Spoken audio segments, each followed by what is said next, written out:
There's the scarlet thread of marching towards the goal, running through the veins of every player. And our duty is to unravel it and expose each and every inch of it. And the best part is that it's going to be the last battle for each and every player to unleash their potential and take it to the next level for the grand finale. Welcome back, ladies and gentlemen, to the Qualcomm Snapdragon Conquest Free Fire Open presented to you by Qualcomm. I'm your caster, Elika FTW, and with me joining on the desk is going to be one and only Arka. Thank you so much, Elika. Yes, it's a fighting chance for those teams who are still trying to come up in the top 12. Whereas there are some teams who have shown mere domination from the beginning. And it's going to be teams like 4 unknown, 6 ends who will have a little bit of a niche. They'll be aiming for 1 or 2 easy booyahs. Like most of these top teams have made sure that they have the maximum number of booyahs. When we're speaking about 4 unknown, they are the only team who have more than 200 kills in this tournament, right? So 208 plus, 205 plus kills by them. That shows that there are teams like that who's not going to let others come up. And by the end of this week, it's going to be the grand finale coming up very soon. And it's going to be only 12 teams from 24 teams qualifying to the grand finale right there. I mean, what a weeks it has been. I mean, from week number 1 of the league stages to the week number 4, we've come a long way. We've seen innumerable fights. Yeah. And there were a lot of teams with strong guarding off each other. And they made it to the top 12. Right now, the march is going to be the big deal for every team right here. Because everybody's marching towards that one goal to the grand finale for the top 12 teams. Yeah, that's so obviously there. The march has already begun from the time we have come in from the playoffs, not only from the league stages. It's going to be like few teams are crossing those, last deadline which they have to make it to the grand finals. But there are also teams who are so much more capable than what they're doing right now. So there can be something different. It'll all be clear in front of us as we'll be looking at the overall standings, which is going to come up, and it's going to be 4 unknown as we were speaking. They've got a total of 878 points. That comes up to show that other teams have to do at least 3 booyahs to reach there.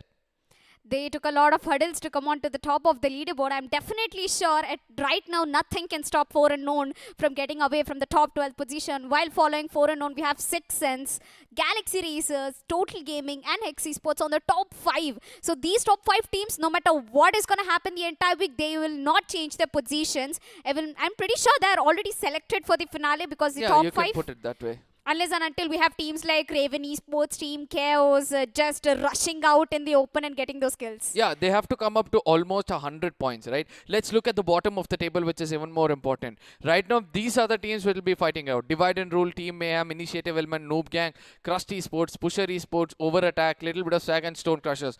All of these teams have a chance because the difference is almost 130 points. Yes. So we have seen that from 500 to another 463, that will come up to almost 100-point difference, right? So apart from that, they'll have to gain another 30 to 40 points more if you're at the 20 or the bottom 20s. And I think you'll have a fair chance to make it into the finals. But these are the teams to watch out for today. Yes. The dominators are still dominating, but let's see what these teams can do. Well, there's one team which I am worried about, that's going to be 4 AM. They made it to the top 12, but the fight is between Divide and Rule, Team Mayhem and the 4 AM. Team Mayhem, they've been so playing very well in the week 3 and week 2. I was entirely so happy for them. But what are they fighting for? Of course, they're fighting for the large amount of prize pool. That's going to be 50 lakh rupees right there. Divided into 20 lakh for the first place, 8 lakh for the second place, 5 lakh for the third place. I mean, look at the difference between the first place and the second place. 12 lakh rupees. At this point, each and every point will make the count. Yeah, that's why we have teams like 4 unknown dominating with more than 70 points, right? They want to make sure that they survive till the end. So that is their main key, their main key strategy for moving on. Let's look at those special prizes, right? These special prizes are almost 3 lakhs. So all this can only happen if you have enough number of points table put up, enough number of points put up on your table to be specific. So it's going to be the first place taking 20 points, second place 17, third place 15 and so on. But the mattering points are going to be the kill points. A total of 2 points for each kills. That comes up to show if you have 5 kills, you're equivalent to the 6th spot. And that pretty much sums up the points distribution right there. But points distribution it has its own way to trick the players. Even Yeah. if you're getting that booyah, don't be so calm that you got the booyah, because there are some teams who get that advantage of number of kills and they're still standing on top of the leaderboard. There's this one time I would particularly talk about who've got the minimum number of booyahs and they made it to the top, and definitely it would be Galaxy Racers. Yeah. Oh my god, this team has been a treat to watch for me every time they play. They don't get most number of booyahs, but somehow the strategical, mind they have, the mathematics they do, and the number of kills, it made them in the top 5. Yeah, by the end of the mid game only, they'll have least to least 6 to 7 kills, right? Yes. So 7 kills is 14 points. That is 6 points away from getting a booyah.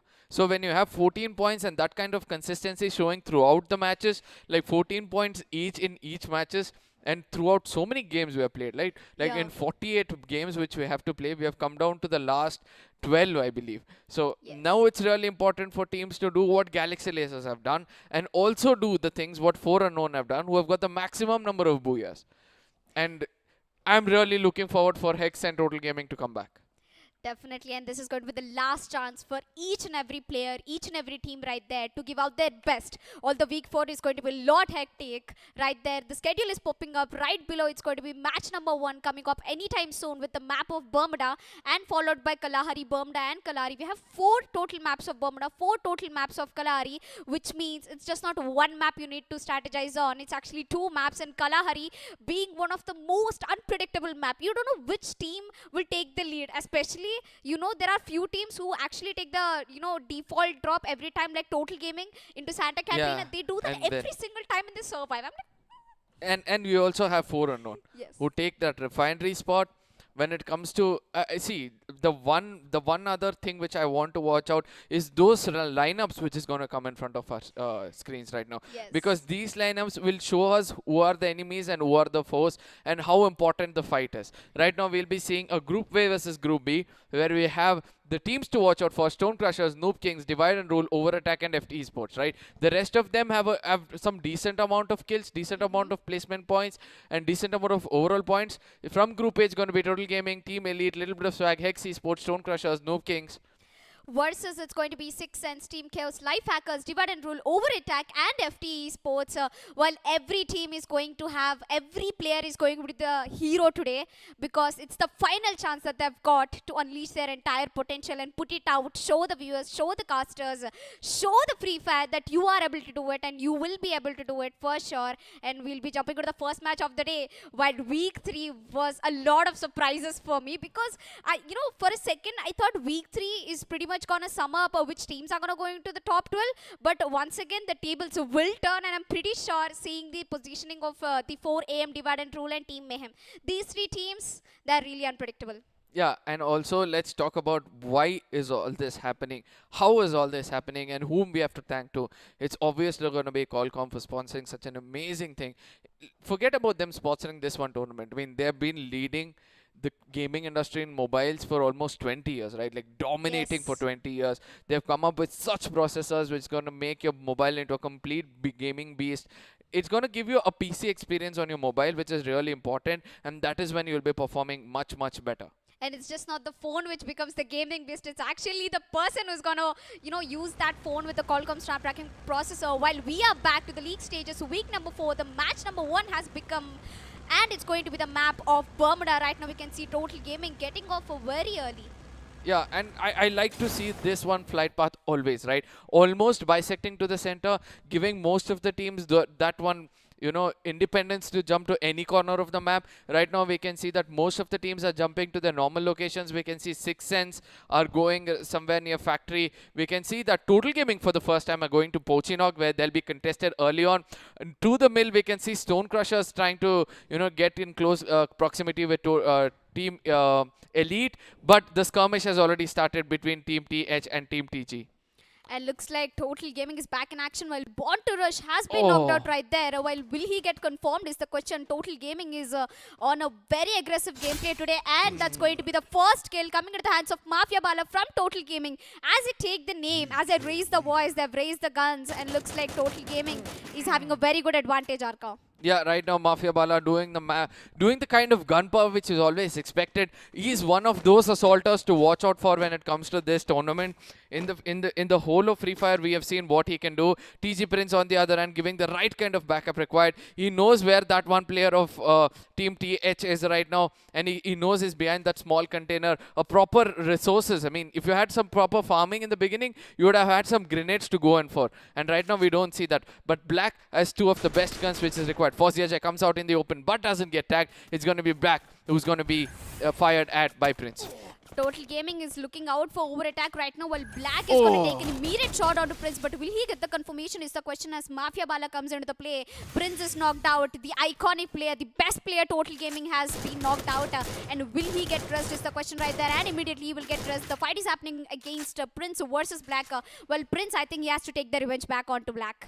Yeah, but right now, Black, the way he's holding off most of the players, he's trying to act as a bait, right? So I don't know how long he's going to stand. As we speak about it, he gets taken down and will be confirmed anytime soon. It's just that his teammates had a very, very long, rotation. They were trying to come in from a different angle, but they did not fall in together. And eventually, they'll be losing two players early on. It's going to be a bad start for Over Attack at this point of time, but an amazing and beautiful start when it comes to Total Gaming. Yes, Total Gaming, they saved it very handsomely, taking down almost two players from Over Attack, while Over Attack is having a very bad start, to be honest. While Black, the revenge has been taken by Prince, knocking out Black, and he will be bleeding to the death right there. While Mafia Bala and his teammates are slowly approaching towards Poach Knock, and there comes the confirmation from Mafia Bala, taking down another player from Over Attack. It's two players down. So Over Attack, they're having a bad start. But let's see how far can they take this. I'm pretty sure it's still the first game of the week 4, so a lot of action to be seen. Yeah, on the other hand, we can see Esports trying to take on Stone Crushers, who are a little far away from them. But they'll be really happy with this one spot at Shipyard, right? Because there's so much amount of loot over here. If you know the exact kind of farming, you'll have so much resources at the end of the day that you can use the best of all those things. On the other hand, we can see Rickstar and Infinite. These are the players who have to stand out at this point of time. Even though they are at the top 12 at this point of time, they are at the top 5, they would want to retain it. On the other hand, the NooB Kings, they'll be playing it a little more aggressive today. If not, I don't think they'll be able to make it. I mean, they surely have made amendments to the way they will play. But I'm pretty sure KinGz will be that one team who will be left out till the end, and they're gonna show their true colors in the last zone. I'm pretty sure that's gonna happen with NooB Kings, as they have been playing very well. While coming back to Team Elite, looks like the loot has been done really beautifully, as they don't have any team nearby them to contest or start a fight early. So I think Team Elite, there'll be one player I'll be looking out for. That's going to be Pahadi, as Pahadi is one of the best snipers in the team. Yeah, and they are in the blue zone as well. So they've got the maximum number of, resources when it comes to the countings. On the other end, we have Sixth Sense coming up on our screens, where we see at Mass Electric, they're going to be a little far away from everybody. They're going to make sure that, they're not going to fumble much, because Sixth Sense is having that one, the Sixth Sense is that one team which will be looking out for themselves so much that they want to retain that one spot rather than go and show all of their strategy, right? So it's really important for them to do so. On the other end, we can see that right now there's some fight happening between Life Hackers and team number 1, which is going to come up with a lot of action, because it's team number 7 who's going to come close to them.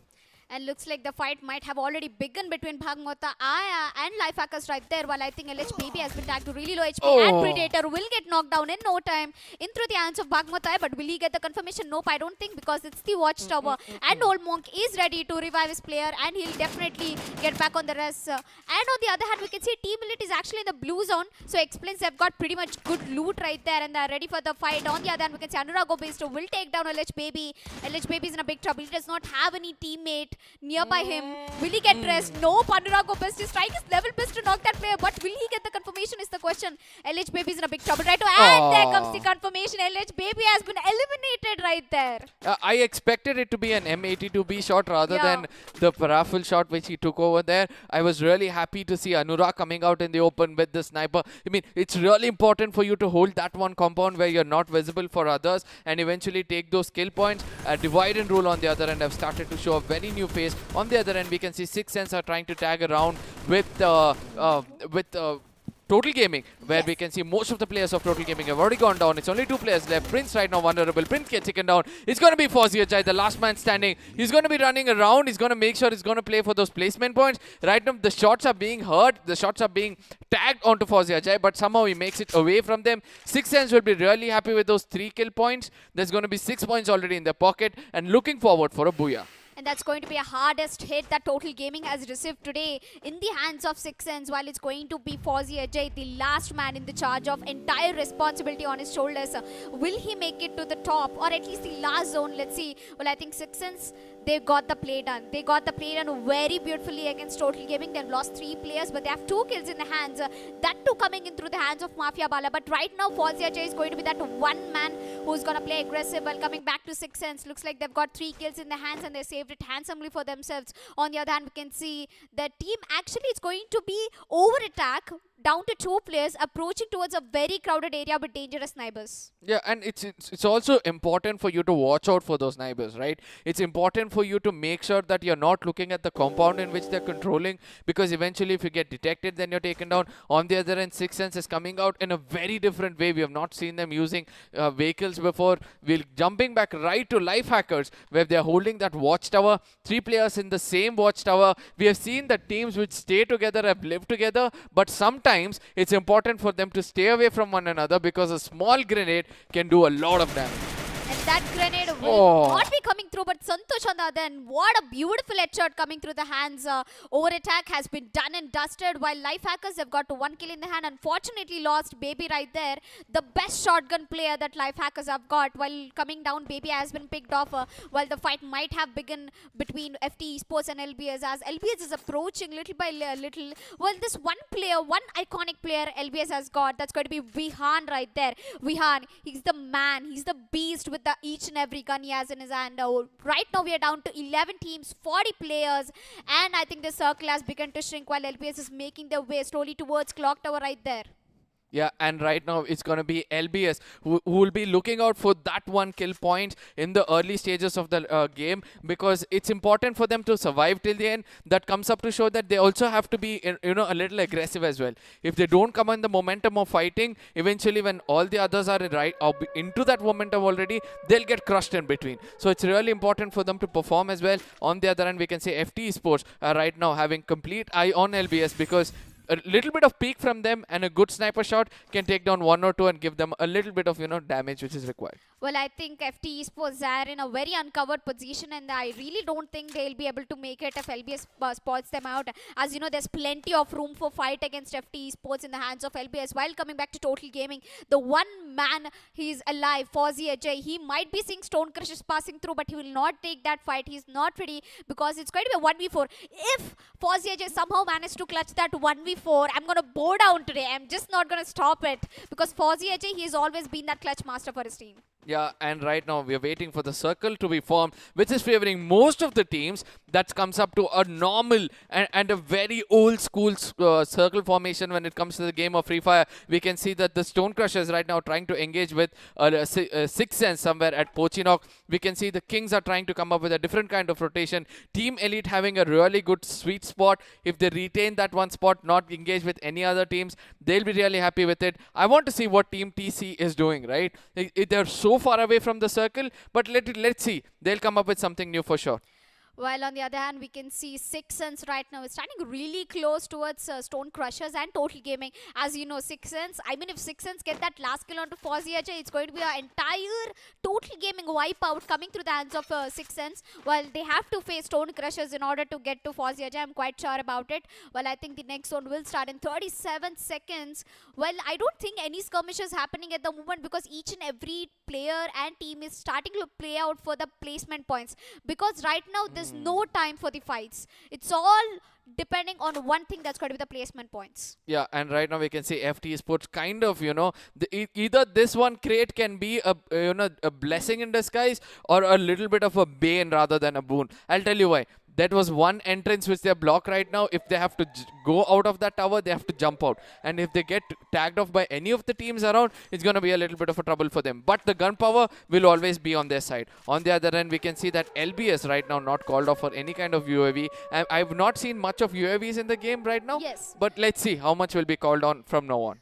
While as you take the name Little Bit of Swag will be in a little bit of struggle if they get spotted out by UAV. As we can see, team number 7, they're eagerly waiting for any push to come out towards, while Team Elite on the other hand, they've got beautiful loot from the blue zone, and right now they're slowly going through the direction of Stone Crushers and Total Gaming. Fozziajet, the last man standing, but will they survive? Unfortunately, FTesports Santosh has been knocked out by the zone. He might be getting rest quickly or maybe not. On the other hand, we can see there are 4 teams in Pochinok, 6 Sense, Team Elite, Total Gaming, and we have Stone Crushers. 4 teams in one single place, Pochinok. Yeah, and for CHI, look at the 2 guns which he's holding. It's going to be an SKS and a dual vector. So he's set up for that one, steal kills when it comes to a mid-range fight with the SKS. But a close-range fight, we have seen what he can do with a dual vector. On the other end, Stone Crushers right now holding this one spot of Pochinok. They have a very clear opening to go away from there. They can take a different kind of rotation to the southern part of Pochinok, not choosing to do so. On the other end, we can see that UAV would have revealed the location of team number 10 and Team Elite as well. So it's going to be 6 Sense versus Team Elite, which could take place where Stone Crushers will be third partying and trying to steal those kills, as Fozziajet will be holding his ground and playing for placement points. And look at Pahadi. He has got his eyes set on 6 Sense as well as Stone Crushers right there. Pahadi being one of the best snipers. Will he be able to get some knocks in his hands right there? He's going to push slowly towards 6 Sense right there. He's gotten to the other compound where he can have a clear view of what's happening. On the other hand, we can see Team Elite. Iconic is having set his eyes on 6 Sense. Right now, the fight might be starting between Team Elite versus 6 Sense. On the other hand, we can see one more team marching their way towards Pochinok right there. While the UAV has been deployed, team number 10 has been entirely shown off.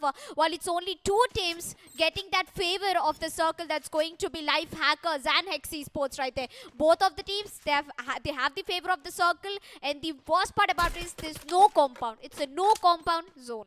Yeah, and I really like what right now. Oh my god, a beautiful grenade coming in from Iconic. This could be the opening which they were looking for. Team Elite right now trying to push in. We can see that Jaunty's come up. The AKM will be coming into play anytime soon. It's going to be Iconic who's going to be tagged at this point of time. Iconic gets taken down. It's going to be Illuminati who's coming in as well. It's going to be Team Elite versus 6 Sense. 6 Sense right now trying to regroup. They're trying to come up with something new. Killer is getting spotted. Killer is also getting taken down. Party comes up with a beautiful block from there. It's going to be important for this 4v3 fight to favor out 6 Sense, whereas JYT also gets taken down by Party. Fabindro coming closer to them. Let's see what's going to happen. 6 Sense with 4 kills in the hands. Team Elite carrying over with the third one coming into the hands of Pahadi right there. He's not topping it. Oh, nice. Another kill for Team Pahadi. That's a shutdown for Team Elite right there. Team Elite 4 kills in their hands. They've lost Iconic, but they're back to the game again. 4 kills, eliminating right there. Well, on the other hand, we can see 6 Sense have been done and dusted, which is going to be quite a big trouble. Stone Crushers, on the other hand, they are ready to have a fight against Team Elite. On the other hand, we can see Life Hackers Monk taking down FTesports Santosh, confirming it as well. And that's going to be a kickstart as Killer gets spotted out through the hands of Suraj right there, while the glue wall's only thing that's helping him right now. Yeah, it's going to be the Chrono Shield, which is also put him a little bit of a safety. On the other hand, Old Monk is trying to, he's trying to dissect through any team in front of him, and we can see who's going to be there. Viber gets taken down. It's important for Stone Crushers to stay together. Viber gets cleared out. Not the best of the start. Party gets tagged. Right, it's a shotgun. It was almost a 1 HP shot which came up over there. Demon gets taken down as well. It's going to be Stone Crushers bleeding out one player at a time. It's going to be Nikhil and Suraj, the only 2 players left out at this point of time. Let's see, Jaunty comes up with a grenade, and that grenade also connects. Suraj gets taken down. Nikhil will be the last player standing. Killer is looking out for him. Let's see whether Nikhil will be doing something special over here. That's a red face coming through the face of Nikhil right there. He has a flashbang and he has a grenade in his hand with a shotgun, while Team Elite right there. Total Gaming on the other hand, Fozziajet has been eliminated in the hands of Team Chaos Scary right there. This scary man has proved it and has eliminated Total Gaming, while it's down to only 1 player from Stone Crushers.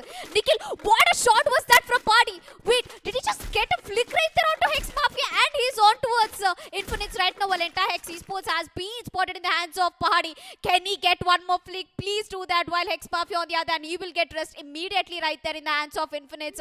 But will he get another shot? On towards the other hand, we can see Jaunty pushing up towards, and that is going to be a blessing coming in towards hands of Jaunty, but I don't think that's going to happen on the other hand. Bihar will be taking down NooB King's Kill Me right there. What a fight right now. Yeah, Pahadi on the other hand gave the right kind of backup which Jaunty required. We saw what Pahadi could do over there. On the other hand, Rickstar trying to have a divided attention. It's going to help. It's not going to help them out, as it's going to be two teams who are going to be supporting them at this point of time. It's going to be 6 and so trying to rush against them. We've seen what Pahadi can do. We can see what Jaunty can do. On the other hand, Esports after losing Mafia, they're going to go with all frontal power. It's going to be all frontal battle which is coming up. Jaunty not being in the right spot might get taken down. Yash depends on the shotgun, takes down Jaunty at this point of time. Infinites also having the shotgun. Let's see who's going to come up bright over here, as Esports have already dissected through team Elite. Yes, that's going to be that. To keep the pot boiling, there comes TE Killer. Unfortunately, gets eliminated, while I think things will be getting pushed by LPS Vihan. The man with the shotgun, unfortunately, gets covered by Glue Walls right there. But the push has come through. Whippet will take down Vihan. That's going to be an iconic kill. On the other hand, LPS is not stopping anytime soon. Big Papa will come to the rescue. And that grenade is going to do a lot of damage. Will take down one player from LPS. Rudra coming in from the back. What a shotgun. Takes down Big Papa. That's two players down. Varun coming for the backup. Can he take down Rudra is the big question. And there comes the skirmish. Rudra is out of the zone, but can he get the kill? LPS Varun is down to really low HP. And there comes the shutdown for Rudra right there. He's getting knocked out. But that grenade will do a lot of damage. And definitely it will knock out Varun right there. Yeah, and we can see the 3 players are bleeding out right now. It's going to be the last player of the KinGz as well as LBS. LBS gets eliminated. KinGz are going to try to run inside. It looks like Hex Esports versus Team TC is going to be the fight which is going to happen, as NooB Kings are going to get shut down. Lifehackers having the best spot right now. Let's see how much they're going to use it, because it's going to be a 3v1 situation if I'm not wrong. Lifehackers on the other end, we can see Old Monk has to come up with something special. I can see Plasma Gun for the first time in his hand. Let's see how well he's going to put it off use, as it's going to be Lifehackers going against team number 9. While it's down to 3 teams, 6 players alive. Old Monk coming with the play, takes down Yesh, and that's going to be another kill coming through the hands of Infinites.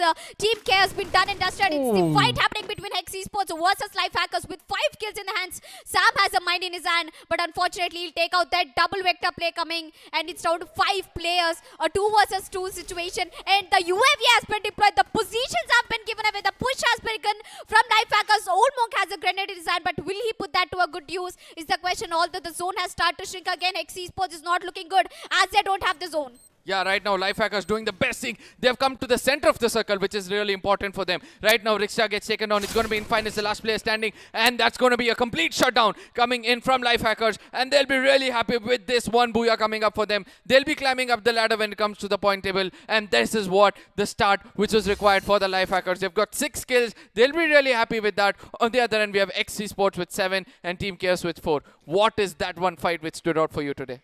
I mean, that fight, I would definitely say that it was 6 Sense versus Total Gaming. Exactly. Total Gaming, they've got the first, they've got the advantage. They've almost eliminated over attack with only 2 players left. They had a very kick start, but unfortunately, that's just not yet it. Because 6 Sense, this team, they came sneakily. They got the kills onto Total Gaming, but unfortunately, they got eliminated. But that one fight, after the entire zone has been done and dusted, that is going to be Hex Esports versus Lifehackers. I mean, Hex Esports, only if they had the zone control in the hands. Ricky Star and Infinites, they played it out very well. Although they have 7 kills into the hands, Lifehackers only 6 kills in the hands. They somehow managed it. I think all the credits for Lifehackers, it's going to be Old Monk right there. He did a great job. Yeah, on the other end, the one other fight which really impressed me is going to be 6 Sense versus Stone Crushers. It was a 3v4 situation which happened over there, but the way 6 Sense managed that, they made sure that they pay Stone Crushers some really good bullets that they do not stand at all. On the other end, we saw that 6 Sense started to push in. From there, Hex Esports was coming into the game. You know, they started to take down 6 Sense. Then they got a divided attention. It was the KinGz we were fighting out over there against the it was actually Hex Esports versus NooB Kings happening. Yeah, so NooB Kings also came into play at one side, and eventually all these skirmishes came out to be favoring Lifehackers. And let's quickly jump back into the highlights. What happened, and what a beautiful shot coming through the hands of Anurago Beast. And on the other hand, we can see Santosh have knocked out a few players right there. There was this one shot I become a huge fan where Pahadi takes that flick onto Hex Mafia. It was ridiculous. At this point, Team Elite, they were pushing very harsh. On the other hand, Lifehackers, Old Monkey has secured more than a number of kills for his team. It was down to 10 teams and 33 players. They left Team Elite. They performed very well. Yeah, and on the other hand, we can see the Team Elite. This was the beginning of their downfall, right? As soon as Pahadi got down, this was the fight I was talking. It was LBS versus the KinGz, which happened over there. And eventually, LBS started to pay their price. Hex Esports, from then on, that became a little bit of a disguise for them. But this was the best move from Lifehackers. They came to the center of the circle even before the circle started to shrink. And they knew exactly that is what the thing to do. And the most best IQ moment for me in this game was calling a UAV in the final circle, right? So revealing the location, they knew that they are at the corners. They were like, immediately they're like, let's jump into the center, let's hold that ground. Let them see whether they'll fight the zone or they'll fight us. And eventually they were really well-planned execution comes up from Lifehackers, and they'll be really happy with that decision. I remember Arka saying that there's actually no UAVs coming into the play, but Yeah. the UAV has outplayed everybody by getting into the last zone. I mean, it was last circle, only 5 players were left, and UAV just comes and shows up. It was very bad for Esports, to be honest, because the circle was shutting down in the favor of Lifehackers right there. Exactly. While Lifehackers, a pretty good Booyah coming into their hands. I mean, they have a kick at, start for the day. So I'm pretty sure they'll be moving in forward with that aggression in their hands. Yeah, and to Team Total Gaming, right? They are the Lions which have been wounded right now. They'll be trying Yes. to come back in the next game, and next match is going to be Kalahari. In case they are playing that, we know how strong they are. Starting from Definitely. Satra Katrina, they exactly know how to take those rotations and come up to take down each and every player. But that one team which stood out for me today was the rotation of Stone Crushers. Even though they had a really good rotation, they could have chosen not to take on, Team Elite, rather taken a longer rotation into the circle. But I don't know why they did not do that. So one team we'll be really happy about is LittlebitofSwag. Somehow they're Yes. coming to the top 3 again. While they somehow made it with a lot of struggle, and the MVP is going to be Infinites from Hex Esports with 4 kills, 1036 damage, and 5 headshots into his account. I mean, this man, he really stood up for his team. They made it to the top 2nd position. You know how many kills Hex Esports had? They had 7 kills, which 4 out of them were taken by Infinites. Explains a lot of respect to this man. Yeah, and eventually it's really important for Hex to retain this position, right? They Yes. have to retain this spot when it comes to the valuable players, because whenever they are there over here, they have either first or the second position. Old Monk from Lifehackers comes in right behind them with 3 kills with 1734 damage, and right behind him is going to be Team Elite Killer. This was the player I was talking about. Look at the kind of damage he's given. 1590 damage. That comes up to show that he did most of the damage when it comes to his team. And in the 4th position, we have Lifehackers Predator, and in the 5th, Hex Esports Yash with 3 kills, 911 damage, and 2 headshots.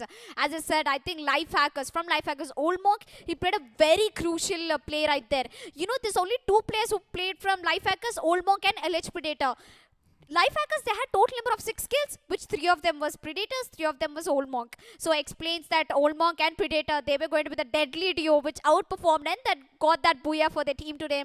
While Infinites, he tried his level best. Unfortunately, Ricky Star was down to really low HP, and they couldn't make that fight happen. Although they retained the 2nd position in their hands with 1 advantage that even Lifehackers don't have. That is the 1 kill point they have. They had 7 kills, Lifehackers down to 6 kills. While coming back to point standings, I'm pretty sure it's going to be Lifehackers on the top. And yes. Yeah, it's going to be Lifehackers with 6 kills, 32 points. Right behind them with just 1 point difference is going to be Esports with 7 kills at 31 points, right? So it's Team Elite who's got 8 points, but still they're not able to come up because they're not in the top 2 with 24 points. Team Chaos with 23. So this comes up to show that the first 2 positions with 1 point difference, and the second 2, that's 3rd and 4th again with 1 point difference. The one team, the Sixth Sense, which had 4 kills, all thanks to Team Elite, which has 8 kills over there, all thanks to the sniper who gave that proper opening, and a sniper shot close range also coming from Pahadi. That's why they got valuable 24 points. I mean, Pahadi, I'm pretty sure Pahadi means a mountain. And I remember saying, I'm a mountain.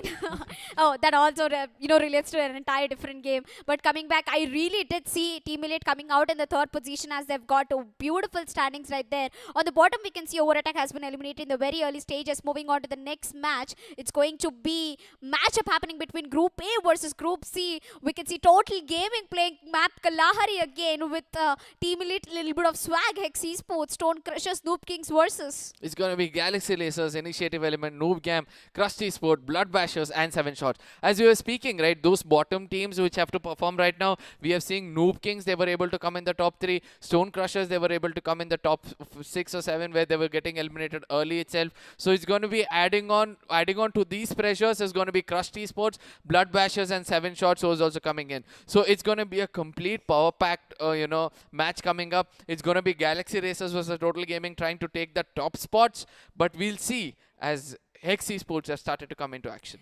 I mean, Esports, they're already gunning for the top shot, and I'm quite sure Esports, this is one kind of a team who dodge to take those fights, but they still make it to the top 5. And as we speak about, there's another team just behind Esports, that's going to be Galaxy Racers, who are in top 3rd position above Esports. No matter how many booyahs Esports get, Galaxy Racers has always been that one team who only, depends on the number of kills. Yeah. They do not want to go in for that, unwanted fights right there. They are that one team who take a third watch party. They stand there, they watch people fight, and they're like, it's time for us to show up, and they give a red carpet entry for sure. Yeah, and the strategy is simple. Aggressive, defensive, and aggressive. Yes. Whereas the other teams go defensive, aggressive, defensive, taking the duration of the time. Over the course of time, first go aggressive, take those kills, then play a little safe, and at the end, again, come up and show their aggression. Total Gaming are really good when it comes to this in Kalahari, but I really want to see,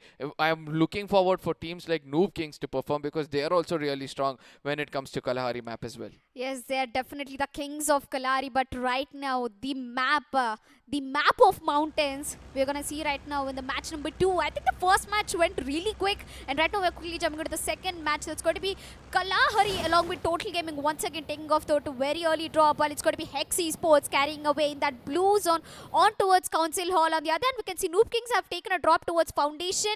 7 Shot, they're taking a very split drop. On the other hand, Initiative Elements are back in the game.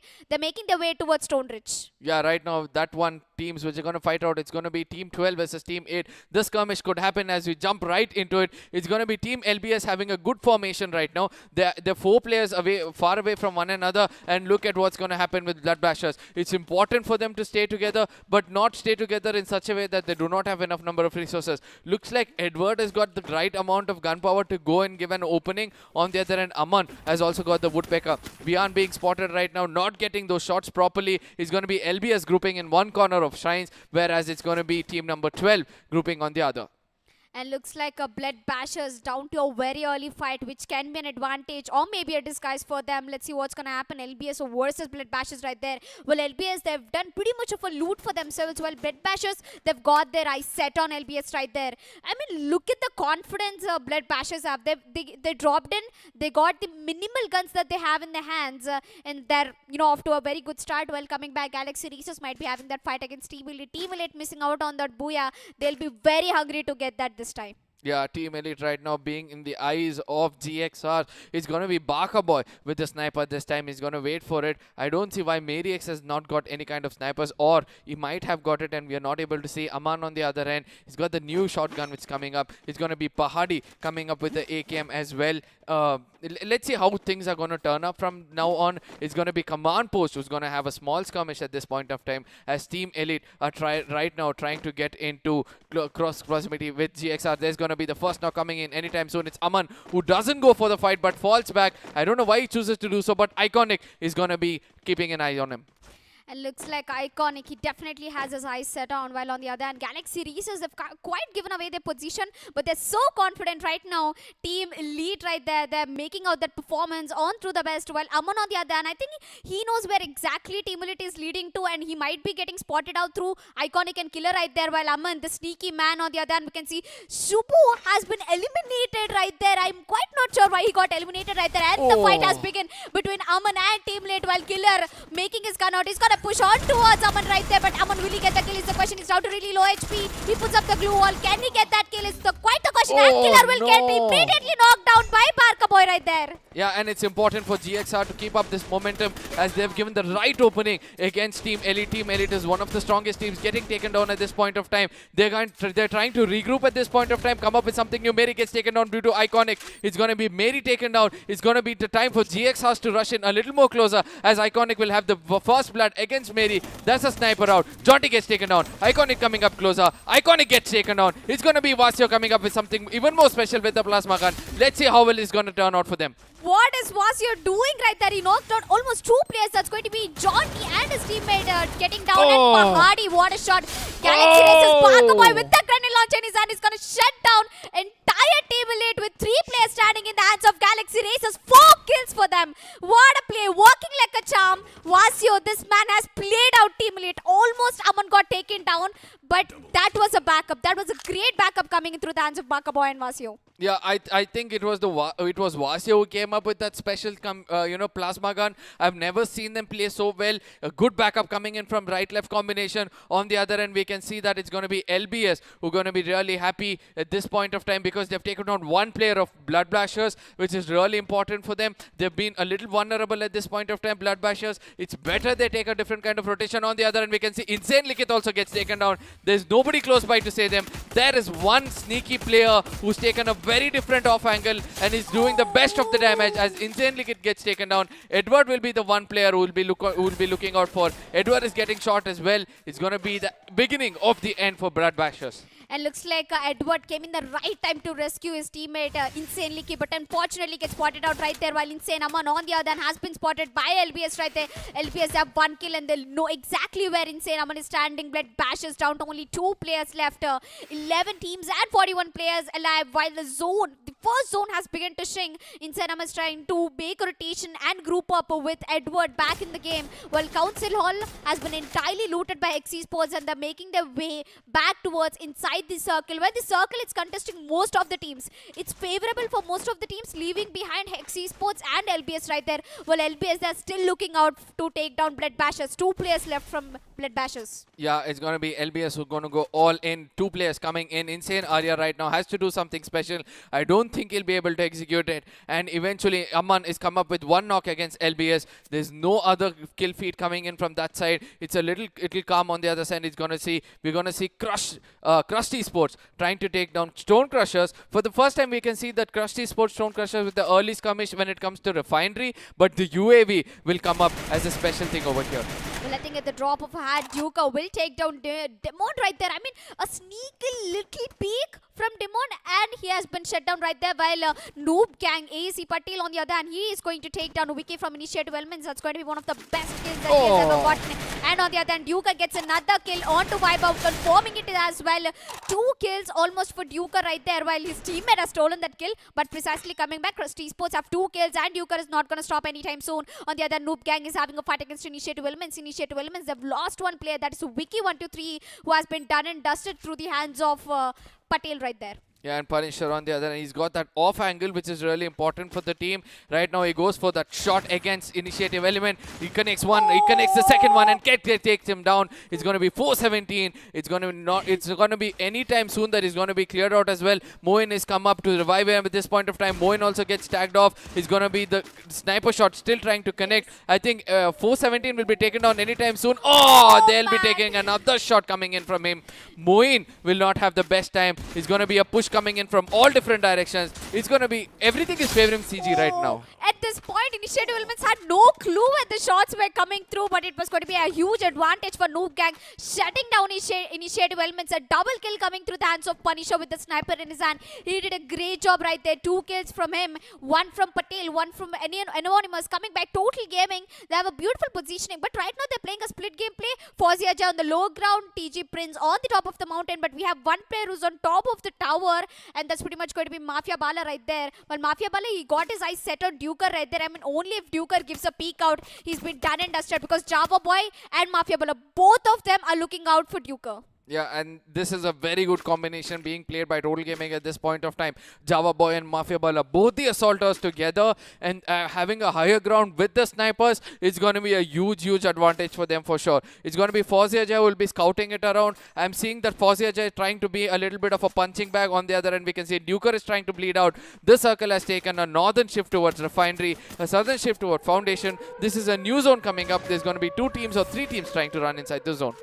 While it looks like most of the teams are in the favor of the position of the circle right there, while Refinery is in the circle, so that pretty much explains that Oh. it's actually Java Boy Total Gaming. They've got quite a beautiful positioning in Refinery, but the fight has just begun between Total Gaming versus Duker's team right there. Well, I'm Nice quite sure shot. Duker will get taken down. That's a beautiful shot, but will the confirmation come in as well is the question for Total Gaming right there. But Duker is running for his life and he will run back and he will get saved right there. Yeah, Duker was bleeding out, and a very good backup coming up from Crust Esports, which comes up to show that Crust Esports right now doing all things right. On the other end, we can see that NooB Kings right now trying to be having a face-off against team number 10. It's KK who's get taken down. He's going to be tagged off as well. Rudra also gets taken down. He's going to be Vipin, who's kind of confused at this point of time. Kilme also confused at this point of time. These two choose to fall back rather than come into the fight. That's going to be the beginning of the end for the Kings as two players go down, and it's going to be NooB Gang who's going to be really happy with their performance.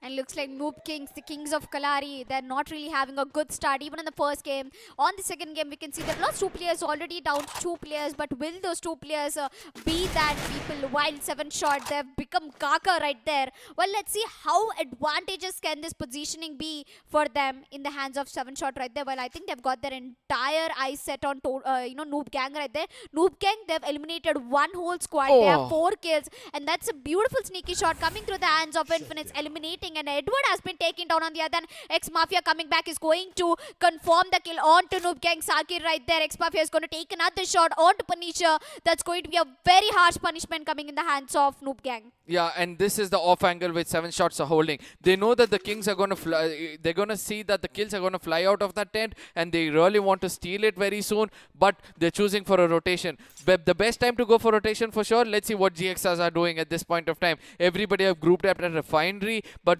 the team which is holding Foundation is going to be the team which is going to survive till the end for sure. On the other end, it's going to be Total Gaming versus GXR versus Crust Esports, which is going to happen at Refinery. Let's see who's going to be the winning team over here. I think the triangle love story has just begun in between of these 3 teams. Well, Galaxy Races, they're down to only 3 players alive. Well, they have 4 kills in the hands. If Vasio somehow spots out Mafia Bala and Java Boy on top of the tower, that is going to be an end for Total Gaming, as there's no way both of the players will be taking cover from the tower. I think Vasio has been spotted out right there, and he will get immediately knocked out through the hands of Duker. Right now, Duker, he has a beautiful positioning. He can take double knocks right there. And that's an insane grenade launcher coming in the hands of Cosmic, taking out 2 players. But will the confirmation coming? And that's going to be another boom. That's a confirmation. Yes, it's going to be Cosmic doing most of the damage with the grenade launcher. The right person with the grenade launcher, as I have to say, for Crust Esports. They're coming up with most of the knocks coming in. GXRs right now bleeding out so hard that it's going to be an end for them, as Aman will be the lone player standing, as Basha Boy will be bleeding out. This is what Duker has to do. He has to maintain that one position. He shouldn't waste his resources at this point of time. Crust Esports exactly know what to do at this point of time. Aman is trying to go back. He's going to use those, lines, and he's going to jump out. The best thing for them to do. Duker on the other end is trying to push in. He's going to go for those, important loot which is going to come up. Java Boy and Mafia Bala coming up with a different kind of angle. It's important for us to see which grenade is going to connect. And that grenade will definitely not connect a lot. But on the other hand, Duka will get that confirmation onto Baka Boy, deleting 3 players of Galaxy Races. While Mafia Bala is missing a lot of shots, while Ashu will be spotting out both of the players. Well, it's going to be quite a difficult situation, as Cosmic has been spotted out from rags to riches. Crusty Esports is playing very well today. They've almost taken down 2 players. 2 teams right there on the other hand. LBS Varun will knock out 1 player and will get that confirmation. That's going to be last player standing for NooB Kings. NooB Kings, it's not really a good start from them in the map of Kalari. Yeah, I know. It's important for them to stay together, which they're still not doing. On the other hand, this is the key for Total Gaming. This could be the beginning of Total Gaming's dominance in this week, as they're all sticking together. They all know what exactly is happening. 2 players on that one off angle. Esports on the other end. We saw a lot of name coming in from the kill feeds as they were attacking against NooB Kings. Galaxy Racer gets completely eliminated. All thanks to Prince, who comes up with the final kill coming against GXR. On the other hand, Esports, all 4 players standing. They've got 1 kill. They exactly know where the NooB Gang is. They're gatekeeping them, and eventually they'll be getting those free kills which is going to come into the circle anytime soon. Well, I think there's one team which is working against the clock. That's going to be team number 10, Esports. 4-man up and running. Galaxy Races have been eliminated. That makes a clear-cut way for Esports to take that aggression on towards, on the other end, Total Gaming. They've got beautiful positioning. 2 players on the, what do you say, on the tower, I would say. It's Most the probably antenna, nobody, yeah. nobody would take that insane position. And look at the gem coming through the Mafia Bala. Unfortunately, gets spotted out and gets confirmed. Java Boy coming for the rescue in a 1v2 situation. But unfortunately, Duker, this man coming from bold from the blue, will take down the both players of Total Gaming. As I raise the voice, they have been a dead man right now. 2 players down from Total Gaming, and that's going to be a killing spree for Crust Esports. 5 kills for Duker. What is this man doing? What did he have for lunch? I want to know. Just tell me, Duker. Duker is trying to come up with that kind of opening. Fawzia coming in from behind. He takes down Duker as well, and he confirms Duker. He comes up with that revenge which was required for them. Fawzia trying to be a little more Sparta at this point of time. He's got the dual vector. He knows where the next knock is. Rather than going in, puts up a glue wall by mistake, but comes up at the last moment. Don't know whether he'll be able to connect those shots against him. But a beautiful grenade launcher coming in from Cosmic. He says, man, I'm not going to take you out. I'm going to clear you out of this equation. As Vian on the other end will be taking down Nikhil. It's going to be a beginning end for Stone Crushers, as well as Crust Esports will be reviving Ashu, and there'll be 3 men standing. Why need a gun when you have a grenade launcher in your hand? That's what exactly Cosmic did right there. On towards Fawzia. Well, coming back, Esports have got 4 kills. Crust Esports on the other hand with 8 kills. There's no way. I mean, there is a very light chance of Esports taking away those kill points from the hands of Crust Esports. Esports, they've got beautiful positioning at the moment, and that grenade comes in. Can he do damage? No, that's not going to do any damage. While Ashu is going to push up against the last player standing for Total Gaming. That's going to be Prince. And he will be eliminated on the board right there. Ashu taking that kill away. Cosmic will be rest anytime soon, and that's going to be the zone shutting down anytime right now. Yeah, and it's going to be Crust Esports will be paying the price for staying outside the circle for a long time, and they'll be gate-kept as well. On the other end, it's going to be LBS who are having the best spot. The last player of 7 shots also knows that if he stays here for a longer time, he's going to be, as he has taken down Big Papa, it's going to be Esports trying to rush in, and a grenade launcher comes in from Cosmic, takes down one more player of Esports. Right now, Infinite's coming in with the grenade launcher. Good cover coming in from the Chrono Shield. It's all happening over here. A lot of grenade launchers also coming into play. Esports trying to revive. One more player taken down. The last player is going to be Mafia who's going to be reviving, and LBS is going to be rushing in to confirm those kills. It looks like Star Mafia is in a big trouble right now, while Vihan is going to confirm that kill onto Infinite with a grenade launcher. That means Esports have been eliminated. Ladies and gentlemen, LBS have made the killing spree with 8 kills in their hands and having a tough competition against Crust Esports. Crust Esports have got 10 kills. They're down to 2 players, and it's going to be 3 teams and 4 players. No. 7 shot has been eliminated. It's a 2 versus 2 situation, Arka. Yeah, I know it's going to be grenade launchers all over at this point of time. It's going to be LBS, Vihan, and Varun who have the very good positioning. A good grenade launcher comes in. Varun will be the last player standing. Easy booyah coming in for a little bit of swag. I mean, I have to tell you this, they have a lot of swag when it comes to Kalahari, especially in this game. After a lot of days, I'm able to see this. 11 kills coming in from them. They're going to overpower Crust Esports with 1 kill and also get a booyah as well, as 7 shots are going to take the 3rd position, playing for placement points. They'll be having 1 kill.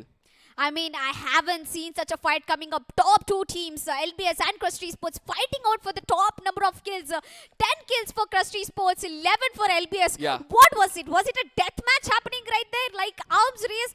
Duker, especially from Crust Esports, he was a madman running in the open, getting those kills. Galaxy Races have been eliminated. Total Gaming have been eliminated. What a game it was. And talking about LBS, this team came in the last time where no one expected LBS could have made it. Yeah, and they made sure they come to the center of the circle even before the other team could come in, right? So that is the most cleverest thing they could do. Even though 7 shots were trying to come in from behind and he was trying to get those knocks, even though he took down Big Papa in the beginning itself.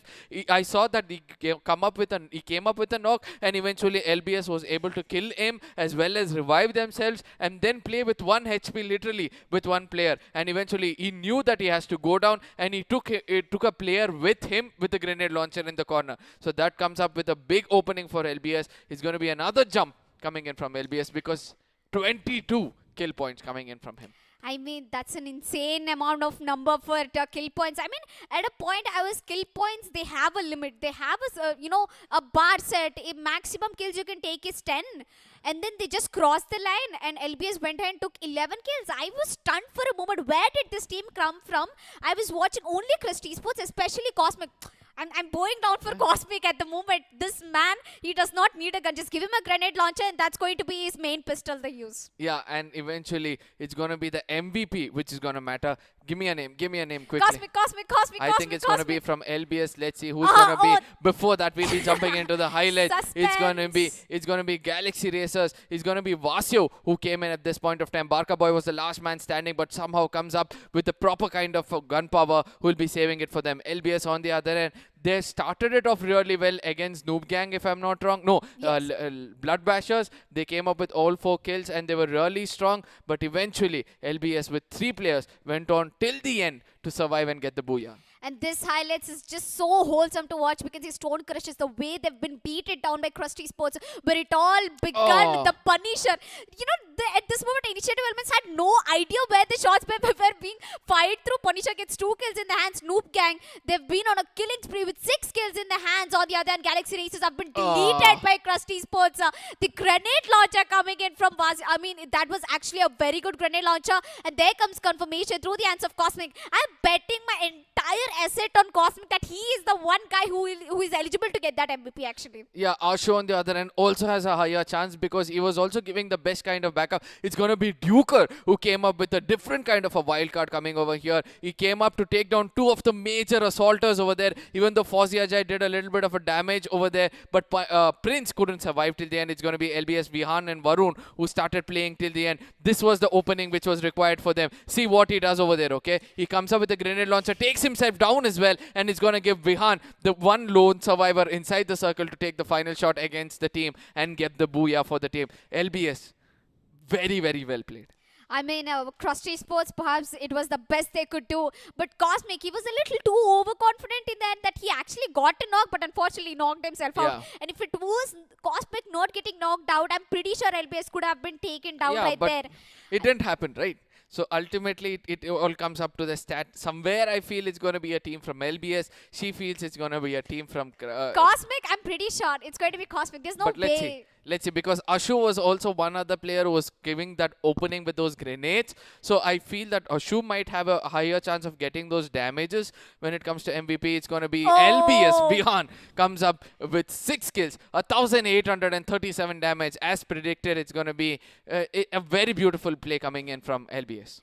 LBS Vihan, man known for his shotgun right there. He's got 6 kills, 1,837 damage. I mean, for 6 kills, he has done 60% of the team work for his team. LBS, they carried over with 11 kills, 6 kills, which out of there from the hands of Vihan. On the other hand, we can see 2nd position goes for Duker, 3rd for Varun, 4th for Cosmic, and 5th for X Mafia. Yeah, as I said, right, Duker did most of the damage. I thought it was Ashu came up with something special. But one thing is for sure, look at the kind of damage which Cosmic has done. 2,021 damage. But what is important when it comes to MVP is the kill points. Even though he gave the opening for the team, he couldn't execute those kills. And that is why he'll be in the 4th spot. On the other end, it's going to be LBS Varun with 4 kills and X Mafia coming up with 3 kills. I really like the way Duker played and gave that opening for the team. He has to take a lot of credit for this one fight because he took 2 of the big heads. He cut off the head when it comes to total gaming, right? So it's important as well.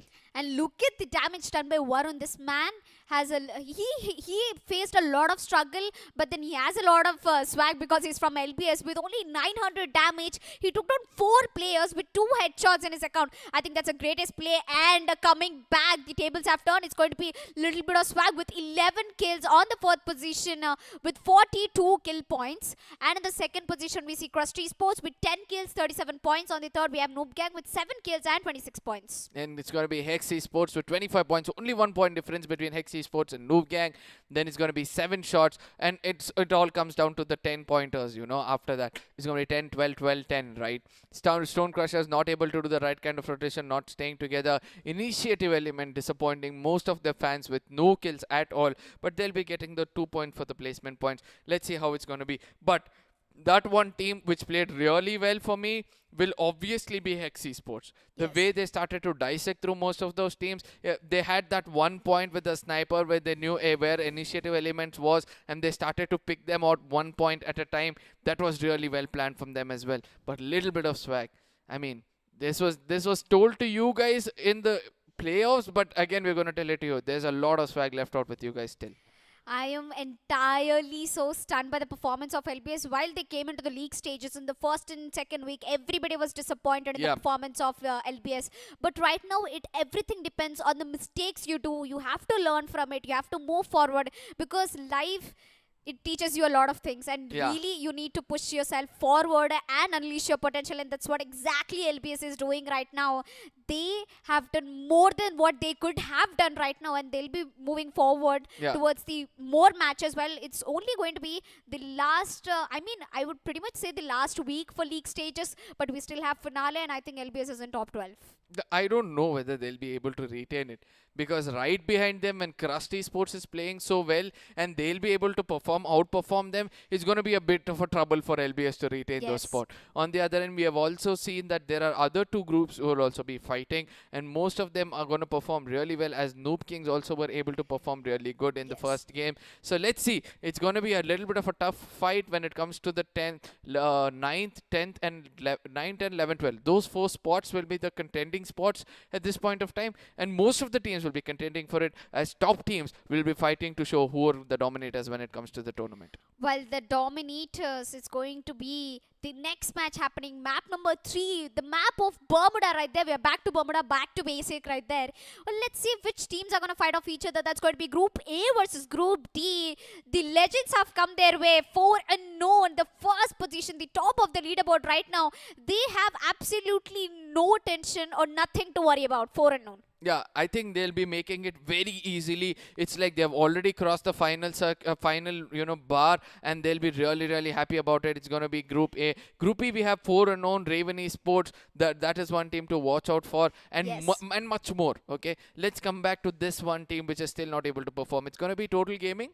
Even though they have a very good opening, I think they know that they're selected in the top 12, and that is why they're trying to experiment with something new. But let's see how it's going to be, as we'll be jumping into the map of Bermuda, and the flight path looks like it's going to take a northern shift or a corner shift, where most of the teams will not be favoring the center of the map, and they'll have to take a longer rotation away from those spots. And looks like Total Gaming, they've taken a very early drop. While looks like the playing path is pretty much dissecting properly to the maps, a little tilt towards Hunger right there. While Hunger is actually contesting off the blue zone. Well, which teams get down there is they are going to have a treat of guns. While Total Gaming, they've got down at Mill.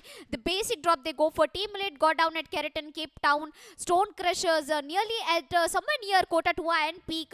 While Team M, they made their way all the way from the Sentosa, and I think the fight has already begun. Stone Crushers Nickel versus LBS right there.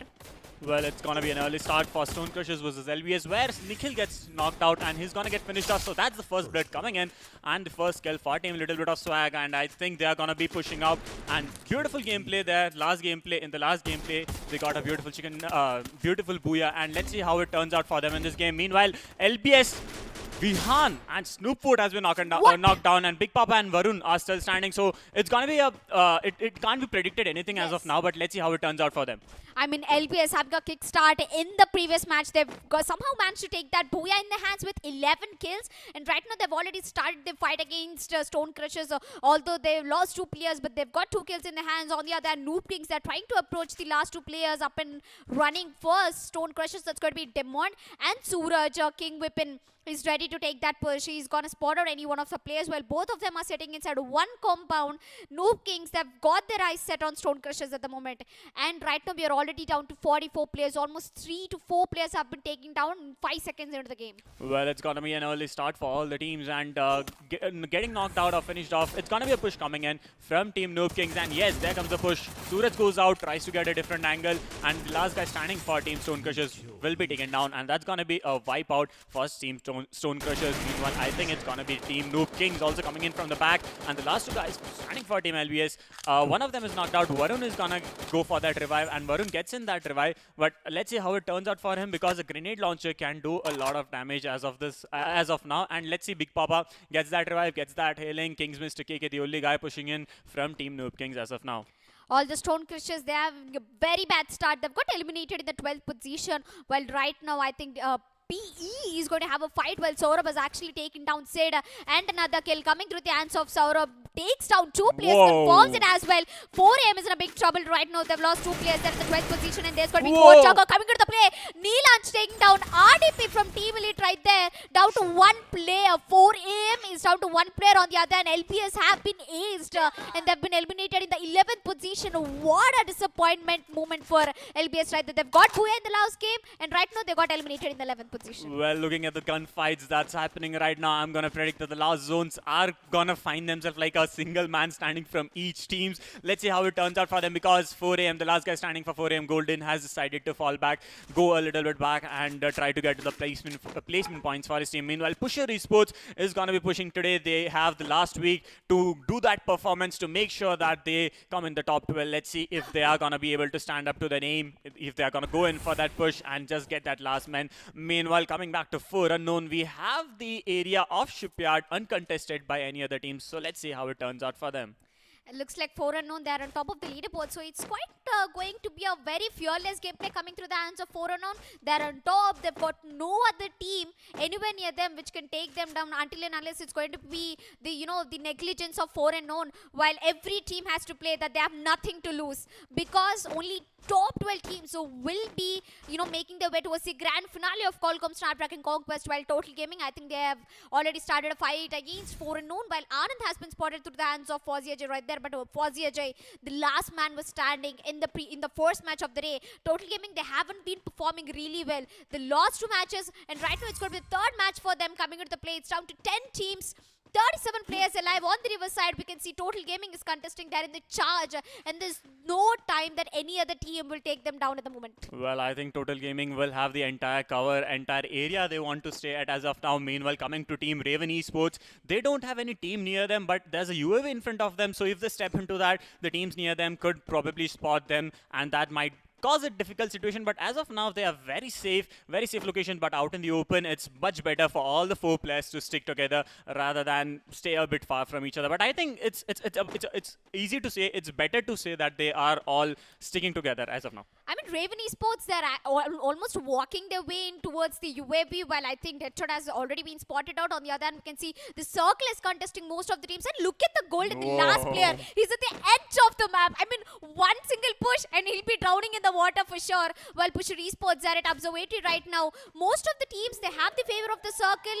4 Unknown Swastik is left behind at Shipyard. Hex Esports is inside the circle. Team Mayhem should make that rotation from Sentosa to inside the circle. While I think the circle has begun to shrink, and it's going to be a red sign warning for Golden, who's at the very edge of the map. I mean, just one little push and he'll be drowning in the water. Well, it's always gonna be good to say that better safe than sorry. So he's just gonna take that chance, stay outside there, heal up, and then come in later when needed. But right now, I think Raven wants to go in for some aggressive push, and they get spotted off by the team that's just next to them. And I think that was Shiv who was getting spotted on, but he's safe as of now. Meanwhile, there's going to be Team KinGz and Team Elite. That's going to be NooB KinGz versus Team Elite on a gunfight out in the open. And this might be difficult for Team KinGz as of now. And looks like Team Elite, they're up and running the fight against NooB KinGz. NooB KinGz, they've been eliminated in both the matches of the first and the second. And right now, 3rd match is the only chance they've got to make their day very well. But I don't think that's going to happen, because Team Elite is having a push behind, and KinGz has been spotted out. He is receiving a lot of shots, but will the confirmation coming? No! Oh my god, what is Skiller doing at the moment? He actually missed 4 shots against KillMe. But right now, look at the names, Killer and KillMe.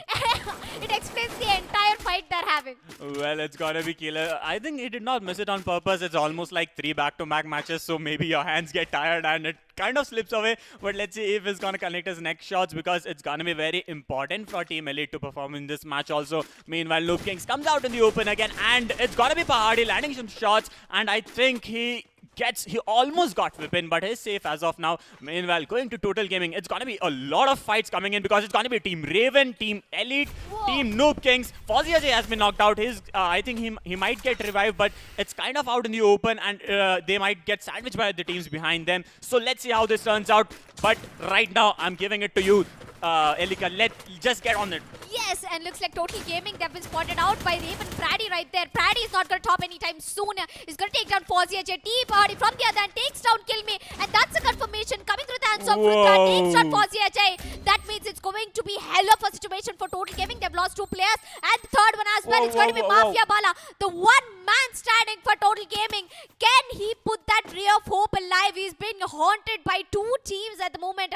Raven Esports, Praddy is up and running. And looks like Raven Esports, they don't have any kills, but they're still 4-man up and running. They've taken fight against one of the strongest teams, Total Gaming, and looking, I think NooB KinGz is just not having a really good start because Team Elite has come back into the play. Well, Total Gaming trying to fall back, but will fall into the hands of Team Elite, and Pahadi spots of Java Boy tries to get that knock, and those knock coming in with those M24, and I think it's going to be a confirmation also coming in. Meanwhile, we have Team Esports also engaged in some gunfights, and there's a kill coming in. That's gonna be T-Party, that's Team Elite. So it's gonna be a lot of number of teams contesting for those kills. Meanwhile, Team 4AM gets finished off, and that's gonna be the last guy. He was just outside the zone. He was way outside the map, and that was the end for them. Meanwhile, we are here at Esports, who's taking those gunfights with Team Run Gaming, and Team Mayhem comes in from the back. So it's gonna be a very big three-man or a 3-squad standoff that we'll be seeing right now. So Infinite, the man who dominates the sniper right now. Let's see if he's gonna use his sniper shots, or I think he's gonna go a little bit like an assaulter as of now.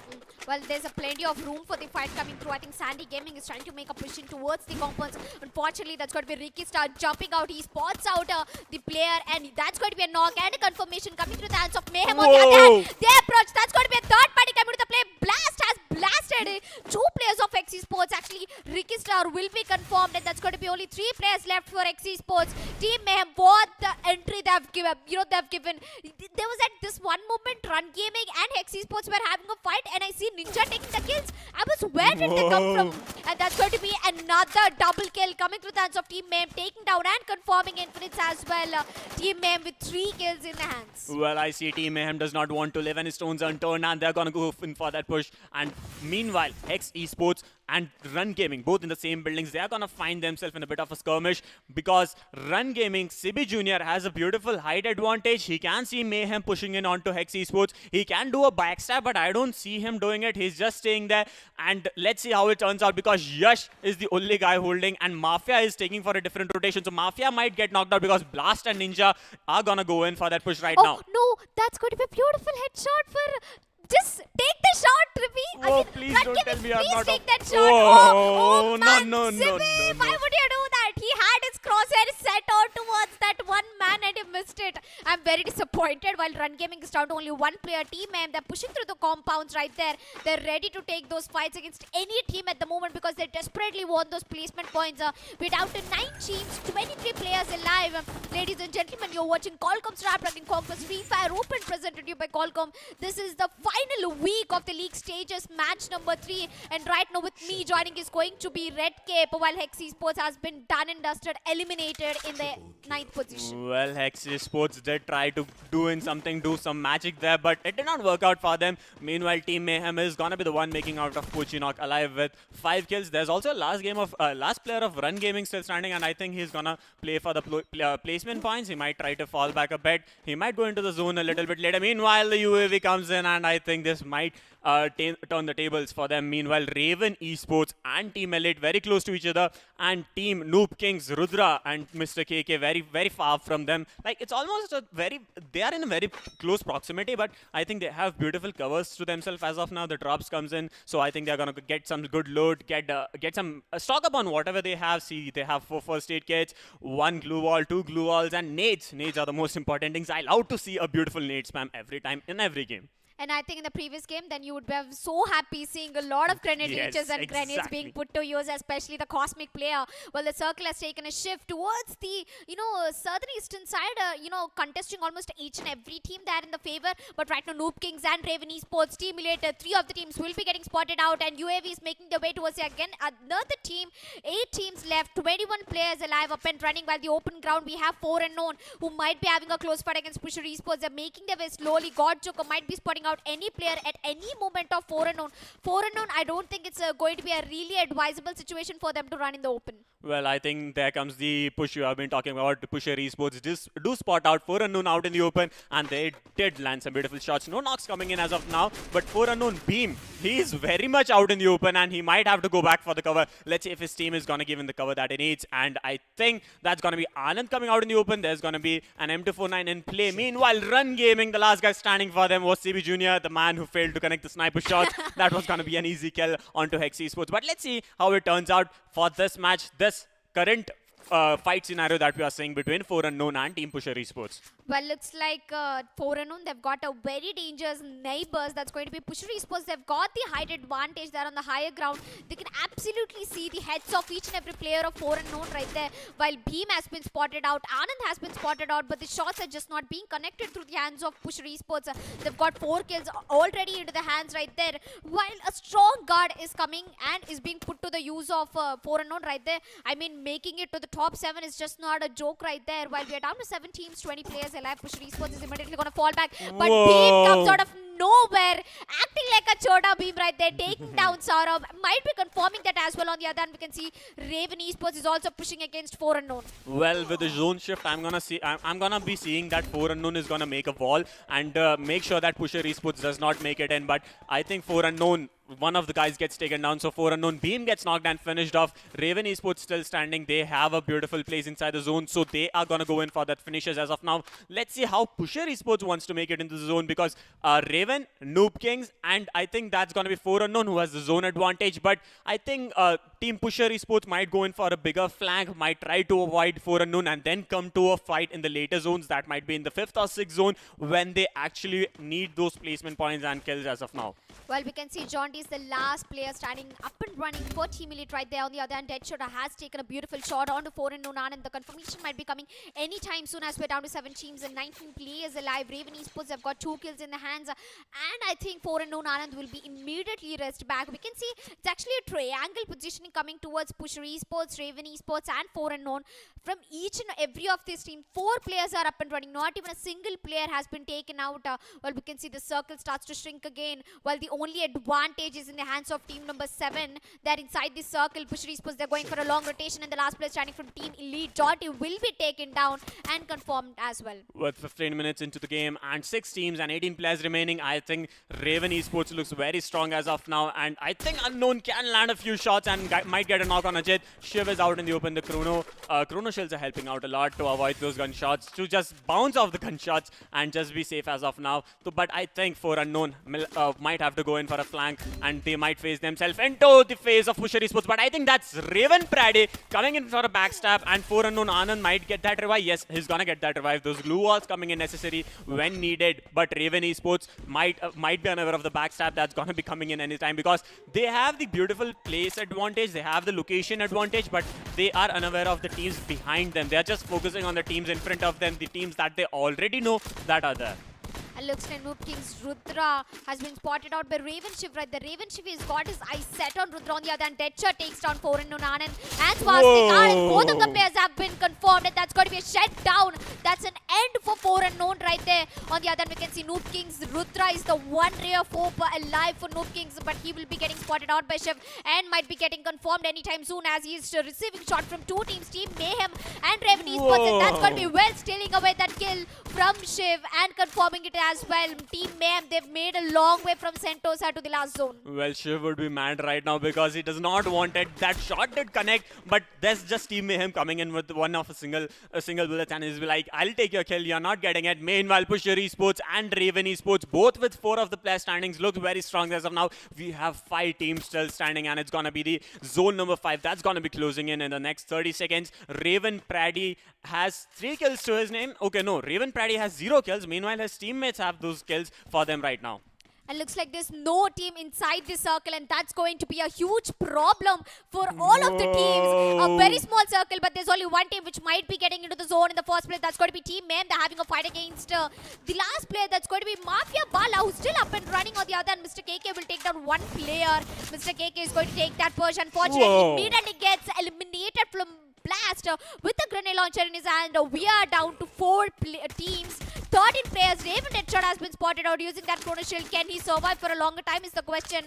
Well, I think definitely will. A lot of his players are coming for that backup. Well, talking about the last 4 teams standing, 3 teams have all those 4 players standing, but now they are getting taken down and Total Gaming gets wiped out. They came in at the 4th position, but that's a good placement point coming in from the last man standing for Team Total Gaming. Meanwhile, Team Raven is going to go in for that push. MYM has lost Marvel, and that's going to be a finish coming from, I think, Raven Esports. Last guy standing is going to be Friday. Whoa, what happened right now? It's just Mayhem coming in from the back and taking down Pusher Esports, and it's going to be just Mayhem and Team Raven Esports. Yeah, it's just a lot of Mayhem happening right here. Yeah, a 2 versus 3 situation. While Raven Esports have got 4 kills, they've got 2 kills up and running. Blast! What a blast it has been! He throws a grenade, and that's going to be a double kill coming into the hands of Team Mayhem.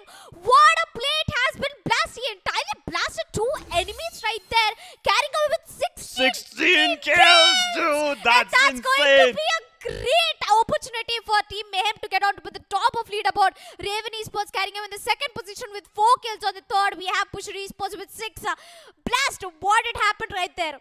I quickly want to jump back into highlights and see what happened at the blast. He was standing, he threw up a grenade. I don't know. It was an end. It was an end. I remember that Raven Shift trying to land some shots at the last places, but he could not get the sniper knocks, and Team Mayhem comes in from the back and gets that knock and finish, and that's where I think they started performing. That's where they went all in, and 16 kills. I think that's going to be the highest points that we'll be seeing in this entire tournament. So let's see how it's going to turn out for them. But also, if you talk about Pusher Esports, they did have a good placement, but I told they are unaware of the team coming in from the back. That was going to be Team Mayhem. And in front of them, 4 Unknown also tried to do their best. The last guy standing for Total Gaming.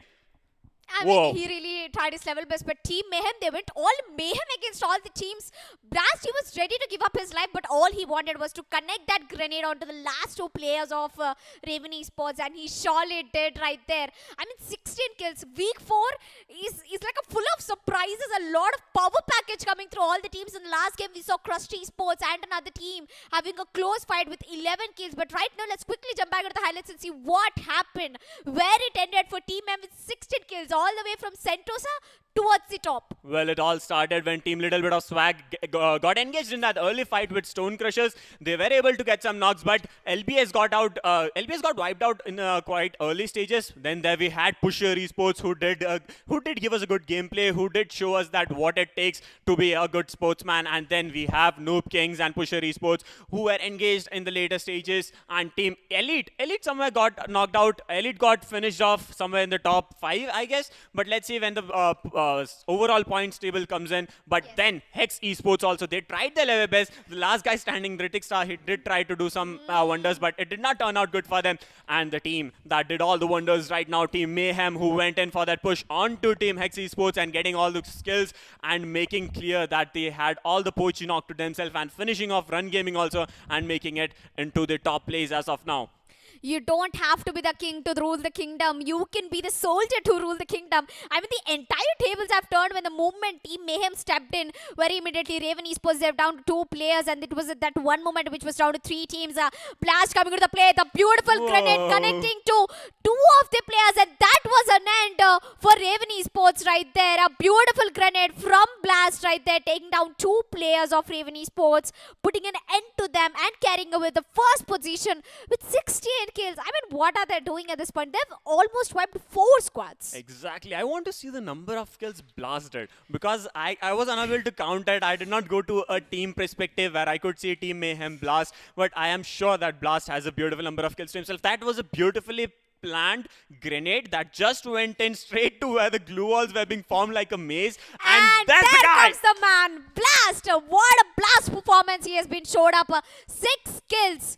2,383, the highest damage of today's score. This man is just going inside. 0 headshots, 6 kills. That's going to be an easy wipeout of around 1.5 squad. I think most of those kills were grenade kills. That's what I said in the beginning, that I always love to see grenade kills in a match. When it comes to grenades, I'm the man you should have to look out for. I think Blast heard you. Yeah, he did hear me, and I'm gonna thank him for doing that. Meanwhile, Team Mayhem, Ninja finishes off at the second place in the MVP leaderboard with 5 kills, 1,568 damage. We have PE Saurabh from Pusher Esports. Pusher Esports did perform good, and there's 3 kills, 1,562 damage, and KinGz Mr. KK from NooB KinGz with 3 kills, 1,496 damage. But look at the headshots of PE Saurabh. He's got a beautiful headshot. That's gonna be 6 headshots, and the last guy from Team KinGz, that's gonna be Rudra from NooB KinGz with a damage of 922 and 3 kills. And I think that's a minimal amount of damage you do when you actually take 3 kills with only 922 damage. Explains the amount of accuracy this man Rudra is, last but not least carrying away in the top 5. And there comes the point standings. Team Mayhem, 16 kills, 52 points in 1 game. The highest I saw was 49. Well, I think Team Mayhem is gonna create a mayhem in the final leaderboard. 52 points, seriously. And can you see the difference? It's like 22 points between the first and second. So 22 points does make a lot of difference when it comes to the entire standings at the end of the day that we'll be seeing. Meanwhile, NooB KinGz finishes off at the second place with 9 kills and 30 points. And Pusher Esports at the third place with 6 kills and 27 points. And looks like Raven Esports team will hit Total Gaming. They're in a big trouble right now. Total Gaming getting eliminated in the 6th position with absolute 0 kills in hand.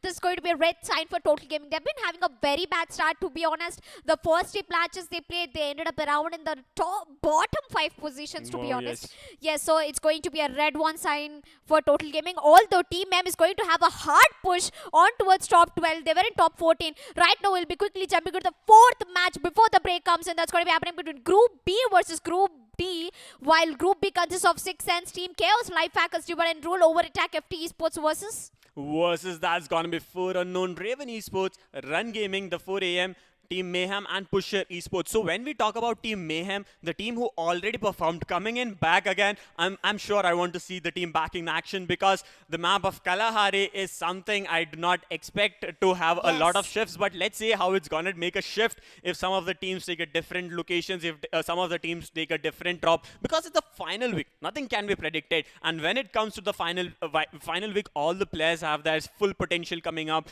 They have that full energy level and the adrenaline boost they have. While hold on, it's just not Team Mayhem. We have Life Hackers who are on their way to get that booyah. The first booyah of the day went into the hands of Life Hackers, and I'm pretty sure the name itself predicts everything. Life Hackers, they know exactly how to take those shortcuts and make it to the top of the booyah.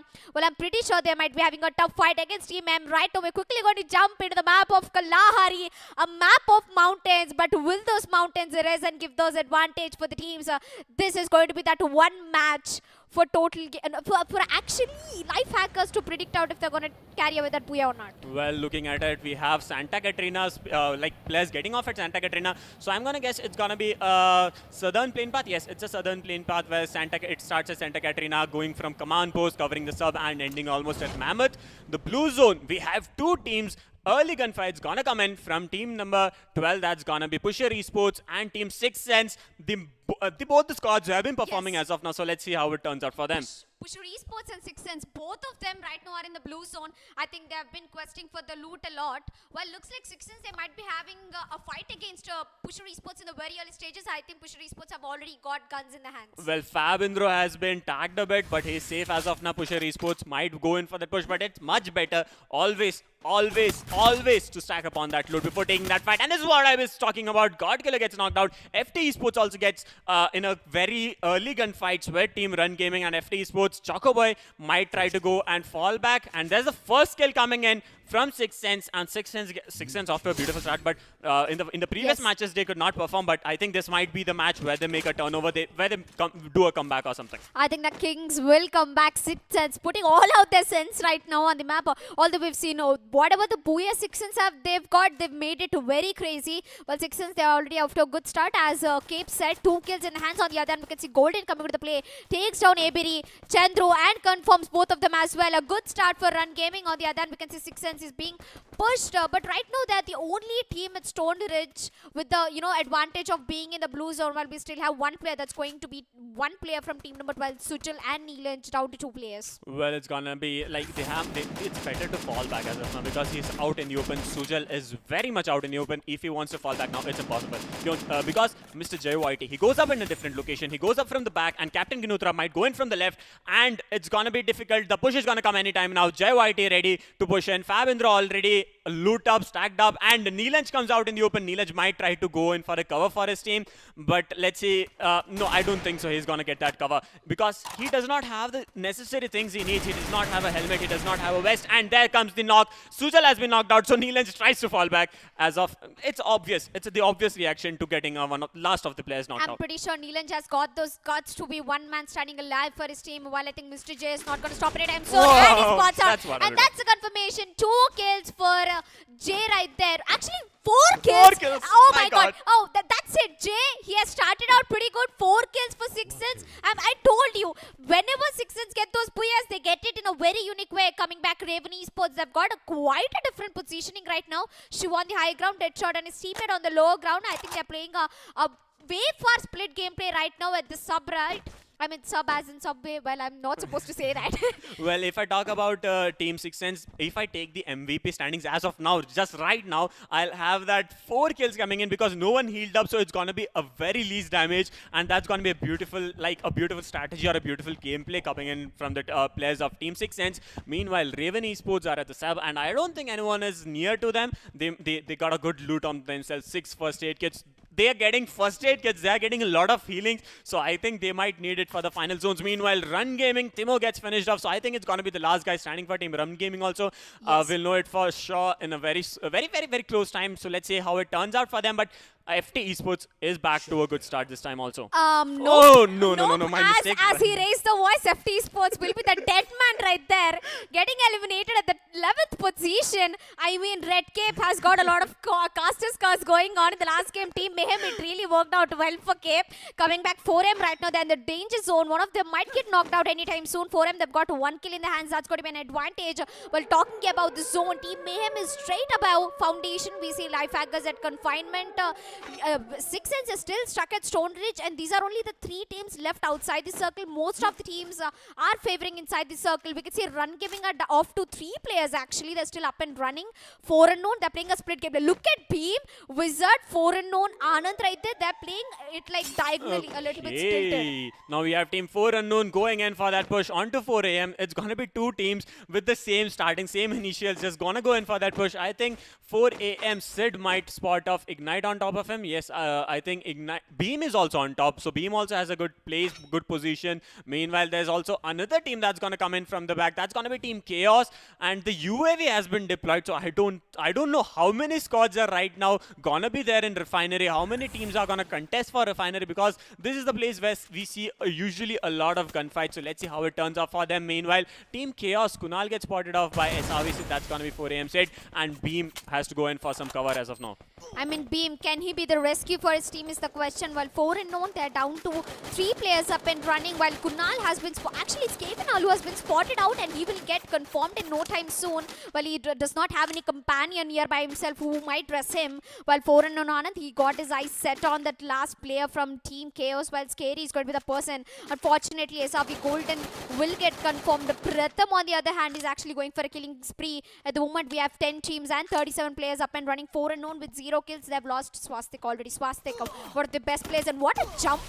Scary took that all the way from above, but he luckily got saved right there. Oh, he gets knocked out. That's what I was. That's gonna hurt a bit. Ouch. Because exactly. Ouch. That's gonna. You should have hold a second and just let him just fall down to a free fall and get knocked out. But now we have 4 unknown. Beam gets finished off. So I think Swastik and Beam have been taken down. Wizardo and Anand, the last 2 guys standing for 4 unknown. They are still gonna hold the location. They have those beautiful vantage points. But let's see, Kevinal Jr. gets tagged off. Scary is trying to take those gunfights with Team 4 AM. But Kevinal Jr. has to heal up a bit. Yeah, Scary was also tagged, but I think he is good right now. He can take those gunfights, but I think he needs his team to back him out whenever needed. But I think his team went in for that push. He's the one staying back. He's the one giving the long covers that they need as of now. I think Team KinGz are going way out of the expectations, and Team KinGz Pratham will finish off 2 players. Can he get the confirmation is the question, as we're down to 36 players, while it's going to be a very close competition happening between Team KinGz and SRB. As that fight is gonna make it the favor of 4 unknown Wizard, taking down 2 players, confirming them as well. While Kevinal has been tagged down and he is in a big trouble right now. Team KinGz, they've got 3 kills, 4 man up and running, triple kill for Team KinGz. What a play coming from Team KinGz, but the only team which got the advantage of this fight was 4 unknown, while Wizardo is off to a very bad start. He's being spotted out by Scary. If Scary knows Wizardo is right there, I'm pretty sure he's going for that finish. Well, 4 unknown Wizardo and Anand both still alive, but they have to stay very close. He just, if he just tries to sit, even if he tries to sit, he might get spotted off by Scary and just get, and that's gonna be a difficult situation for Anand, because they both have to stick together. It's eventually up to one of them. If one of them gets knocked out, it's going to be difficult for them. So let's see how it turns out. We're going to have the first zone closing in. It's going to be 7 minutes, almost 8 minutes into the game. 9 teams and 33 players still remaining. Team Mayhem, the team who created the difference, who is going to make a difference this game. I am having a very, big hope, big expectations from this team right now. Well, let's see if Blast and his teammates are going to set that bars to high or not, while the zone takes a northern shift towards... it's actually contesting Refinery right there. 4 unknown being one of the best teams to contest Refinery. Right now, Run Gaming and Team Mayhem, they might be having a very close fight as they are in the range zone at the moment. KinGz with already 4 kills in the hands. And that's going to be Mr. J single-handedly getting those 4 kills. This man is not going to stop anytime soon. This just one man is going to be a huge asset for KinGz coming back. Raven Esports right now, they're holding on to a very aggressive and a very higher ground position. They might be having a clear-cut view of KinGz. Yeah, I think they have the advantage of the height, but I don't think the zone is favoring them. So they might have to, when they move in, they might have to face 2 teams. That's going to be Divide and Rule on the left, and that's going to be Team KinGz on the right. So let's see how this turns out, because see, when you have all the 4 players standing, it's fine and good, but when you have to go into the zone between 2 teams, that's where the trouble comes in, because 2 players might be okay. You can do a 2-2 division also, but still eventually it all comes down when you need all the 4 men concentrating on a single team. That's when you have all the 4 players standing and making it into the zone. While I think life is all about competition and struggles they face, coming back to Team KinGz, Raven Deadshot has been knocked down. He has been failed to death. I mean, he took a very long jump that was not necessary. On the other hand, Mr. J goes for another knockout to Shabazz and confirms it as well. And that's going to be almost 5 kills for that man. On the other hand, Pratham with 3 kills in his hands. 1 kill for Tech KK. Team KinGz is on the run right now. Mr. J getting another kill on to Park Motaya. This man is not going to stop anytime soon, as we're down to 9 teams. 30 players up and running. Team KinGz, they're inside the circle. They've got the high ground advantage, but how long can they resist there? How long can they be consistent in this position? Well, with the number of kills and number of players alive right now, I'm going to guess that the last zones are going to be contested by a lot of teams. Let's see how it turns out, because KinGz with 6 kills, and all the 6 kills of Mr. J Whitey. God, this man is on fire right now, and I want to know, did he have a energy drink or something? I don't know what is on right now, but the adrenaline push that is giving me is just so wonderful right now, that Mr. J Whitey is turning the tables for KinGz right now. It's gonna be a good start for them, because the previous matches they weren't performing, but this matches they want to make all those difference that they couldn't do in the last matches. I mean, if Jay only had that mic to drop and explain it to all the viewers right there, that he's going to be that one man, one beast who's going to put out all his potential, unleash the potential of whatever he has got. He's going to put that, he's going to be a very big asset for his team, for KinGz. Team KinGz with only 4 kills, and the zone has begun to shrink. Where is it going to contest is my question, and it's going to be straight in the hands of Refinery. You know, it's going to give a lot of advantage for 4 and noon, and over attack we can see Team KinGz also inside the zone, while KinGz, they might be having a fight against Tanura Gopez, the last man standing for team number 5. Run Gaming, they're down to 3 players with 3 kills in the hands. Timo has been taken out at the very early stages. Yes, and also I want to see the last fights might be happening, but I can predict that the last fight might be happening between Team Mayhem and Team KinGz. So I want to see if KinGz is going to make a difference of those 16 kills that Team Mayhem did. Will they overrule it? Will they overtop it? Meanwhile, Run Gaming still holding, and they might be off to a good start, but they lost a player, so it's obviously that they have to hold on the location for a while. Meanwhile, KinGz off to 7 kills. Man, he's just going on a kill every minute right now. I think there's no need to even predict who the MVP is going to be.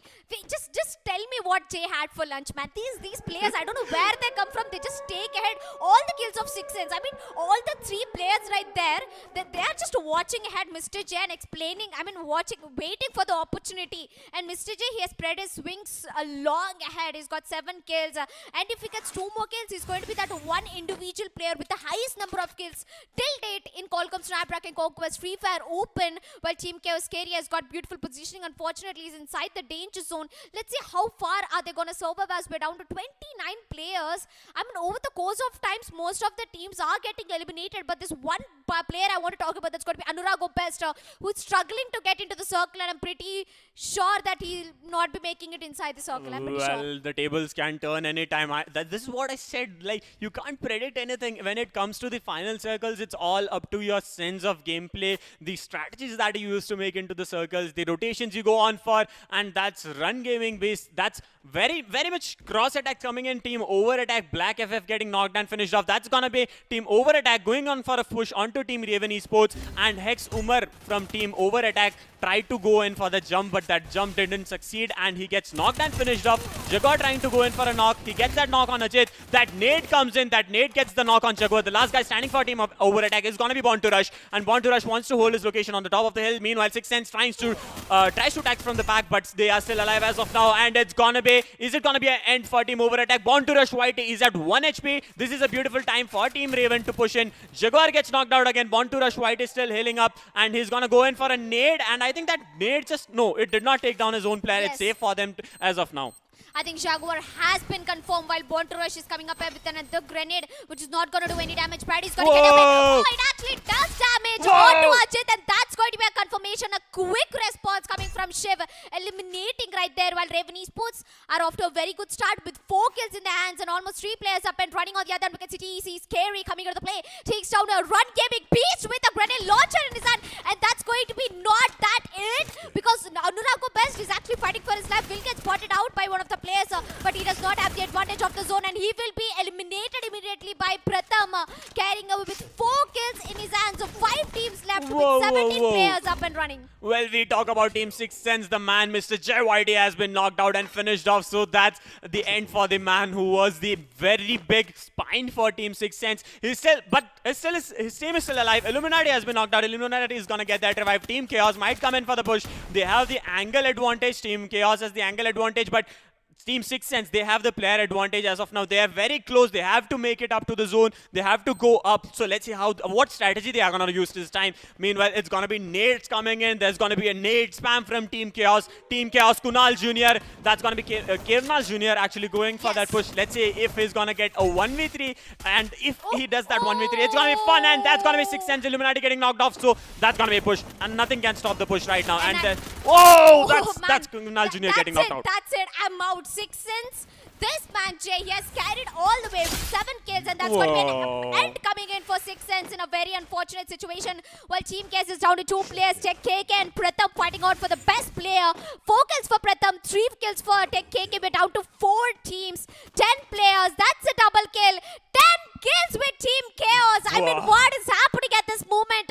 Lifehackers are still up and running. These are the slithering, sneaky team who are waiting to get that booyah, but will they get Team Mayhem still up and running? Blast has unfortunately been confirmed by Baby, but will that killing spree in the favor of LH Baby? It's quite a question right now. We have 2 teams who took those booyah in today's match, so let's see. It's gonna be Team Lifehackers versus Team Mayhem. Mayhem Ninja, the last guy standing for Team Mayhem. Let's see if he's gonna do some wonders or not. Meanwhile, Old Monk comes in from the top.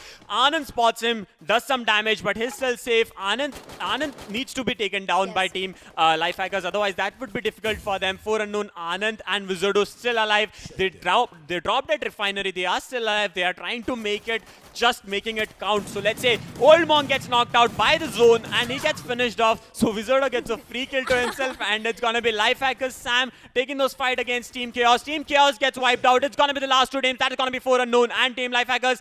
The zone! Wait, no, zone! Is it gonna be Predator? NooB, that's going to be 4 unknown, I guess. Carrying away with that Booyah. Absolutely doing nothing right there. Lifehackers, only the disadvantage of not having a high ground. And that's going to be 4 unknown carrying away with that Booyah. The first Booyah of the day in their hands. And I'm pretty sure Lifehackers, they were this close to make another Booyah. But unfortunately, they got eliminated. We can see Lifehackers with 5 kills, 4 unknown with 4 kills. But Team Chaos, the legends with 10 kills in their hands. Well, if we go to Team 4 Unknown, they just landed off at Refinery. They played that game from there. They just stayed there, just wanted to know that this is the location where we have to hold on. We do not need to go anywhere. And this zone shifting, where those zone shifted on those bridge, they had to just stay on the top. And he was healing his teammate. All he had to do was just heal it. And Lifehackers, they did a beautiful job. They tried to make it, but eventually the zone takes its toll. I mean, top 2 positions in 2 games, 1 Booyah, 1 second position. They've done a great job, but it all comes down to this one question. But before we go into that question, let's just quickly jump back into the highlights and see what has been happening in the Redmi 9 Power, which has 6000 mAh battery, 48 MP of quad camera, and the best processor, that's going to be Qualcomm Snapdragon 662. Carrying away with that highlights, it all began with Sixense J going on a killing spree, 4 kills, and not going to stop anytime soon. Well, he was just going on for a kill every minute, but then we had Team Chaos also, who were creating a total chaos. They just go in for that. Pratham, the man, he just went in for that push, got 3 kills for himself, and they did not stop at that. They just wanted to finish off all the teams that were surrounding them. They tried to make it into the top, I think they were gonna go try the Booyah also, but I think the zone did not give them the advantage. And the fight with Team Lifehackers, that did take its toll. Meanwhile, there we had Team Overattack and Team Raven, and that was a beautiful grenades coming in from Shiv. He tried to take down Team Overattack, and he succeeded eventually, but he lost a lot of his teammates. And it's like Team Mayhem, they made all the way, but unfortunately that is just not enough. On the other hand, Tech KK has used a very beautiful bait. He made Kunal push towards the low ground. He took down 2 players. When it all came down to that one position, Lifehackers, Predator was inside the zone, but only if he could take the jump, and it was 4 unknown with the only advantage of being in the zone, carrying away that Booyah. This week has given a lot of surprises. Sometimes it was teams with lot number of kills, and sometimes it was teams like Lifehackers and 4 unknown. I mean, look at 4 unknown. They were down to 2 players. They had no clue where Lifehackers were standing. All they did was just walk into the zone. Yes, that's it. Yes, that's it. That's what they had to do. They just needed to do nothing extra. But also, as we talk about the teams, because it's week 4, I think it all comes down to do or die. If you do, you do it. You do it with your full might. And if you don't succeed, you have to die. That's eventually the motto of every team as of now, because I'm going to see I'm seeing bottom 12 teams that are performing, that are trying the best to make it hard. Run Gaming also did perform a good. They did try to, eventually, the first gunfights between team, that was on FTesports. Yes, FTesports and Run Gaming. I thought that FTesports had the advantage in the beginning, and I was like, FTesports are gonna take down Run Gaming, but no, there comes the FTesports have been eliminated, ladies and gentlemen. And I was like, okay, I'm wrong. I'm going wrong here. Meanwhile, Run Gaming did a beautiful job there. I think they might be trying to be aggressive. It will turn out for them eventually. We are gonna have if I'm going to talk about the MVP, it's going to be the guy. It's just going to be the guy from the Sixth Sense. Yes, it's going to be Jay. And there comes Jay with 7 kills, 1609 damage. This man, he has been that one best asset of Sixth Sense right there. Well, I think with the 4 kills in the start and just going in for that killing spree, he did not want to stop. He just wanted to go like, wow, my brain just exploded right now. And he was like, okay, let's go in for that push. I want more kills. I want to make a difference. And I think that's the maximum number of kills in the entire conquest, right? In the entire Free Fire conquest that was powered by Qualcomm. Let's see the other players. That's going to be, I think, Pratham coming on the 2nd position with 4 kills. Tech KK following him with 3 kills. Kunal with 3 kills. And with Zerdo, last but not least, with 3 kills. I think Team Chaos, they made it to the top 5 with 3 players in the hands. And, there's one confusion. We are in Team Chaos. They've got 10 kills. But will they beat the first 2 position? They got 3rd position. That means they got almost around 15 points. Adding those 10 kills, almost 20 points. So it's pretty hard to predict. Do the math. I'm very bad at maths. I'm quite not expecting them. But I'm sure Team KinGz will be ending up in the second position if I'm not wrong. I'm just really nervous which team is going to be taking that advantage. Well, 4 unknown did get that booyah, but I don't think they had enough kills. But yeah, I think they had enough kills to make it to the top. But 5 kills, yeah, 5 kills. That makes a difference. Team KinGz! What a turn! They're not even in second place. They're at the first place. The number of kills eventually does make sense. So it's just a 5-point difference between Team 6ins and Team KinGz. Team KinGz finishing off at the first place with 35 points. 6ins finishing off at the second place with 30 points. And Team 4 unknown finishing off at the third place with 28 points and 4 kills. The tables have not turned. The tables have been broken, destroyed at this moment. Team KinGz entirely giving those hope to 4 unknown and snatching it right away in the next second with 10 kills, 35 points, 6 ends, followed by them with 9 kills in hands with 30 points. And looks like 4 unknown life hackers are going to be very disappointed in terms of kill points. While they made it to the booyah, but that's just not enough because skill points are going to outplay you. And definitely Team KinGz outplayed. What a play it was from Team KinGz and 6ins. I think most of the kills from 6ins, 7 kills were given by Jay itself. Jay itself and 2 kills with his rest of the teammates joining in. But also as we talk about Team Mayhem, they finished off at the 7th place with 13 points. So I think Team Mayhem also wanted to do something special, but eventually it comes down to the last player, that was Ninja. He was also taken down. He tried to go and he tried to he was like, I will go for the placement points. That's enough for me. We had a beautiful game last time. 52 points coming in. The last game was like insane gameplay by Team Mayhem. And I mean, I'll just show the way how Team KinGz walked in. They walked into the leaderboard like this. And yeah, just I mean, that pretty much sums up the way how aggressively Team KinGz have been playing. I mean, Team KinGz, they had that trust in themselves. They had that belief. Right now, I would say week 4 has been not only like a surprises, it's just been an insane plays coming out right there. A lot of miracles have been happening from the teams which we least expected, especially Life Hackers, Crust Esports with 11 kills. Crust Esports with 11 kills. That was just like, see, I predicted this last week itself. Yes. Like, no team wants to stay at the bottom. See, even if I was playing, I'd be like, see guys, this is the day we have to do something special. This is the day where miracles come in. This is the day we have to make casters, to make sure that the casters go like, oh, what is happening? What is happening? We don't understand anything. Please go a little bit slow. But they were like, okay, and the pace was good. The pace in all the 4 games, like there were no moments where we could stop. Like we couldn't even stop for a break. We couldn't do anything. But let's see how it turns out. I mean, it's still the first half of the day. We still have 4 matches to go. In first 4 matches, we've seen a lot of intense action coming in. We still have 4 maps left, and I'm pretty excited. And we'll be going in for a short break. I'll meet you right back after the break with me and Red Cape coming back into the game. Well, see you guys.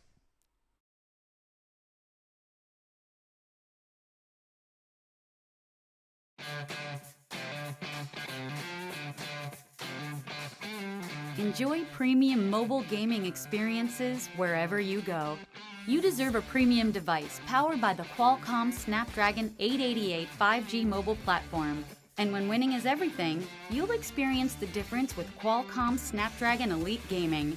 Harness the power of ultra-smooth responsiveness, color-rich HDR scenes, and desktop-level features that are mobile firsts, all while playing longer on a single charge. You deserve graphics and audio that are crystal clear. All right, I'm out of ammo. Do you have ammo? Yeah, I do. I'm low on I bullets. have the rifle. All right, come back. Let's get out. Enjoy Qualcomm acoustic audio technology for noise suppression to enhance your in-game communications, and enjoy chatting with teammates without an annoying echo or feedback. Run. Where are you? Okay. Dude, where are you? Let's go to the other house. Let's go to the Where other are you? house. The blue house. The blue Who's house. shooting at me? The blue house. Go. And when you want the wireless immersion of earbuds, count on Qualcomm aptX technology to truly deliver immersive sound with low latency. When it comes to your device, you deserve unrivaled gaming speed and stamina. You deserve premium mobile experiences. You deserve Qualcomm Snapdragon.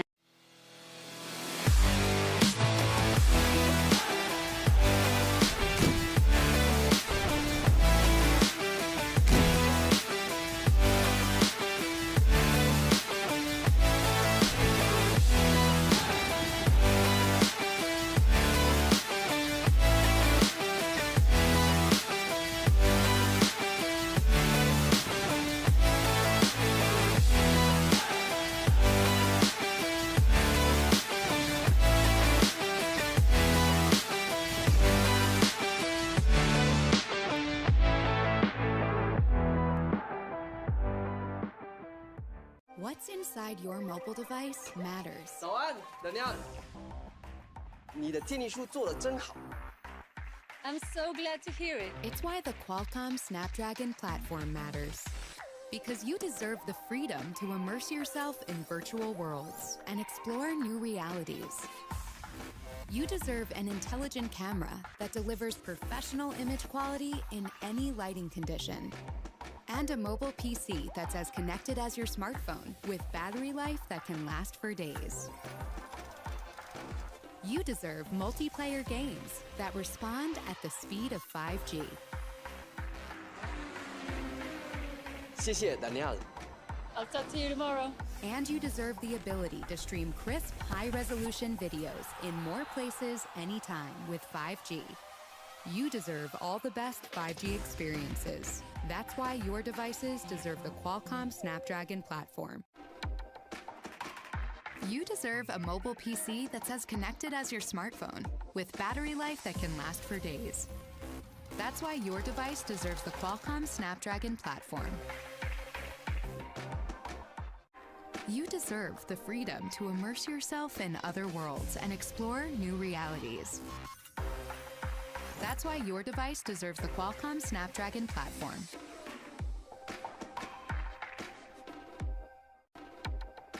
You deserve multiplayer games that respond at the speed of 5G.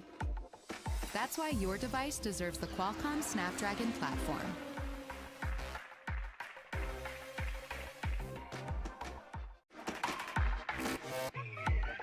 You deserve a camera that delivers professional image quality in any lighting condition.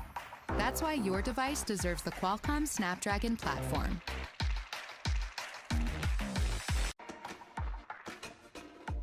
You deserve to stream crisp, high-resolution videos in more places anytime with 5G. That's why your device deserves the Qualcomm Snapdragon platform. Are you ready? 1, 2, 3, strut!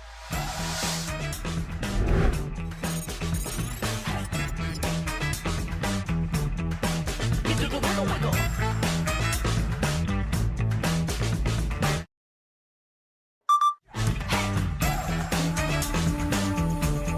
You shake it like you really wanna. You shake it like you really wanna. Shake it like you really gotta. Ready, set, strut, hey. Drop to the side, do a little wiggle, then glide to the right. Shake just a little right. Hey, hey. Are you ready? Count 1, 2, 3, strut.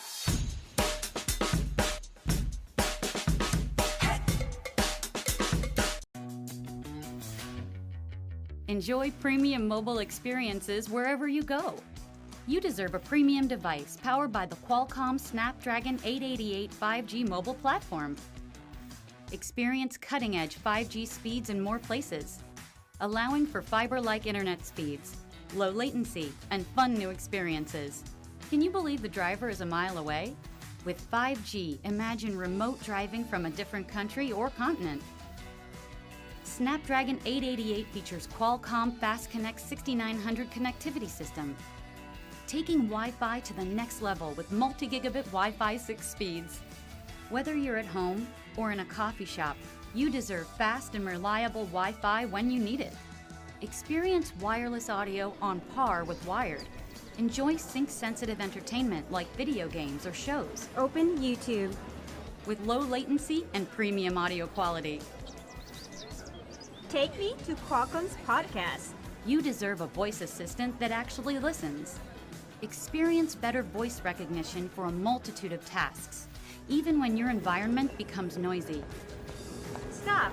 Call Earl. Turn on noise cancellation for the benefit of you and everyone on the call. Hello? So loud. Hold on, let me turn on the noise cancellation. Can you hear me better now? Much better. Much better. Great. When it comes to your device, you deserve a total connectivity powerhouse. You deserve premium mobile experiences. You deserve Qualcomm Snapdragon. Staying connected is now more important than ever, and 5G strengthens those connections. Qualcomm's 5G leadership is supporting virtual ways of learning, even in remote areas. and wherever 5G is helping to make driving safer by connecting cars to the road, traffic lights, and everything else. You'll see our 5G leadership on the smart factory floor, where wireless connectivity is making everything more efficient. You'll see it transforming industries like agriculture, and where 5G is helping an entire festival to live stream the show at the same time. See our 5G leadership powering always connected mobile PCs, and wherever multiplayer gaming is connecting more friends in real time. At Qualcomm, we remain focused on transforming industries, creating jobs, and supporting the economy. The invention age is here.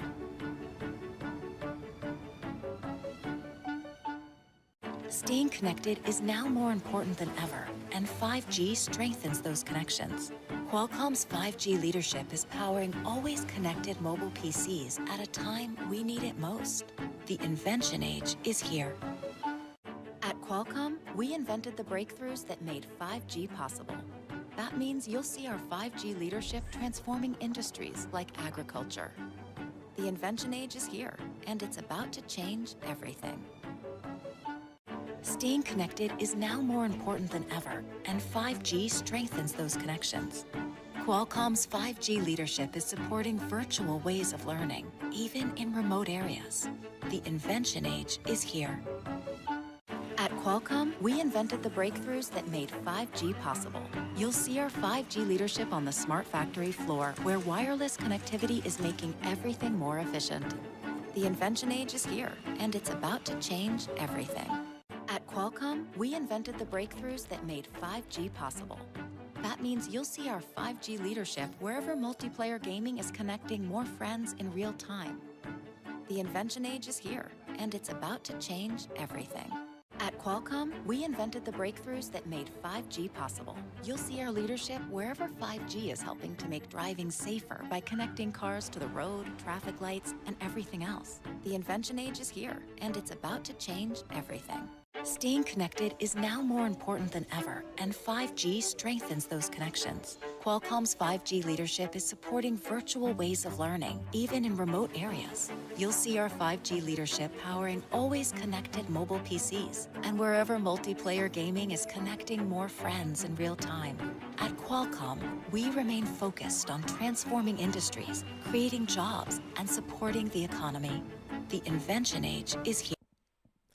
Welcome back, ladies and gentlemen, to Qualcomm Snapdragon Conquest League Stages 4 Week Day 1. And off to a good start, we had 4 beautiful, amazing matches, back-to-back booyahs, where we could see Team Mayhem outperforming all the teams with 52 points and 16 kills. That was just out of the book, out of the context. And joining with me will be my co-caster, Arka, and we both are gonna kick it up a notch for the last remaining 4 matches. I mean, it was amazing to see Mayhem perform like that. I was looking forward for a team to come up and make their name, even though they're not getting selected in the top 12. I wanted that one team to come out and stand out, give a performance in such a way that everybody will be like, oh, you remember yes. that one game of Team Mayhem? 52 points, and that is how this legend is going to go down with. When we're going to recite the whole, rhapsody in front of you, Team Mayhem's name is going to stand out for sure on the other end. I just love the way 4 unknown played their match. Yes, obviously. I would they had a beautiful drop point, they had a beautiful strategy, but we'll talk about that later on, and we are gonna go into the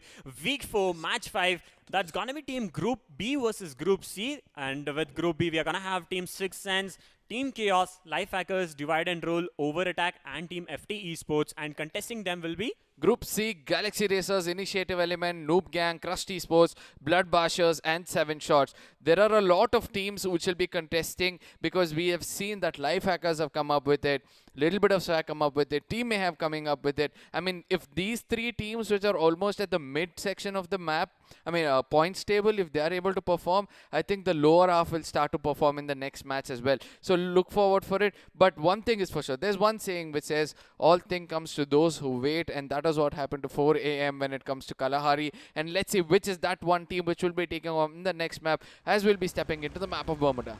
Well, it's gonna be a beautiful landing positions coming in. I think it's gonna be a centralized plane path. Let's see how it's gonna be for team. Okay, it's a centralized plane path. That's what I've been talking about. The blue zone swarms at Bullseye, and Team Crest Esports, surprisingly, they are spread out a bit between Shipyard and Bullseye, and I think want to see Team Chaos. That's going to be very close to them, so let's see how it's going to turn out, because it's just one guy, AB Divine from Team Crest Esports in the blue zone. The rest of their team is like, they have taken a different drop. I wasn't expecting this. Meanwhile, 6 cents and 7 shots, they will always go in for that mass electric. They will make sure that they contest each other there.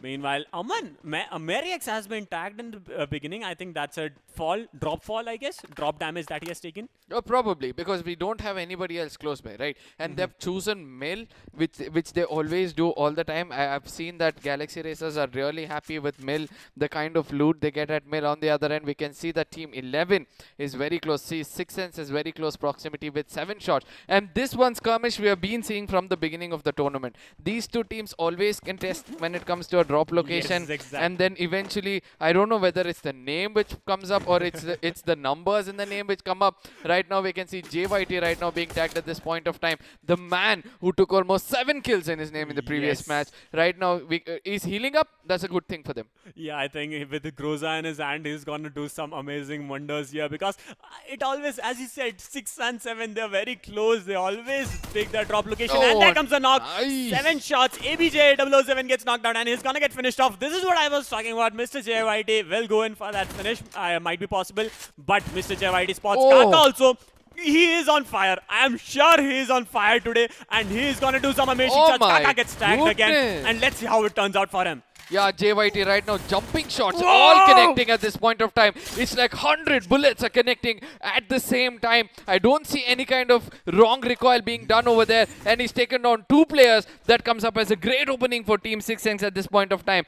Everybody's eyes are set on JYT. If he gets taken down, it could be the beginning of the end for 6 Cents, because everybody else are right now vulnerable, not having that experience in the game. That's going to be end for Team 7 shots. 7 shots get wiped out. It was like Team Mr. JYT, he did the wonders there, but his team also comes in from the back. This is what I like about this team. They stick together. All the 4 players always going to be very close to each other, very close proximity, making sure that they lose none of the players. No knocks coming out, just going straight for the kills, just hunting like a werewolf, and just making sure that they get those kills and tear those teams apart. I have not seen werewolves group up before, but when they group up, this is what they can do. An onslaught are coming in, led by JYT. On the other end, Divide and Rule right now losing Shabazz. Shabazz right now bleeding out. It could be a small opening for team number 5 to regroup and save him at this point of time. I can see one player running out in the open. Could be the next target for FTesports right now. Chandru not having an eye on ABD. He'll slowly make it towards him probably and eventually revive Shabazz. But if Bagmothaya gets spotted out, how ABD has spotted out this point of time and will be cleared out, it's going to be Shabazz who will be counting his life in seconds before he gets cleared off. Well, that was a beautiful revive coming in for Shabazz, and I think someone went out in the open, just went. Like, I will take those risks. I will just go in for my teammate, because he is the one I need right now. See, this is what I like about this teams also, who just goes out in the open, just gives out everything they have, because they want to make sure that they are in the top 12 at the end of the day. Meanwhile, Team NooB Cam comes in from the back, and they are trying to backstab Team FTesports. FTesports have already lost one of the guys, and let's see how it turns out for them. And the push is going to be imminent. No, I think they're going to go fall back towards lockdown. NooB Gang is right now going to fall back. Are you seeing that in this tournament we can see a lot of woodpecker being used? Yes. Like most of the teams are relying on that one gun, and that one gun is kind of, giving them that support which is required for a fighter. And eventually when they have it, they're executing it really well. The circle, for the first time we are able to see in this 4th week, that it's going to come up to a southern-western shift that comes up to say that most of the teams will have to take a longer rotation into the circle, especially the teams at Sentosa.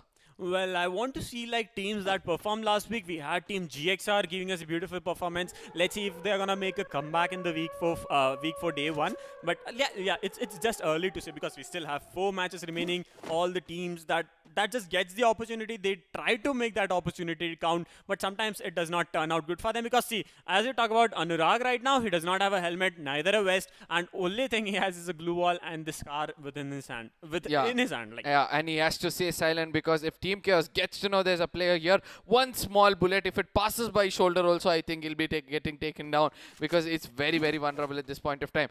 Trying to run out in the open, Shabazz is going to come in. On the other end, we're going to jump right into Team Chaos, the team we've which I was talking about, not far away from them, in close proximity of hangar. We can see there's team number 8 close to them as well as team TC. We have seen them always jump in style and come land over here before as well. Yes. So let's see. Even they're coming in close proximity with team number 8, team number 5. And I don't know whether they'll be sandwiched anytime soon. I think Chandru might get knocked out. Yes, there comes the knockout. Kevnal, the man, I think he just went in. If you remember the last game, he just went all in and he was like, I'll just go in for that kills right now. FT Santosh also gets spotted, but he just decides to fall back. The Chrono Shield comes in like a help for him, like a beautiful savior. But I think the last two guys standing for FTesports might have to fall back, and this might be good for them. Meanwhile, Team Lifehackers, Old Monk gets a finish onto Team CES. That's going to be one guy down for Team Crust Esports also. Meanwhile, we are moving on to Lifehackers, the fight we were talking about. Lifehackers baby gets knocked out by Dr. Cosmic. Cosmic might go in for that push, but Sam tries to come in from the back. There's a beautiful glue wall coming in. He did not get knocked out. I think he might go in for some cover. He's trying to get some cover. And Old Monk also comes in from the back, but Sam gets knocked out. Baby gets that revive, but I think Old Monk will have to come up with some wonders to make sure his team is right alive. now Ashu gets taken down. Duker is also down as well. Crust Esports downfall has already begun at this point of time. Ashu gets revived, but again gets taken down because of the Predators. M82B connecting over there very clearly. It's going to be a jump shot coming in over there. They'll be taken down. Cosmic, that comes up to say there's a last player of Crust Esports right now alive. It's going to be Lifehackers right now dominating. 3 kills in their pocket. Predator, the man who made it a little bit of a change over there and gave up a huge opening as Old Monk did wonders with the VSS. Divine, the last guy standing for Crust Esports, wants to still hold his location. He just wants to stay there. He does not want to give his location. But meanwhile, Team Galaxy Racers comes in from the back. Divine gets ported. Divine gets a knock, and that's gonna be Vasio who's gonna be taken down. Meanwhile, Team Lifehackers still holding location. Crust Esports gets finished off. I don't think Vasio has been taken down. Meanwhile, Lifehackers has all the 4 players standing. Barkawai has been tagged a lot, and I think he might be. He has to get some covers. He comes in with the glue wall, and Mary X still alive. And I think it's the 4 players alive, still alive for Team GXR. Baby gets taken down. Sam comes up with a grenade. I don't know how well it's going to connect. Doesn't connect properly. Predator comes up with the one. M82B is not able to connect any kind of shot. He relies on the Thompson at this point of time. Takes on one player. Baka Boy down, bleeding out. Aman and Mary coming into his rescue. On the other end, we can see that Vasio is trying to fall back as grenades are trying to fall in. Baby might be revved at this point of time, but it could be really vulnerable if Baby gets bleeded out and taken out. Well, Mary X is gonna hold this location at the backstab, and he might go in for the backstab. Baby is gonna bleed out right now. The nades do not get. They are trying to spam those nades, but they are not getting those kills for themselves. And right now, GXR is looking very much strong. They have 3 kills to themselves, with Aman with 2 kills, and they are gonna go in for that push on Lifehackers, I guess. No, but Lifehackers decides to fall back, and I think that's for the best for them. Yeah, Lifehackers will be playing for placement points from now on. I just one point of time thought that Lifehackers will be able to do, some kind of a damage against Galaxy Racers, get them out of the equation early on itself, but eventually they were not able to do it. But they'll be really happy with the performance. That one person, I think it was Basa Boy, who came in from behind with a very different angle. Speaking about other team, we're going to look at Blood Bashers, who are having a small skirmish against Initiative Element. Well, it's a long shots being fired by Insane Licky, and that's gonna be Initiative Element 417 trying to face off. It's gonna be a 4v4 standoff. Yes, a 4v4 standoff that's gonna be happening here. It's too much out in the open, it's too much risky, and we're gonna have the zone closing out, so it's better to take a good rotation or something. But I don't think Initiative Elements is gonna lose this opportunity. They just want to get those 4 kills. That's almost like 4 easy kills when it comes out to open ground. And if you have a beautiful advantage of buildings, obviously it comes out eventually to the team that is out in the open to be getting taken down. Yeah, they're going to rely on the next zone, that's for sure. If Initiative Element is not going to wait for the circle, then it would have been issue. But right now they're looking for that circle to come in and do most of the damage, and eventually they'll be looking forward for it. And look at the shift of the zone as we can see Initiative Element trying to dissect through team number 4 at this point of time. It's going to be tough for the Blood Bashers to hold on from now on. I think 417 just wants to get those knock onto Licky. Shubu is still waiting behind that tree. Shubu comes out in the open. I think 417 can spot him, and he does. tag him. He does tag him. He does tag 2 shots, and just the knock did not come out as of now. Initiative element also will have to move into the zone anytime. Licky also does not want to stay back. He does not want to be out of the action, and I think initiative element is trying to go back into the zone. Yeah, and Vicky right now gets tagged as well. Subu is getting tagged as well. I mean, Bloodbashers on the other end, somewhere I thought that they could dominate because of the lower ground. Right now, GXRs are having trouble, all thanks to DBR coming into the play. We can see that Vasio right now, there's a lot of glue wall in front of him. He's just holding it back at this point of time. We have to see whether GXRs will be able to do something special on the other end. We can see initiative element are also having a fight. Zidan comes in the open. He had that shotgun which didn't connect much, will be taken out and will be cleared out as well. Oh, that's gonna be ends coming in for FT Esports. Meanwhile, I want to see if we are gonna be seeing the Bagmota that we saw in the playoffs. If he's gonna perform, he's still holding the location. There's gonna be multiple teams there. Initiative elements gets wiped out, and that's gonna be a beautiful, the beautiful escape for the team that they were fighting against. Yeah, it was. I think it was. Bloodbashers? Yeah, Bloodbashers. I think that was gonna be Team Bloodbashers, but making in towards the zone now. Galaxy Racers, they do not want to stop. This is what I was talking about. The team did perform in week 3. The team haven't been performing today, but this is the match that's going to make the difference for Team Galaxy Racers. Yeah, Galaxy Racers are sticking together, right? Yeah. That's the most important thing, and that has always been the key for them to their success. And eventually now they're relying on it. In the previous matches, we saw that as soon as one player got taken down, they started to deviate from one another, and eventually they were taken on one at a time. On the other end, they'll be really happy with those 4 placement points. It's kill points. 4 kill points, that is 8 kill points in total. They have to play it a little safer from now on. In case they get detected, there's going to be a lot of teams rushing on him, because the bigger you are, the harder you're going to fall. 12 minutes into the match and 8 teams and 28 players still standing. We have team divide and rule with 1 man down. That's going to be Zeden, who is down. The rest of the 3 players are going to play for some placement points and going to stay a bit safe. And we have Team GXR in very close proximity. So if one of the players of Team GXR, that's Galaxy Racers, spots any of the players, any footsteps near them, they're just going to go all in. I know that this team does not stop once they get that killing spree, once they get that taste of the kills that they have in the hand. Yeah, and this is one thing, okay? Every time you summon a drop, you not only give your location, it's like you're welcoming your enemies to come and take a fight. So eventually, Bagmothaya, we know what kind of an assaulter he is. He'll be really happy about it. Aman trying to call in some drops as well. Shabazz on the other end with just the plasma gun. I don't know how long he's going to hold it over the heat gun. I'm so sorry. Yes. He's going to hold it over there. It's going to be 6 cents who's going to give a little bit of a medicine for a Bloodbashers, the same medicine they gave for Initiative Element. Well, I think 6 cents, who were off to a good start, they are going to go into Bloodbashers. They're going to push on to Bloodbashers and get those 3 kills. I think that's going to be Edward, who's been knocked out and be taken off. And the last 2 guys standing for Team Bloodbashers is going to be Shubu and Insane Aman. And 6 cents, you can see the flame on them. They are charged up right now. Mr. Jai White is the guy charged up. Insane Aman and Shubu. And Insane Aman gets tagged out. He's out in the open. He tries to take a different rotation, but I don't think Team 6 cents will let them even move out of the area and try to. They have surrounded them. There's a player from Team 6 cents. No, that's going to be a different team on the opponent side, I guess. Yeah, I think that is one new player who coming into picture at this point of time. It's going to be all 4 players of Team 11 trying to, take a different kind of a rotation. They're trying to make sure it's going to be Team TH coming in over there. Black has taken down Insane Aman, and he'll be taking those kills as well. At one point of time, I thought JYT will steal that kill, but was not successful. Subu on the other end. Right now, all the players of 6 Sense are rushing against him. This could be the end of Subu. Obviously, if Subu will be able to connect 1 or 2 shot grenades coming in, Subu gets cleared off because of Illuminati's grenade connecting. It's going to be Team TH on the other end. It'll be welcoming 6 Sense with a lot of lead pouring on them. 6 Sense with 6 kills. Gonna go in for a different rotations. There's already a team inside the zone holding this location, so it's gonna be they are gonna be gatekeeping for them. There's also one more team, so there are gonna be 2 teams holding the same location. So let's see how it's gonna turn out for them. Meanwhile, team that's gonna be Team TH over attack holding the locations, and Team NooB gangs and Team Chaos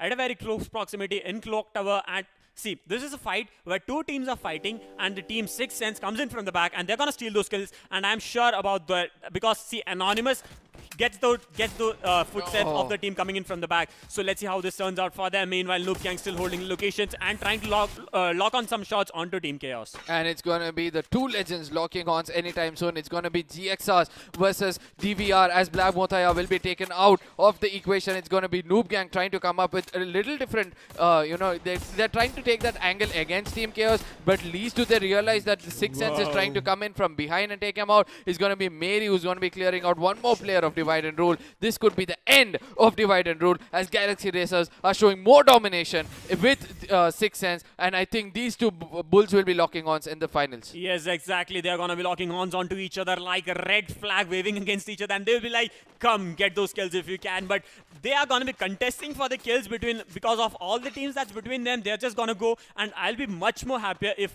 both the teams have all the 4 players standing when they get into that fight, because a 4v4 fight between two of those mammoths are something you have to look out for. Yeah, and there's going to be a lot of players looking out for it, right? They want to see what kind of strategy they come up when there are two legends locking horns, so that they understand the weakness of each team when it comes to the finals. On the other end, we can see that Lifehackers, after performing so well in the beginning of the day, right now suffering a bit. It's only Old Monk who's able to register a few kills. Predator, we saw the jump shot he gave over there, but eventually is erased out of the equation. Galaxy Racers trying to spread out. This could be the opening of the end for Galaxy Racers for sure, as they'll be tagged with 3 different directions at this point of time. It's going to be Team Chaos and Team number 12 who's sitting inside the clock tower as well. They'll also be giving a lot of damage, but in case they survive this, they're going to be dominating it really, really well. Well, Lifehackers Sam gets backstabbed. Oh, nice! Captain Putra. Whoa. That's CG Anonymous, NooB Gang. Beautiful nade coming in, and that's going to be last player standing for Team Sixth Sense. That's going to be Mr. JYT. He's going to try and go for the push.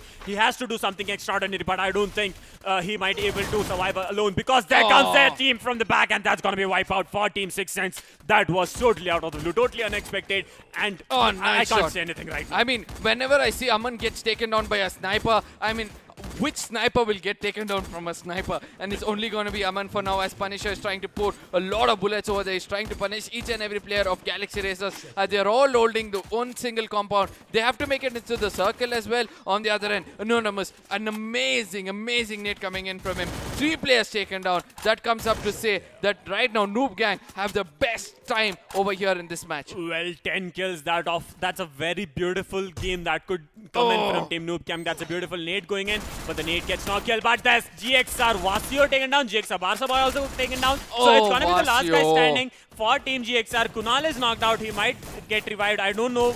They have to come up with something. NooB Gang, Patel gets spotted, gets knocked out, and I think Scary is going to go in for that push onto Team GXR. That's going to be MaryX, the last guy standing. He's going to go in for that push. Vasio gets eliminated. NooB Gang, Team GXR and Team Chaos, the last 3 teams doing a beautiful standoff here at Clock Tower. I think that Vasio nading himself was the biggest mistake which they have done. On the other end, we can see Mary gets taken on. Punisher really happy with the performance of NooB Gang. It's going to be NooB Gang versus Team Chaos. Team Chaos, Pratham trying to get into the circle. Anonymous on the other end, he knows what he can do with the grenade. He's not watching his back. Scary comes in from behind with the Thompson, but somehow gets detected. Punisher gets taken down from one corner. Let's see whether Scary will be able to do something. Scary gets taken down. Let's see who's going to be taking down Pratham, as we'll be down to 2v1 situation. Pratham is oh god, that's just turned unfair. That's just unfair, totally unfair. But it's okay if we say, because NooB Gang actually deserved it. The number of kills they came up with, the gameplay, the strategies that we saw, NooB Gang did outperform themselves this time, and I think they have a beautiful approx. If I'm sure they're gonna have 12 to 13 kills. No, 15 kills! Dude, they are coming up with some huge numbers at this point of time. 30 kill points coming in from NooB Gang, and that comes up to say they'll have a 50 point. That comes up to say 2 teams have got a 50 points game till now. I mean, what else can we expect from a game like this? In the game of Free Fire, where everything is mattering over here. Every team is performing so well in the 4th week. They want to be there in the top 12. Let's see which are the teams which will be selected by the end of the week. But that one nade from Punisher. I mean, Anonymous. No, Anonymous from CG. That's NooB Gang Anonymous. He just went in for that nade. I didn't expect 3 players. Okay, 1, I would have been happy. 2, I would have been okay. And 3, it was like unbelievable. God, that was just seriously. And then the last guy standing. Which team was it? It was the team of Sixth Sense they took out. It was the last player, JYT, trying to support the team. Couldn't do it at all. I mean, not the best of the performance from Six Sense. Let's look at the highlights and confirm whatever we have told till now is right or not. As we saw that JYT started off with the Groza, coming in with all different angles, all different kinds of jumps, and taking on most of the players, and Fabindro coming in with the final connection and getting those 4 kills for the team. Well, then we had NooB Gang off to a good start. They just made sure that they got those kills. They had those early kills, so I think that's how they got those 15 kills. I was looking at like 10 to 12 kills, but somewhere now when we move on to Team GXR, the fight between GXR and Team Initiative Element, that was the one to look out for. And LH Life Hackers also were included in it, but eventually they also got taken down. And then the over attack, the fight out in the open, Bagmota getting finished off. I was telling that Bagmota needs to perform this match, but gets taken down. And Galaxy Racers, they did also.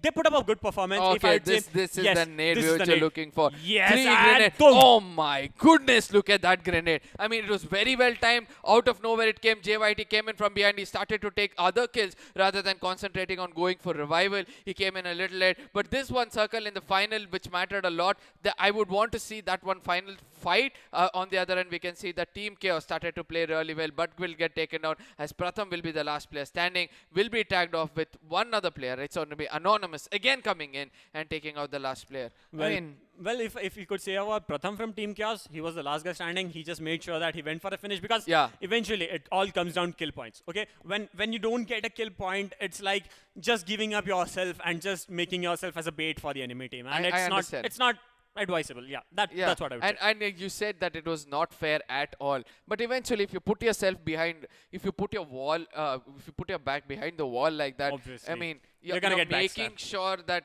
there is no way you have to come outside the circle and then inside the circle. It's so important for you to keep even 1 HP alive. And when you're going outside the circle and it's the last circle and you're losing 5 HP just by the zone and then trying to take a fight, not the best of the thing to do. Well, that was okay. They tried their best. The guy, he got knocked out first. Pratham had his teammate. He got knocked out first. So even if he tried, he could have, like, it's obviously a 2v3, and with if you come up with a probability, it's always 70 to 30%, like they could pull off a 2v3, because when it comes to game of Free Fire, they just go all in. And they also had a fight, right? 10% of that 30% will go down because they just finished a fight and they stepped in, and it's gonna be Anonymous with 5 damage, with 5 headshots and 7 kills in his hand. All thanks to Six Sense for staying together in the final circle and making sure they give that small opening for Anonymous to come up. I don't know. It was a well-cooked nade. I mean, it's important for you to come up with a well-cooked nade than rather than connecting 100 bullets. Well, do you think it was luck or do you think it was a well-cooked nade? I think it's a well-cooked nade because Six Sense had to be very conscious about what's happening around. All 3 players concentrating on nobody else and holding that one small compound did pay the price. Well, at the 2nd place, we have Patel from NooB Gang, and at finishing off at the 3rd place, we have Aman from Team Galaxy Racers with 4 kills, 894 damage. At the 4th place, we have Mr. JYT, the man who is going crazy with this number of kills, but this time he has 3 kills and 1286 damage, and Sakir 47 from Team NooB Gang with 3 kills and 785 damage. And I think there are a lot of new names popping up on the MVP leaderboard, and Mr. JYT was the guy with 7 kills in the last match. So I think this is the 2nd MVP leaderboard where we could see 7 kills, and I'm not sure if we saw 7 kills anywhere other than I don't think tournament. I've seen any 7 kills even before in this tournament. And right now, nothing is ringing in my head.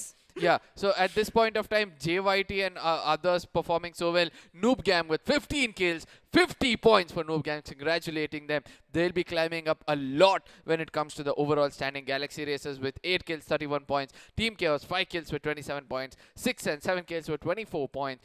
Life Hackers, 3 kills with 19 points. Over Attack, 1 kill, 14 points. We can see that most of the teams are performing well, right? So it's not going to be a lot of difference except for teams like Team LH and NooB Gang and other teams which are jumping like 30 points more than others. Exactly. But we'll see how much is going to matter. But I have to tell you this.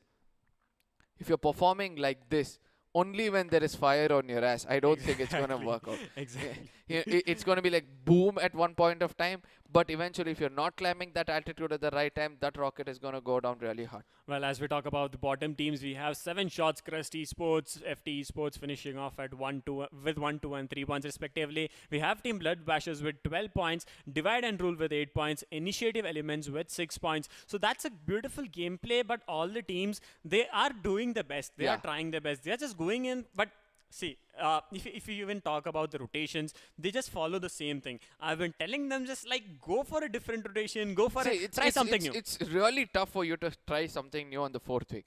I do understand taking those risks can come up to some new kind of results, right? If you're able to execute some good gun power, then only go for this new kind of rotation.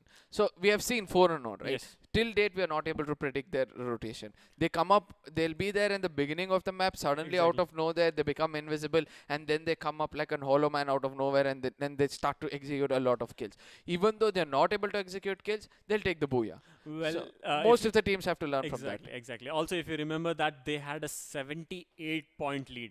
Yeah. 78-point lead when we started this, and that's what creates the entire difference. And now we'll be moving on towards match 6. That's gonna be between Group C and D. From Group C, we are gonna have Galaxy Racers, Initiative Element, NooB Gang, Crust Esports, Blood Bashers, 7 shots, and they will be facing off Group D. Group D, it's going to be 4 unknown, Raven Esports, Run Gaming, the 4 AM, Team Mayhem, and Pusher Esports. I'm looking forward for Raven Esports to perform really well. Run Gaming, I know that their legs are cut off right now. They're not able to pick up their pace at all. But 4 AM, that is one team, and Mayhem. I mean, we saw what Mayhem did, right? Yes. There was one good nade which came in from Mayhem in such a way that it came out. I don't think anybody else could have executed that beautiful nade. It was Mayhem who took one of those booyahs, if I'm not wrong. They took the booyah with 52 points. Yeah. So let's see if they're going to make a comeback. After the following match of the Kalahari, they did not perform. So I think this is going to be a map of Kalahari. So again, we are coming to Kalahari where they have to perform. They did try to perform 0 kills, but placement points obviously matters when it comes to the point table. So they did make it to the top 7, I guess, somewhere to the top 7. But yeah, placement points obviously matter. So if I was talking, so if we talk about NooB Gang, the last team who took the booyah, if they had 2 more kill points, they would have dominated Mayhem even today also. Today. But let's see whether Mayhem will be taking another notch up. On the other hand, we see that the flight path is dissecting to the center, somewhere from sub to shrines. That gives a lot of opening for all the teams. But Stone Ridge right now being contested between Initiative Elements and Mayhem. We have to see whether Mayhem will be starting their assault, beginning itself as 4 unknown. Will be taking a little kind of one person is always away, right? Blast right now trying to connect some shots against one player of Initiative Elements. Is going to be Moin, who's fighting out always possible. He'll be waiting for Razak to come in from behind. Moin very well settled over there. He takes down Marvel. It's Razak taking down Marvel. Wells comes in with the right kind of tag, and 2 players of Mayhem right now gone down. It's important for them to pick them up and then go for a fight, as Moen will be holding off most of the teams of Mayhem, as 3 players of Mayhem, 1 player gets cleared off. It's going to be tough for Mayhem to control this match from now on. Well, Blast and Ninja are at a very low health, and we're talking about Initiative Element. They are strong as of now, but then there we have Run Gaming getting finished off by Team 4 AM. They just gone for that early gunfights, and I think Mayhem, the last guy standing for Team Mayhem, he might have to come up with some wonders, because that's the elimination for Team Mayhem. Blast gets finished off. So I think 2 teams getting finished off back to back. It's almost like not even 2 minutes into the match, 2 teams wiped out. So this is going to be a match I have to watch out for. And 2 teams, I think these were the teams who were trying to make it to the top, but just getting finished off in the early skirmishes. Man, this is one thing I want to say. Moin at one point of time, I thought that he'll get taken out because he was surrounded by all 4 players. Yes, but exactly.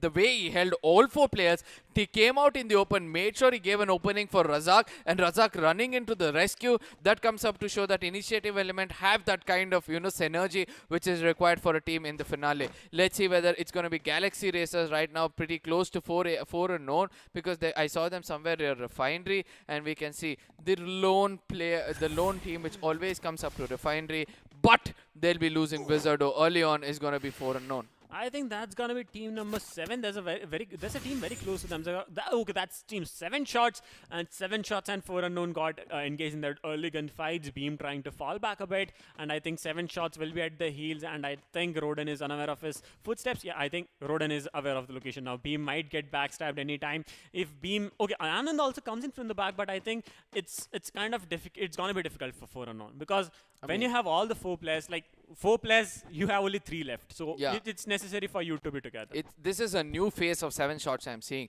Nobody even dared to contest 4 unknown, and whoever have trying to contest 4 unknown have been taken down till now. But they have managed to take 1 kill against 4 unknown. That's a lot of credits coming in for 7 shots. And 7 shots have this one thing. They want to make sure that they take the fight against teams which have numbers on it.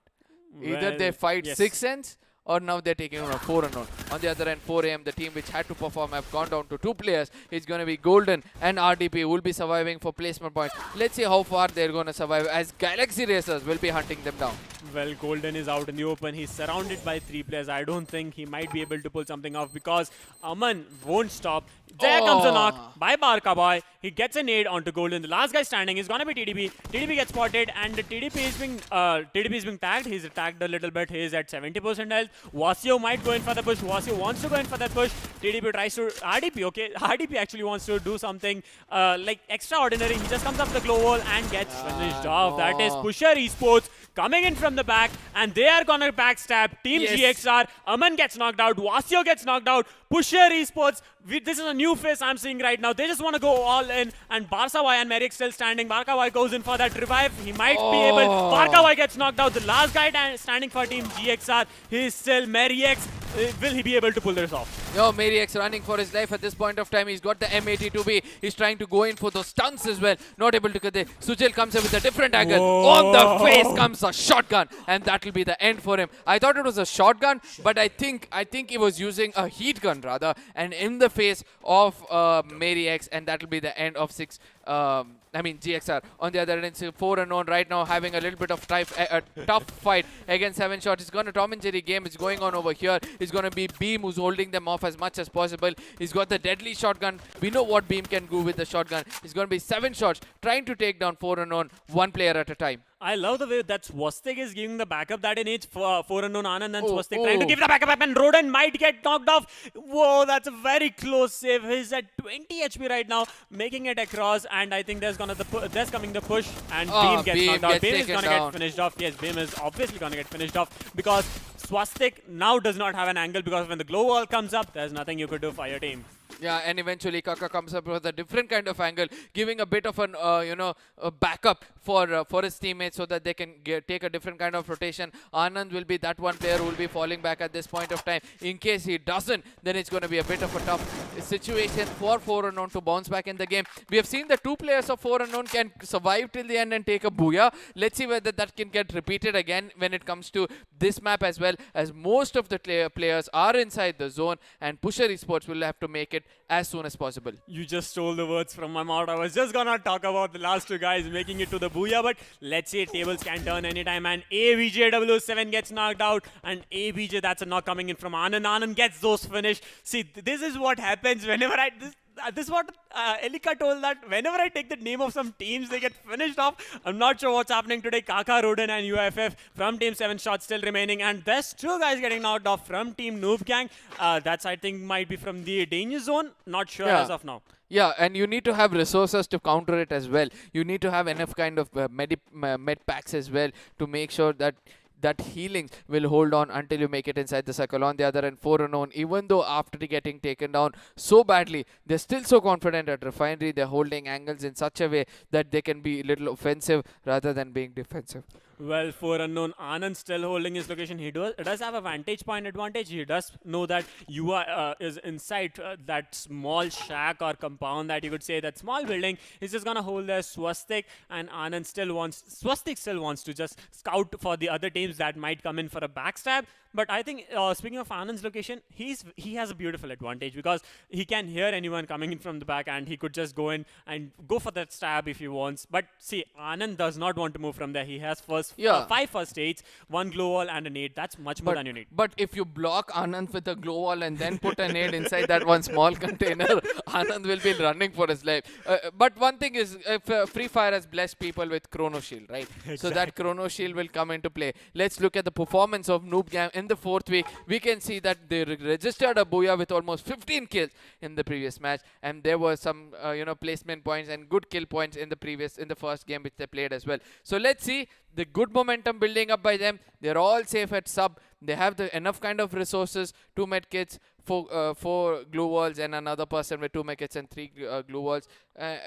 Countable number of teams, right? Yes, exactly. I think it's going to be to the last 8 teams. And talking about the zone, it's going to be almost refinery centered. The only team that's outside the zone is going to be Team NooB Gang. I don't think they'll have anyone gatekeeping them. But eventually, as we talk about the zone, so even if they make it towards the zone, they have to move from command post where Team Initiative Element are already holding the location. So yeah, that might pose a bit of threat for them. But I don't know. But there's one small ridge support next to command post which they can take an advantage of, which also has zip lines into refinery. So if they come in from all the different kind of rotation, like how 4-on always carries it out, I think they'll have an higher advantage. Well, let's look out for it as they've started to move from sub. They're making it inside the zone as well. On the other end, I would want to see what other teams are doing, as there is no team which is right out gatekeeping this one team which is dominating, which is dominated in the previous match. I don't think they are going to go for the zip line. They are just moving into command post. So I think we're going to see a gunfight between Team Initiative Elements and Team NooB Gang. So Anonymous, the guy with the nade, the beautiful nade that he cooked, will he be able to pull off some wonders this match also? Meanwhile, moving on to Raven Esports, we have Crust Esports, Initiative Element. Like, there are going to be 4 teams at the command post fighting against each other. So I want to see if Raven Ajit can do something with those organs and if he can do some wonders, if he can get some knocks. But it's going to be a bit passive for as of now because the zone advantages all of the teams right now. Yeah, I want to see who's that one person who's taken that high, there's one big tower next to command post, right? Exactly. If somebody is holding it well at this point of time, they can execute some opening knocks for the team. So I don't see that anybody's over there. Rather, Initiative Element have depended on the watchtowers, and they're watching the fight which is happening between Raven Esports and Crust Esports. And I love what Initiative Elements are doing here. They're just looking at the bullet pass from right to left. It's important for you not to get knocked in between. I can see some power boost up coming in from one of those agents over there. Well, I think that's going to be a beautiful strategy, because even if you hold on, even if you try to take a gunfight, you might get sandwiched from both the teams. Yeah. But it's much better to let one of the teams get finished off and then do some miracle or something. But I don't see NooB Gang anywhere. They can. I think they are sure. They are hearing the gunshots. I'm pretty much sure they are hearing the gunshots, but I think they do not want to be a part of this fight. They want to make sure that they are in the final zones, aiming for that booyah right now. But every team right now, the 8 teams alive right now, all are playing for placement points. I can assure you that, because none of the mammoths are still alive. Yeah, and it's important for 4-on to retain what they've done in the previous map of Kalahari as well, right? See, this is how they predict the zone. But that one team number 4, probably it could be Blood Bashers who are over there, and they're holding a very, very good spot. But most of the teams will concentrate on that one direction. That high ridge in front of Raven Esports will be the place to stay. If you stay there, I think you'll have an advantage of getting a booyah. Well, Raven Esports might get a booyah also. Also, if they have that hold of that above ridge, they're going to have a view of all the teams. Like, literally, I think 6 teams making their way from that area. So 5 teams, look, like, including them, the 6 teams. So 5 teams. And that's going to be a beautiful number of kills. So let's see how it turns out for them.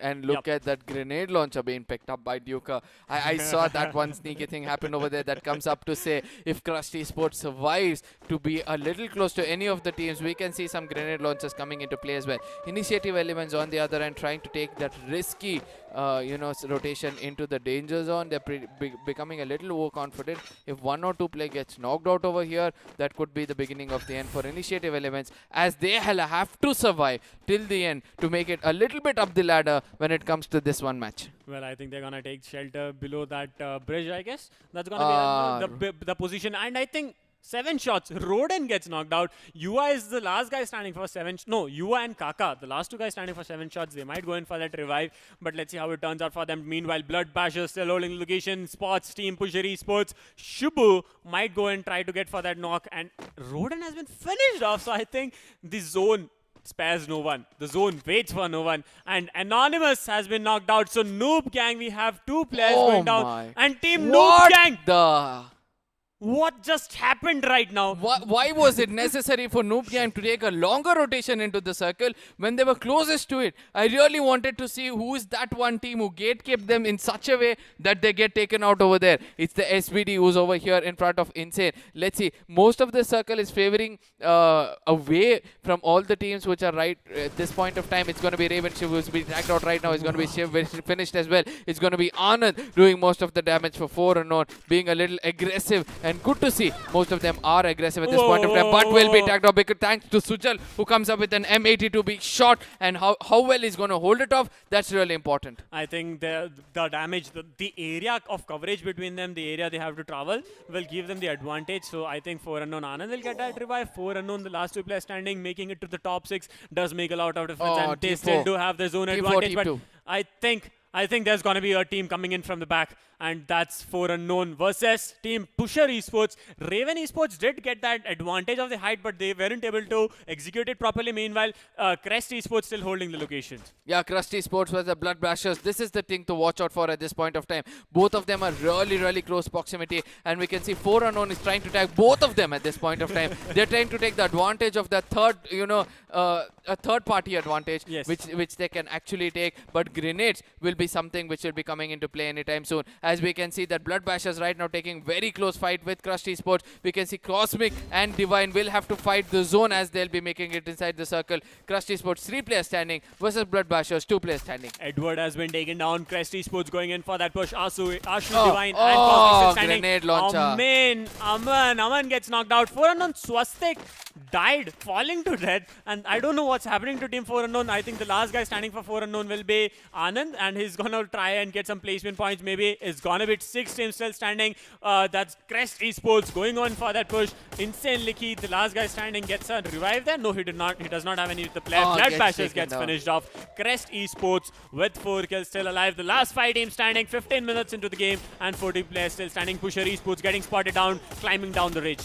Yeah, it's going to be Crust Esports who's going to make Pusher Esports play as Neelanj gets taken on, all thanks to Cosmic. 4 unknown. Anand is also, is making sure that everything counts at this point of time. Sora gets taken out due to play zone. Initiative element is trying to make sure that Ravens pay, but I love the way Crust Esports are playing here. 4 unknown Anand, he's still standing and just making sure to get some kills before he goes down, and he has a beautiful height advantage, and I think he has to come into the zone. Raven Esports gets wiped out. That nade might come in, and if that's a beautiful cook nade, if Anand gets a beautiful cook nade, Anand gets eliminated, but very well played by Anand. 4 unknown, that is something to come up with. Cosmic goes with the grenade launcher, right spot at the right time, and Joker gets eliminated. It's going to be Crust Esports versus Initiative Elements. A lot of grenade launchers will come into play for sure, as Ashu will be healing himself before he pushes in with Cosmic, who's having that grenade launcher. He's waiting for that one opening, doesn't get it properly. He'll have limited amount of grenades, but I think that's going to be the end of grenade launchers coming in the game. Well, initiative element with all the 4 players standing in. Razak gets knocked out, and that's a lot of grenade spamming right now. And Moin might go in for that push. AP Divine has been knocked out. Divine gets finished off. Cosmic has been knocked out. Last guy standing for Team Crest Esports. Ashu, will he be able to pull off some wonders? But no, Crest Esports gets finished off, and that's a beautiful booyah coming in for Team Initiative Element. And I want to see the number of kills they have. 7. Because off to a good start. They were off to a good start. They made sure 7 kills. Yes, exactly. Thank you. And finishing at the second place, it was Crest Esports with 5 kills and Pusher Esports with 6 kills. Somewhere I feel that Anand, if he had a grappler gun, if he had come in from behind, cooked up a nade against the Initiative Element, he had an higher advantage of taking the booyah rather than relying on those kill points which came up to him. But 4 unknown, surviving till there after losing 2 players so early on, I think very commendable for them. See, I would like to tell all the teams to just move in, just learn from these players of 4 unknown how to strategize and just make it to the final zones. Also, if Anand had beautiful connected that nade, initiative elements, 4 players. That would have been one nade coming in straight down to the ridge and 4 players down, and that would have been an amazing. And they would have finished off third also if he would have pulled it off. Yeah, and he had to fight the zone as well. When you have a divided attention of fighting the zone as well as the players, it's not going to be easy in the final circle. And we can see initiative element trying to do something even more special. If the grenade launcher had connected from Crust Esports, I think it would have been a huge opening for them, because healing yourself and coming through the glue walls which you made as a restrictions, as an obstacle for yourself, would have been a bit of a tough situation. And also, if Crust Esports had divided themselves even more evenly in the map, could have been a bit of an advantage for them as well. So but most of them will be watching this match and learning for sure. Well, exactly. And also, you remember the point where I said that for unknown Anand has a good place. You were like, if someone comes with the glue wall and just goes in with the grenade launcher, that same thing could have happened with initiative element. That's what exactly we are talking about. Just glue wall, just go in for that cover. Just don't spam glue walls. True. Just make it. Just do what's necessary. If you do spam, you're gonna eventually find yourself in some skirmish and in a bit of a cage, a maze you can't move out from. If you move out, there's another glue wall in front of you, and you are like zigzagging around to make a way out of the grenades. But okay, the chrono shields also comes in when you need it actually. Yeah, I'm looking forward for that one MVP who's gonna stand out because of all these games. Because most of the teams had 6-7 kills. Yeah, every team. Every team have performed really well in this game. So that comes up to show that this one game won't be considered much, because everybody would have moved up the same level. Yeah, because see, at the initial stages, we had 2 teams wiping out. That's too fast. And you remember the point where initiative element Moin was going to get finished off, but his team comes in from the backup, and that was Galaxy Races taken down, right? No, it was not Galaxy Races. It was 7 shots. Something with a name, but the beautiful name. We'll know it for sure in the highlights. But when we talk about the last zones, like when the zone closes in, it all comes down when the zone closes in. You saw that, what do you call that?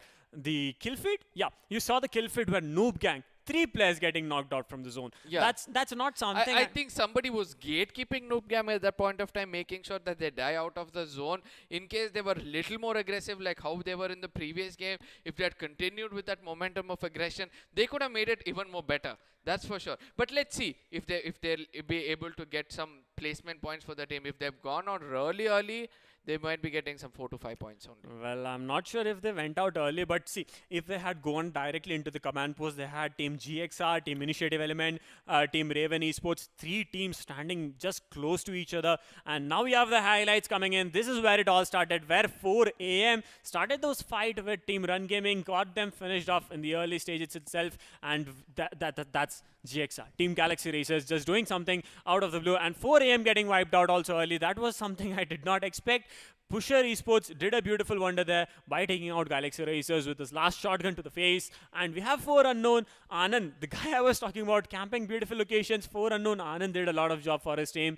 And I want to see how many kills he did get actually for his team. Raven Esports taking those shots onto team over attack. Yeah, and Crust Esports on the other end. I don't know whether it's over attack for Blood Bashers. It's Blood Bashers. Blood Bashers. Crust Esports on the other end performing really well. The last player, Anand, he's got 3 kills alone. I think he would have executed 1 more before that as Cosmic comes up with a grenade launcher. This is the final circle which started happening. Moin came up with the right kind of opening. Anand, 5 kills. Oh my god, Anand was still counting at that point of time. But eventually, Initiative Element ended up with 7 kills. So, I think the MVP will obviously going to be from 4 unknown because Anand. He's got five kills over there.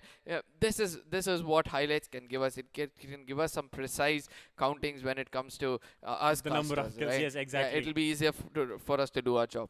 Well, I want to see Anand because, see, 4 unknown had a good strategy. Just second, this is the second time I'm seeing they are just dropping in at a refinery, just staying there. And see, the guy I was talking about, unknown, 4 unknown, Anand with 2,111. That's a lot of damage he did. Yeah. Also, he had to do that because last 2 guys standing, obviously, he has to make sure that the damage just comes in. 8 headshots. 8 Precision. headshots. Precision. That's what you want to see in every games. And we have Dr. Cosmic from Crust Esports following second with 3 kills. 1991 damage. And at the third place, we have Initiative Element Moin07 with 3 kills, 1598 damage. And then comes Sujal with 3 kills, 1492 damage. But Golden will be the man with the golden number of 3 kills. I mean, golden 3 kills with least number of damage. It's going to be 644 damage provided by him. Look at this 3 kills, okay? 3 kills, 1900, 1500 and 1400 damage. With just 100 more damage, Anand was able to pull off 2 more kills. But the kind of headshots being given by Anand is still more when compared to Sujal, who has 6 headshots. But still, it shows that both of them has accuracy when it comes to headshots. And that's the point table coming in of this match, where we have Initiative Elements with 7 kills and 34 points, finishing off at the first place. Crust Esports following close by 5 kills and 27 points. Pusher Esports with the same number of kills, same number of points, that's 27, but the placement points does make the difference when it comes to the same number of points. And then we have 4 Unknown with 5 kills and 23 points, Raven Esports with 3 kills and 18 points, 7 shots with 2 kills and 12 points. And look at the name, which is bottom on the 9th. It's going to be NooB Gang with just 6 points. Going off early, they had to make it inside as soon as possible. Blood Bashers will be happy, but Run Gaming and Team Mayhem, the team which have performed really well, Galaxy Racers, NooB Gang and Mayhem, all of them in the bottom 4 with their 6, 5, 2 points. Really shocking to see that. Well, if I talk about Team Mayhem, it's gonna be just like they did perform one match, they couldn't perform. So if we say it's like 52 points divided between 2 matches, so that's almost like average basic consistency performance by Team Mayhem. And for all those viewers who are watching right now, we'll be coming up with the overall standings anytime soon. But if you have something to say to us, if you have some suggestions to give, if you have some stats for us so that we can put it forward to you again tomorrow, all you have to do is follow us on our socials. To follow me, you can find me at caster.arka. If you want to follow Red Cape, he's going to provide you with his It's going to be IG_Cape. You can contact me anytime and let me know your suggestions. And if you have anything you want us to improve, we will improvise it on. We'll be working out on it, because that's what we have to do. That's what we have to eventually improvise ourselves and learn more things that you could provide us insights with. Yeah, coming back right into the game. Tell me that those teams which would have taken a leap when it comes to the overall points table. Well, if it comes to me, see, when we have the overall point table standings, we have bottom teams like FTesports. They try to perform, but eventually I think they are going to end up somewhere, I think maybe two days still remaining. See, I can't predict anything right now. 2 days still remaining, so FTesports might make a jump, but Team Mayhem did make a jump. And if you talk about Crust Esports, they made a jump. Team LittlebitofSwag, they jumped. A lot of teams. Initiative Elements. See, Initiative Elements did a change in the week 3 where they got 50 points, 15 kills. And today also we saw a second team coming in with 50 kills and 50 points, 15 kills and 50 points. So that teams do make a lot of difference when it comes to the overall standings. Yeah, and on the other end, we will also like to speak about 52 points, Team Mayhem. I mean, that one game can push them a little more confident into the next match. Not only that, where was Team Mayhem? Somewhere at the which position was Team Mayhem holding? I think if Team Mayhem we talk about it, they were somewhere near after 12th and before 18th.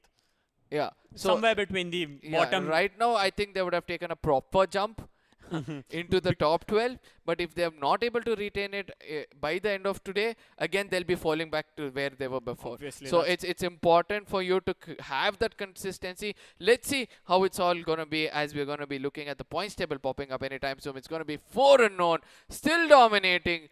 And it's going to be adding on points. Look at the difference right now. 941 and 864. That's seriously almost like they can, like, it's almost with 20 80 plus, points. Yeah, 70 plus points something. Yeah, with 20 points, they'll make it 100 difference. Galaxy Racers falling down. Eventually, they're falling down 30 points. Total Gaming still falling down. Esports somehow maintaining it over there. Team Elite coming up with 747. Now, this is where we have to watch out for. Raven Esports 700. Lifehacker 650, NooB King 644, Blood Bashers 626, and Team Mayhem comes up in the 12th spot with 613. So NooB Kings, so Team Mayhem will want consistency coming in. Yes, obviously, because divide and rule fell down. Divide, look at this. 594, 594, 590. That's almost like a point difference of 3, 1, 2, something, just like 4 points. See, placement points eventually matters here. This is what I was talking about, because see, if you have 594, but the number of booyahs you get is much more, you will obviously go. The standings obviously gets you to the top. So eventually Mayhem will have to watch out for Divide and Rule, Noob Gang, 4 Unknown, Crust Esports, Initiative Elements, as well as Pusher Esports and little bit of Swag as well. Because most of them 50 points difference, like 40 to 50 points difference. That is team 4 AM. 4 Unknown is on the Oh yeah. on the top I'm of sorry, the it's leaderboard. 4 Unknown. So 4 AM. 4 AM. So I think this is what we have to watch out for. Like seriously, with a point difference of 50 and with 2 days still remaining and like 2 matches still remaining, it's just gonna make a difference. It's just gonna make a like the leaderboards can topple.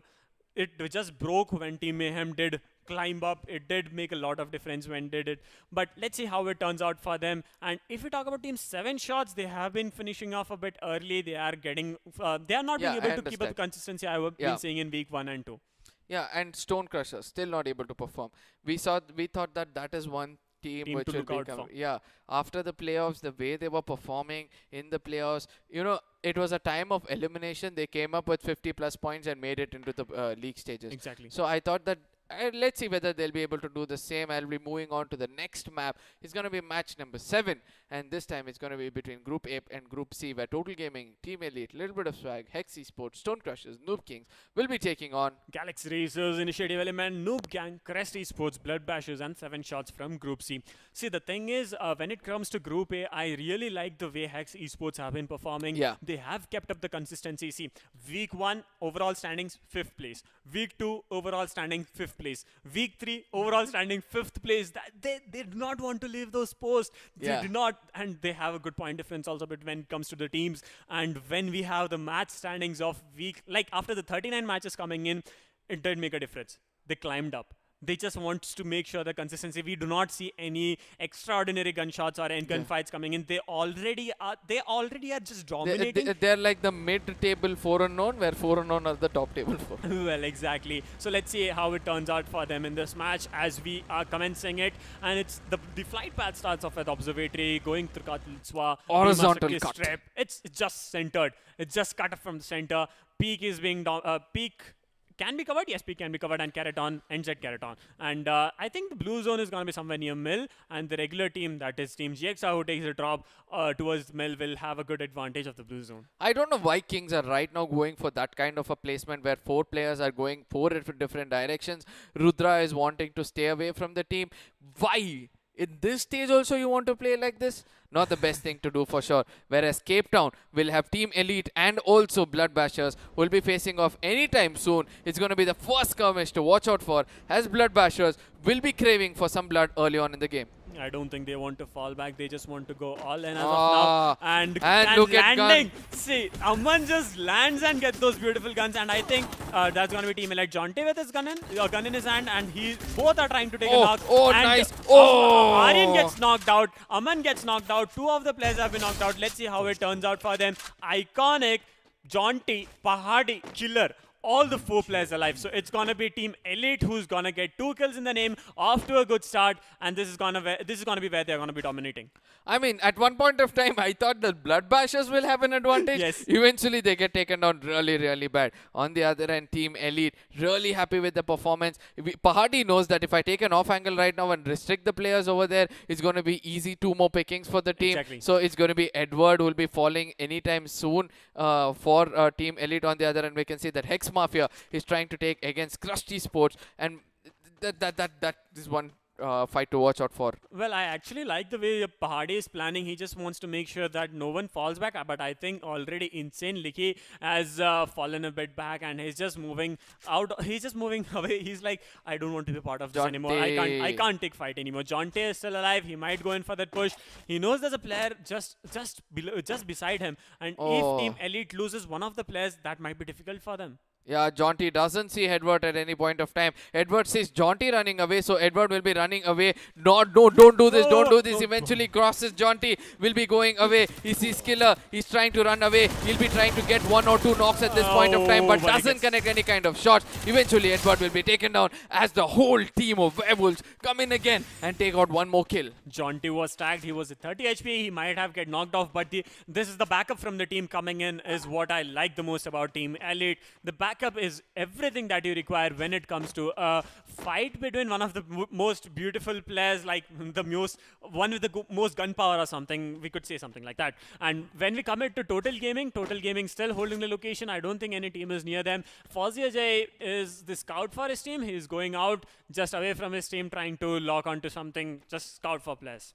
Yeah, on the other end, the toolbox also coming into play. It's going to be, enhancing more of helmets and vests. Let's see how that is going to be. Esports will be pushing on to Esports, the team which will have to watch out their backs. Right now, they'll be targeted because they are at the center.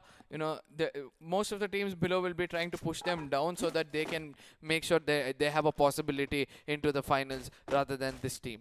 Well, Esports have been, like, even if they lose 3 of the players, they have been keeping up the consistency of making to the top of the leaderboards or somewhere near the top 3 or top 5. They have always made sure that they end in the top 5. So that's what keeps them, like, constantly boosted or keeps them constantly at the top of the top 5 leaderboard. And meanwhile, Hex Mafia had one kill to himself. Meanwhile, there's going to be a gunfight coming in between team NooB Kings, NooB Gang, and Total Gaming. NooB Kings is kind of between both the teams. So even if one of the players from NooB Kings fires a shot onto team NooB Gang, Total Gaming might come in from a backstab. Total Gaming never waits for an opportunity. If they hear a gunshot, they go all in. They have all the 4 players supporting always, and there's the danger zone formed in front of them. So they might avoid it. That's going to be Rudra. Yes, he might go in, but a little bit overconfidence is not good.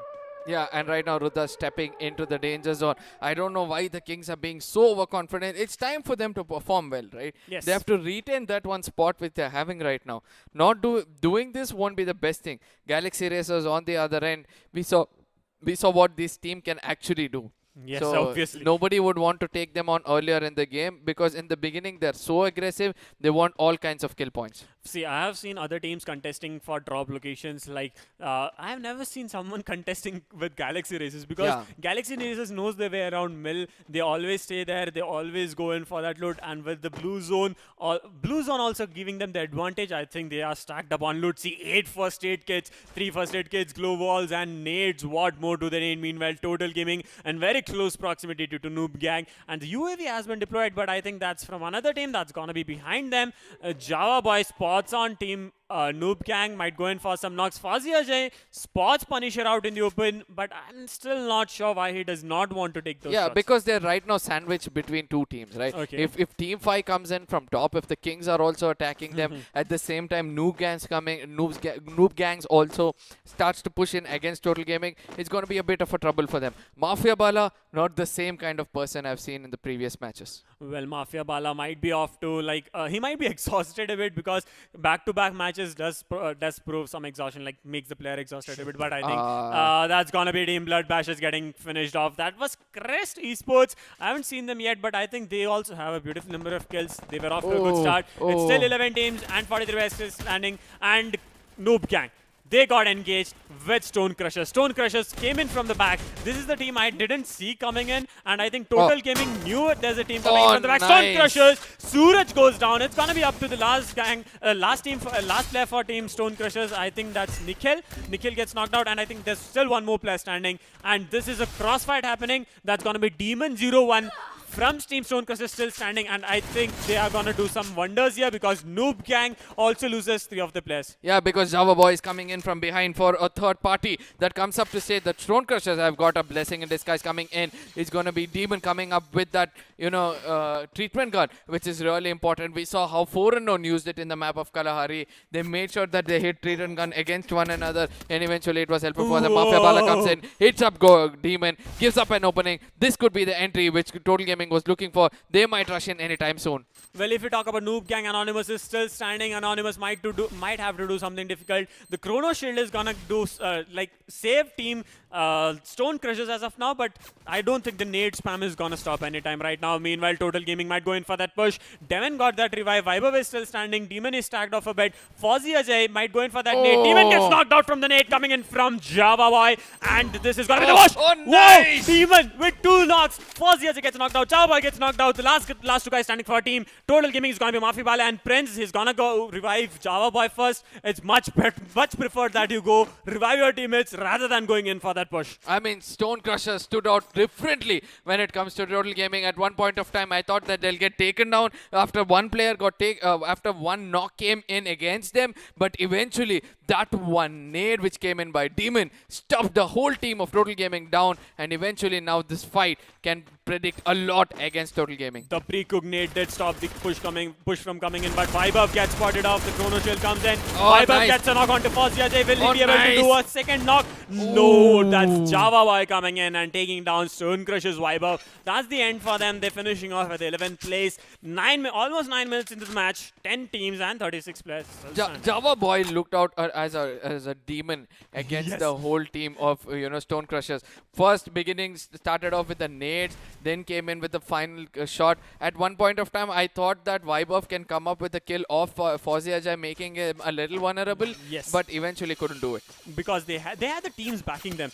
The teams, when it comes to teams, they have those beautiful covers coming in. That's why I love watching out for teams like Total Gaming, Team Elite, Team Chaos. They all stick together. They all stick together. They never are far from each other. They just make sure that even if the player is knocked out, they just go in for that push. For that revive instead of going for that push. Yeah, on the other end, we can see Total Gaming again coming in close proximity with another team. On the other end, we can see that Galaxy Racers are having a tough time with the KinGz, as Vipin will be starting off with a grenade launcher. Mary comes up with Vipin. I think the KinGz will be shut down anytime soon because I saw the kill feed continuously going against them. Whoa, and there comes a shutdown for the KinGz. That's Maryx going all aggressive. Maryx gets some beautiful kills for his team. That is Team Galaxy Racers going all aggressive, but I'll have to look out for them. Meanwhile, Anonymous from NooB Gang is still alive. The last man standing. Team 7 shots have spread themselves out, making a beautiful length. But I think Fozia comes in from the back, goes for the knock. He's going to go for that finish onto Bandit. And Anonymous gets finished off. So that's going to be the end for Team NooB Gang. And Total Gaming is dominating right now with 5 kills. And they might go in for that push onto Team 7 shots. I think Kaka has decided to fall back. Did Anonymous get taken out? Yes, Anonymous got taken down by a beautiful nade. Meanwhile, we are coming here to Team Esports. That's on a very close proximity fight with Team Elite. And coming from back, there's going to be a backstab also. There's going to be a long backstab coming in from another team. I didn't see this name, but let's see how it turns out with Pahadi with those Groza. He's just spamming bullets right now. Mafia, he's trying to land some shot on Mafia. Nice. Infinite gets knocked out. Killer has a beautiful vantage point, and I think Infinite is going to get finished off. So it's going to be a 3v4 fight here between Team Esports and Team Elite. Oh, it's turned out to be a 2v4 at this point of time as the grenades are being connected continuously as Party has an off angle right now. He's taking all the glue walls down, giving a little bit of opening for Iconic. Mafia trying to run for his life. There's another player with him who's going to run for his life. But Jaunty comes in from the other side. It's going to be Jaunty who's going to make them pay. Mafia gets taken down thanks to Killer. Jaunty will be looking out for the last player. Killer, he's he's running right next to you. Iconic trying to chase him down at this point of time. Everybody are concentrating on that one player who will be eliminated in this match with Team Elite coming up with 7 kills. Esports getting wiped off at the 8th position. I think that's a good fight they put up before going down. They were just Team Elite, good strategy, going for different angles, going for different top angles. The angle that Iconic held was the one I didn't expect. Infinite never expected someone to come in from the top and backstab him. Meanwhile, Crust Esports with 1 kill. That's Duka, but they lost one of the players. That's going to be AV Divine, and with them at a close proximity is going to be Team Elite. Jaunty gets knocked out, and this is a fight that they just got out from after wiping out Hex Esports. I think Crust Esports might go in for that push. Meanwhile, Galaxy Racers engage in that fight with LittlebitofSwag, gets that finish onto them, and I think Galaxy Racers is going to push in onto Team LBS as of now. Let's see how this turns out for them. Vasio still holding his location, but just wants that opening to be just formed. He just wants a small knock coming in so he can go in for that push. Yeah, LBS on the other hand, they have a very good compound to hold for. If they're able to do it, I think this would be the beginning of the end for Galaxy Racers. Because if you're holding out for another 30 seconds to 1 minute, but Vasya comes up with a beautiful grenade launcher. Second one connecting in as well. Will be clearing off Happy. The third one could be connected well because he's got 3 more grenades with him. Vihan on the corner comes up with an off angle. Vihan also gets a little bit of a damage, but runs away. The 2 players are sticking together. Aman comes up with the glue wall. Not the best thing nothing for them right now. Vihan comes in from behind. Varun also has a grenade launching in, but he puts up a fort. Not the best fort as Aman comes in. Varun gets taken down all thanks to Mary. He's going to be Vihan, the last man standing, who's trying to give some damage for Mary. Let's see how long he's going to hold it off. Vihan is trying to pull off a 1v4, but will he be successful? We will not. We'll know it in a few seconds because it goes into the house. He has a beautiful advantage. He might wait in for the players to push in. Vihan has been the man who has been able to clutch 1v4 with a shotgun. Let's see if he's going to do anything different this time. The glue wall's going down and Vihan getting spotted out. And he did take a knock. I think that's going to be Galaxy Racers, one of the guys. Okay, LittlebitofSwag gets eliminated, and I think Vihan was the last guy. Yes, Vihan was the last guy. There's Total Gaming coming from the back, and this is going to be Initiative Element. Last guy standing for Team Initiative Element. Java Boy is going to get that revive. Quadra kill, and I think that's Java Boy with 4 kills. I am not sure. Initiative Elements 417 is going to get finished off, and I think the last player for Team Initiative Element decides to not just move out. Just move out and I get think those the Quadra kill came in slow. It was for Galaxy Racers because we saw Vasya was the last guy who took out Vihan as well. So eventually over here it was a double kill coming up for Fozzy Ajay where he comes up. You saw the number of glue wall Fozzy Ajay was carrying. Yes, exactly. And see, this is what I like about them. See, Java Boy got knocked out. The first preference that they did was not to go in for that push. They had to just wait there. There is Java Boy. The current match standings, he has 861 damage, but he got 4 kills, I guess? Yeah. Yeah, he got 4 kills. So 841 damage, 4 kills. You can see the accuracy of this guy. You can see how his gunshots land. And meanwhile, we have Crust Esports taking those long range fights. Ashu tries to land some shots. Duker gets tagged a lot. And Ashu gets knocked out. That's Aman coming in. Yeah, it's going to be one of the deadly snipers of the game. It's going to be Aman coming up with that good shot from the AWM. He's going to make sure most of it, he's going to make sure that most of it gets connected well. Mariex is being one of the snipers, but how come Aman was able to do that? Well, I think it's always time for a change, but with the 5 teams and 16 players remaining, it's going to be a very, very hard contested last zones. It's going to be the 4th zone that's going to be closing in the next 50 seconds with 16 players still standing. Mariex tries to still get some knocks, and nice that's shot. A beautiful shot landing and tries to take a knock on Jonty, but I think Barca Boy gets knocked out. He's going to get that. He's going to get revived. Vasio has 3 kills. The glue wall has been taken down. Mariex with 6 kills. I think he's going to be the MVP. Oh, but let's see, he's going to do some changes. Jonty gets knocked out. There's a push coming in from Iconic. Iconic gets knocked out. Whoa, what is this man doing? Mariex with those sniper. Beautiful kills, executing, just hunting down that team in front of him. That's Team Elite. I told you, right? Mariex is that one sniper of the team, and he's putting most of it into use at this point of time. M80 to be in this guy's hand is equivalent to a AUG. The rate of speed those snipers keep hitting, I mean, Team Elite right now becomes the most vulnerable team when they had the best time over there. On the other end, we can see Total Gaming versus Crust Esports. The winners of this team will be taking out the winners of Galaxy Racers as well as, Team Elite. Yeah. Yes, exactly. And we have Total Gaming still holding location. I just want to see if Mariex is gonna break that 7-kill barrier for MVP. But right now we come to Fozzy Ajay where 4x, that's Crest Esports. Juka gets knocked out. The push is gonna come on to Ashu. Fozzy Ajay is still holding in, and that's gonna be the end for Crest Esports. Total Gaming with all the 4 players standing with 12 kills. They're just going all in. Barca Boy goes on to 7 shots. And I think Galaxy Racers and Total Gaming is the team we have to watch out for because Galaxy Racers also have 11 kills. Both teams contesting for those wins. Last 3 teams standing right now. Fozzy Ajay gets a knock onto Team Elite Killer, and I think the last 3 teams are gonna be Galaxy Racers, 7 shots, and Team Total Gaming, and Barca Boy gets knocked out, so I think he's gonna get finished off. Total Gaming tries to go in for that push. Let's see if Mariex is gonna make any difference as of now. Yeah, it's going to be Java Boy with 6 kills. On the other end, we have Mariex with 6 kills. So it's going to be a 2-sniper fight out, which is going to happen anytime soon. It's going to be Mariex 7 kills at this point of time. It's going to be 2 teams fighting out. The 3rd team is going to watch all this happen at this point of time. Vasya goes with a Groza, but he's tagged at this point of time. A good glue wall comes in as a cover. It's going to be a professional 2 teams fight off. This is the Bulls locking horns. Let's see which is that one Bull which will be lifting out the other, pushing it in the air, and coming out as the winner. I want to see Fozzy Ajay. He's coming up with a different angle. He's going to go in for that flank. But Team Galaxy Racers have to move into the zone. And this last guy standing for Team 7 shots is still alive. He's holding his location at the bottom. And I think he has a beautiful advantage. Aman gets a knock and finish. Total Gaming looks into a bit of difficulty right now. And Mafia Wala has to get a cover because it's going to be a nade spam coming in. Mafia Wala gets knocked out. Galaxy Racers, Mariex drops that bar and he gets 8 kills. I think he's gonna go all in right now. Prince getting knocked out. He's gonna get finished off. Java Boy is still standing. Merrick gonna go in for that push. Galaxy Racers don't want to stop at this. And there comes the push. Will they be able to suppress it? I want to see right now. Nice. And the team Total Gaming gets wiped out. Barca Boy with that beautiful nade. 7 shots. Kaka the last guy standing. Merrick is knocked out. All the 4 players standing for Team Galaxy Racers. Look at what 7 shots is doing. He's trying to make sure that he gives his kill outside the zone, but the zone,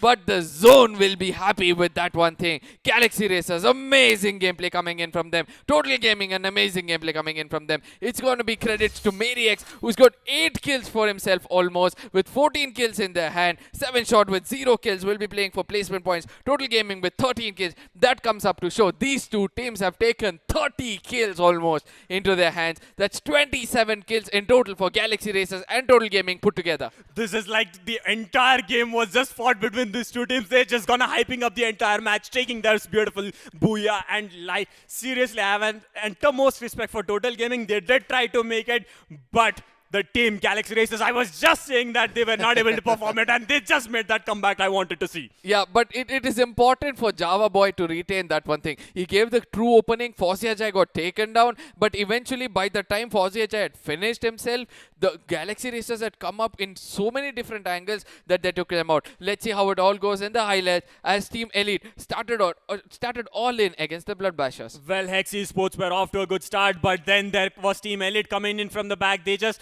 went in for the push, and Edward from team, okay, if I remember it correctly, Hex Esports were kind of sandwiched from all the angles, and NooB Gang also tried to get some beautiful kills. Stone Crushers did some justice to the players that were finished off. They did get some kills. They got a beautiful revenge. Total Gaming, this guys, the nade spams onto Stone Crushers, and that beautiful nade that came in from Demon, that was a two knock, and he could have gone in for that push, but he just decided to wait there up because he was the last guy standing. Obviously, he would have been in a bit of a difficulty. Meanwhile, Team GXR Merix, the man with the sniper, I just want to see how many headshots he got connected, because 8 kills is a beautiful number of kills, and this is the fight I was talking about. Team Elite and Hex Esports. Team Elite went onto a killage, onto a rampage. They just heard something. They just heard a sound, and I think they just went all in, all crazy, and just wiped out Hex Esports as of now. And Galaxy Racers, this fight between Team Elite and Galaxy Racers was the one I didn't expect to happen. So let's say 7 shots, how it turns out for them. Yeah, eventually Galaxy Racers, the way that controlled the whole match, making sure that they can... See, Total Gaming also had a very good advantage, right? They had view of most of the teams. Galaxy Racers were in a little bit of a vulnerable spot. But eventually, once Galaxy Racers came into that one angle which was important for them, it was Merix who came up with that beautiful shot. He made sure that he connects those glue walls in such a way that each and every shot gets connected so well through the glue wall. The knock came in like as if the stones were fumbling down. Well, the man I was talking about, Merix, with 1 headshots and 8 kills with a damage of 3,504. That's literally the guy I had to watch out for. Like, I utmost respect for this guy. Yeah, like, literally. Merix, 3,500 damage which came up from him at one of the highest damage being given by any player over here in this tournament. It's going to be 3,500 damage for Merix. Java Boy right behind him. This is the precision of a sniper. 1,431 damage, but still he could register 6 kills. That's a good kind of backup coming in from him. Forziajai coming in with 1,480 damage with 4 kills. Vasio 1,900 damage with 3 kills. Anonymous with 1,576 damage with 3 kills and 7 headshots. Anonymous comes up with nowhere with 7 headshots? Well, Anonymous have been performing. I did not expect NooB Gang to be doing so good, but they just came out of the blue, and something has changed for all the teams right now. And I think if we talk about Total Gaming, they have 2 of the players. GXR also have 2 of the players, but eventually when we talk about the entire standings that's gonna come, it's just gonna turn the tables, because 7 shots, if they were at the second points, the point table comes in. So see, after the match 7, Galaxy Racers with 14 kills. 48. I mean, 2 teams are taking 80 points, bro. Like 90 points alone. So that comes up to say that you know, it's going to be important for other teams to retain only those placement points. But when you have Team Elite also performing so well with 27 points, look at the bottoms. It's going to be 1, 3, 6, 8, 8, 10, 10, 14. So Exactly. very close. Blood Bashers taken out so early in the game. Noob Kings also taken out so early in the game. Stone Crushers had a good fight, but couldn't sustain it till the end. But if you remember, 7-shot finished off second, but kill points does matter. This is what I say. Always try to get some kills, Yeah. even if it always costs some of our players. But even if losing some of our players can get you some of the kills, just go for it. Meanwhile, Total Gaming finishing off at the 3rd place. They finished off at the 3rd place in the points table standings, but the kill points eventually rockets them to the 2nd place. And there was the 3rd team, like that was Team Elite. They came on to the 3rd place, while they were supposed to finish off the 4th place. So yes, point tables does matter a lot when it comes to the standing. Team Elite, the way they got taken out because of Mariex coming in with that M82B, I mean, eventually he started to fire through the glue wall and everything started to connect as well. That's so exactly what I was I was like, whoa, this man is coming out of the blue with some beautiful, amazing shots and headshots. On top of that, he's just going for headshots. Like Nog, obviously. So let's decide on who are the snipers to watch out for. Pahadi? Yes. Mariex? Yes. Java Boy? Aman also did a beautiful snipe. Aman. And then Illuminati. Then we have Illuminati. Illuminati, from Hex but Esports. one more, JYT. JYT. Yeah. How could you forget that? There's a lot of these guys. Like, these are the snipers you have to watch out for. So even if one of your team players gets knocked out, you have to move out. Meanwhile, we are gonna go to the last match for today. That's gonna be between Group A and B. From Group A, we are gonna have Total Gaming, Team Elite, LittlebitofSwag, Hex Esports, Stone Crushers, and NooB Kings. And they'll be taking on Group B of 6 Sense, Team Chaos, Life Hackers, Divide and Rule, Over Attack, and FTesports. Over here, the teams to watch out for will obviously be NooB Kings, Divide and Rule, Life Hackers, LittlebitofSwag, and Hex Esports. They're playing it really well. So Team Chaos. So these are the teams to watch out for. Team Elite have performed decently well in the previous game, so they'll be really happy. Total Gaming, after being so aggressive, they'll be trying to continue that. Yes, obviously the aggression is not going to go down this time because they just want to go for that booyah. This time they just missed out. Like, one of the players getting knocked out just shakes the confidence a bit. But when you have all the 4 players standing, you are just pushing in like a bull towards a red flag. Yeah, you're an unstoppable force, to be specific. So one thing is for sure, Vasya gave the right kind of calling for the team. Yes. In case he hadn't do that, because Fauziajai came in as a scout, I agree. He was the punching bag. Yes. You can do it for teams which are a little weak, but in a final circle, when you try to do that, I don't think it was a good equation for them. Well, if you remember, like both the teams, just for the first knock, they just went all in, and we'll talk about it later on. We are entering the match right now where it looks like a northern plane path. Well, not for sure. Well, it starts at Old Hampton. It's just bisecting the map, and refinery is being covered, command post is being covered, and it ends off at Stone Ridge. So it's gonna be team number 8, that's Stone Crushers, moving into refinery. Meanwhile, the blue zone forming in onto confinement. It's gonna be Hex Esports taking on towards the blue zone. Yes, the last match of week number 4, day number 1. I'm pretty sure it's going to be refreshing enough as we have Total Gaming who secured 13 kills in the previous game. Looks like Total Gaming, the amount of kills they should have made in 3 matches, they entirely made it in 1 match itself. While coming back, Team Chaos might be having a close fight against LBS. Team Chaos, who outperformed in the 4th match with 10 kills in the hands and carrying away with all the jaw-dropping moments right there. Looks like Kalahari is going to be that one map which might give away the advantage for LBS to take a booyah again, as we've seen that they performed very well in the initial stages of today's matches. Well, if I take, I just want to see, this is the map, this is going to be the last match. So everyone has that energy level built up, the momentum built up. Say Total Gaming, they just went with, I see 27 number of kills. That's going to be team between the first and the team that finished 3rd. That's going to be a lot of kills. So if both of the teams are still alive, like both of the teams still playing this game, just imagine what would have happened right now. Like GXR and Team Total Gaming, both, if they were playing both teams were playing right now, it would have been a mayhem right now. Definitely. While coming back into the game, looks like LBS is having quite a good time at the Bayfront. They've got the charge of Bayfront. They've got good loot as well. They might be, facing off any team anytime soon right now. While coming back, this is going to be the last match, and every player right now, they're gonna make their way. They're gonna make their way towards from day number 1, and it's just only, I guess, around 8 matches left for each team to perform their level best. Well, looks like LBS coming back into the play. They're heading their way towards a very higher ground, and I think LBS at this moment, they don't have any team which might be contesting. As we know, Total Gaming always gets off at Santa Catarina, and once again they've got taken that drop. Well, Six Sense is in a very close proximity to them, so I don't think they're gonna go in for that push as of now. They wanna play a bit safe, but Total Gaming, you can't predict anything about them. If they want, they might go in like all in with all the 4 players standing, and the Six Sense is one of the teams to look out for because they are at the 2nd place on the leaderboard, and at the 4th place, okay, at the 5th place we have Total Gaming. Total Gaming just fell off a bit, but they're gonna make a comeback. Galaxy Racers at the 3rd place. So when it comes to the overall standings, it's gonna matter. Like every kill, every placement point is gonna matter. Meanwhile, FTesports off to a good start, gets a knock onto KinGz Rudrak, gets a finish, and that's gonna be a beautiful start for them. Also, we have multiple teams very close to FTesports. They just want to hold the location, but it's too much exposed, too much out in the open. It's much more better if they could get a beautiful cover or something.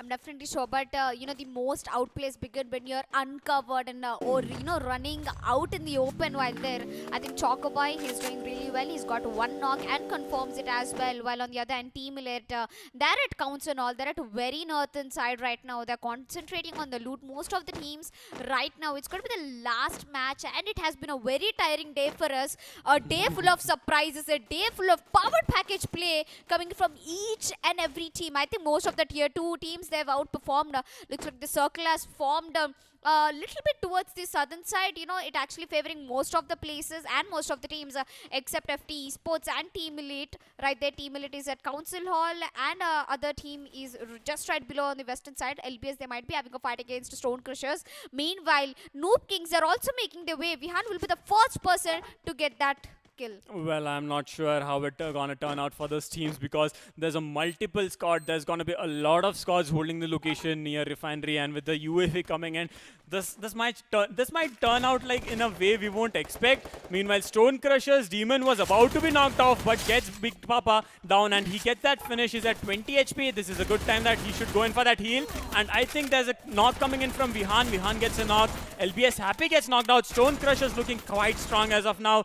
Vihan might go in for that revive, but Stone Crushers, Nikhil and Vaibhav are the 2 guys standing. It's a 2v2 fight that's going to be happening between Stone Crushers and Team LBS. LBS have 2 of their players. Let's see how it turns out for them. And I'm definitely sure Varun is not going to stop anytime soon, but he gets immediately knocked out, and there's been the revenge taken out. Vihan is going to be the last player standing. Might be reviving Happy, but Stone Crushers, they have 2 players advantage. Demon is down to really low HP. Suraj is down to really low HP. Demon will immediately be rest up, while Suraj might bleed out to death at the moment, and he's been confirmed, and that's going to be a beautiful, I mean, around 3k coming in for Stone Crushers right there. Well, 4 kills. Stone Crushers have gone in for that wipeout, and the last 11 teams, like the 11 teams and 42 guys still remaining. So that was a wipeout for the team they were fighting off.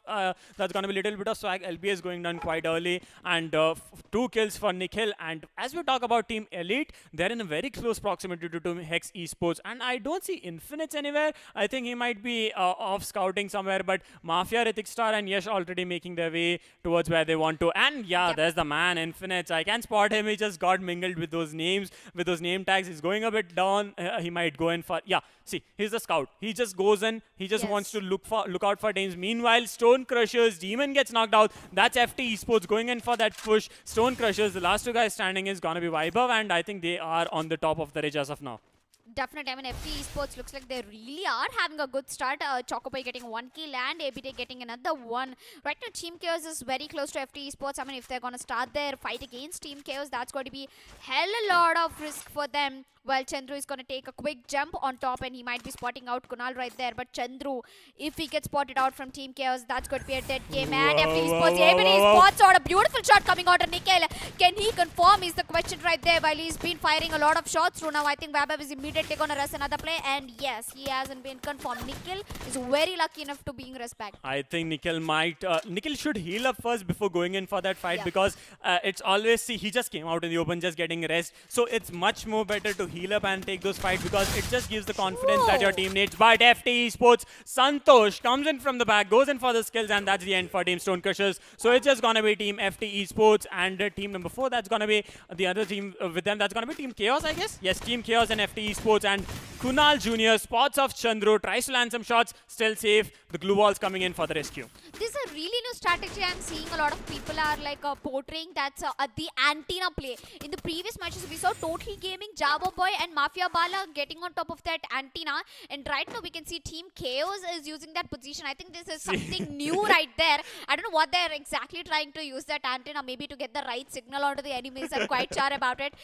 Makes me remember of those old TVs where you have to take hours and hours to get the signal right. But until, so far it's been working for all the teams. So I think they should go ahead and use that strategy. But these high grounds, they have a huge disadvantage.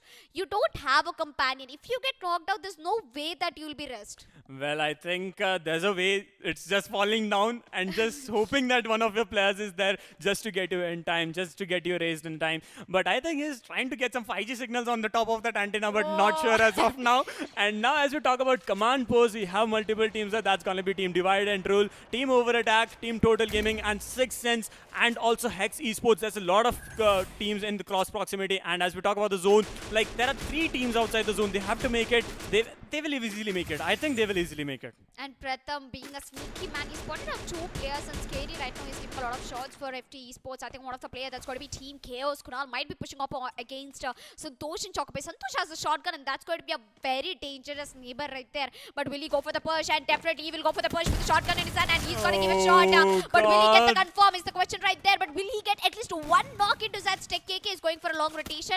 While right now the fight is going to be so much in the hands of Team KinGz. The grenade will come anytime soon in through the hands of Santosh. But will that do any damage? Nope, that's not going to do any damage. Unfortunately, they lost Chandru. It's down to 3 players at FTesports. How lucky are they? How lucky? Well, Pratham goes in for a different angle and I think Santosh spots him, tries to go for a knock. Wow. ABD gets knocked out from the back. That's a backstab coming in. Kunal is right here in front of Santosh. Santosh might try to get a knock there, but Chocoboy gets stacked from the back. So it's all up to Santosh right now to do something different. But Santosh also gets stacked from the back. He's attacked a bit. He's not finished off yet. He has a beautiful glow wall coming in. I think KK has an advantage of the angle he's at right now. But the Chrono Shield is helping him. Kunal Jr. has been knocked out. That's the end for FTesports. They have been eliminated at the 10th place. Oh my god. Team KinGz, they drew a line and they made entire FTesports play inside the circle, and that's what exactly happened, manipulating your enemy's mind.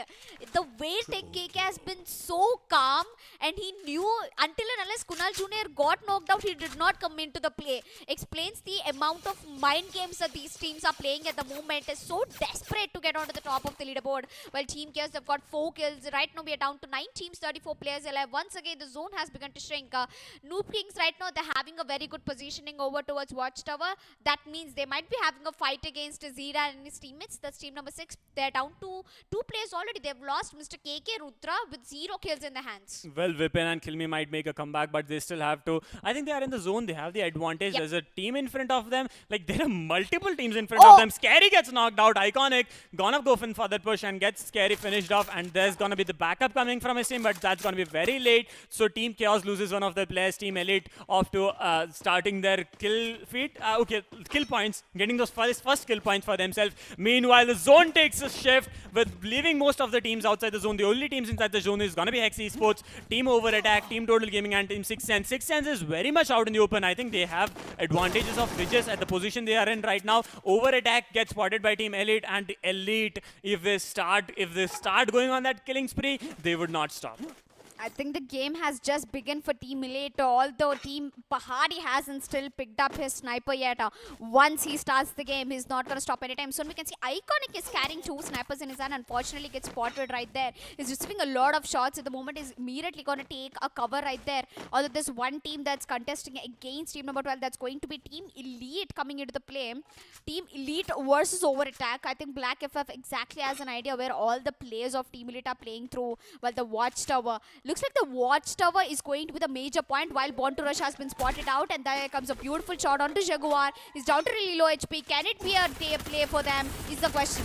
Well, also we have Hex Esports, but as we're gonna talk about them later on, we have Iconic getting finished off. That's Born to Rush from Team Over Attack. He's just gonna go in for that push, and I think he's gonna go in for a second push right now. He's very much exposed out in the open. Born to Rush Whitey gets tagged off. That's Killer tagging him. Jonty gets knocked out. Jonty gets finished off. Hex Umar from Team Over Attack just wanna go all attacking right now. Pahadi goes in with that nade. That nade does not do the damage he was expecting. He might go in for that push.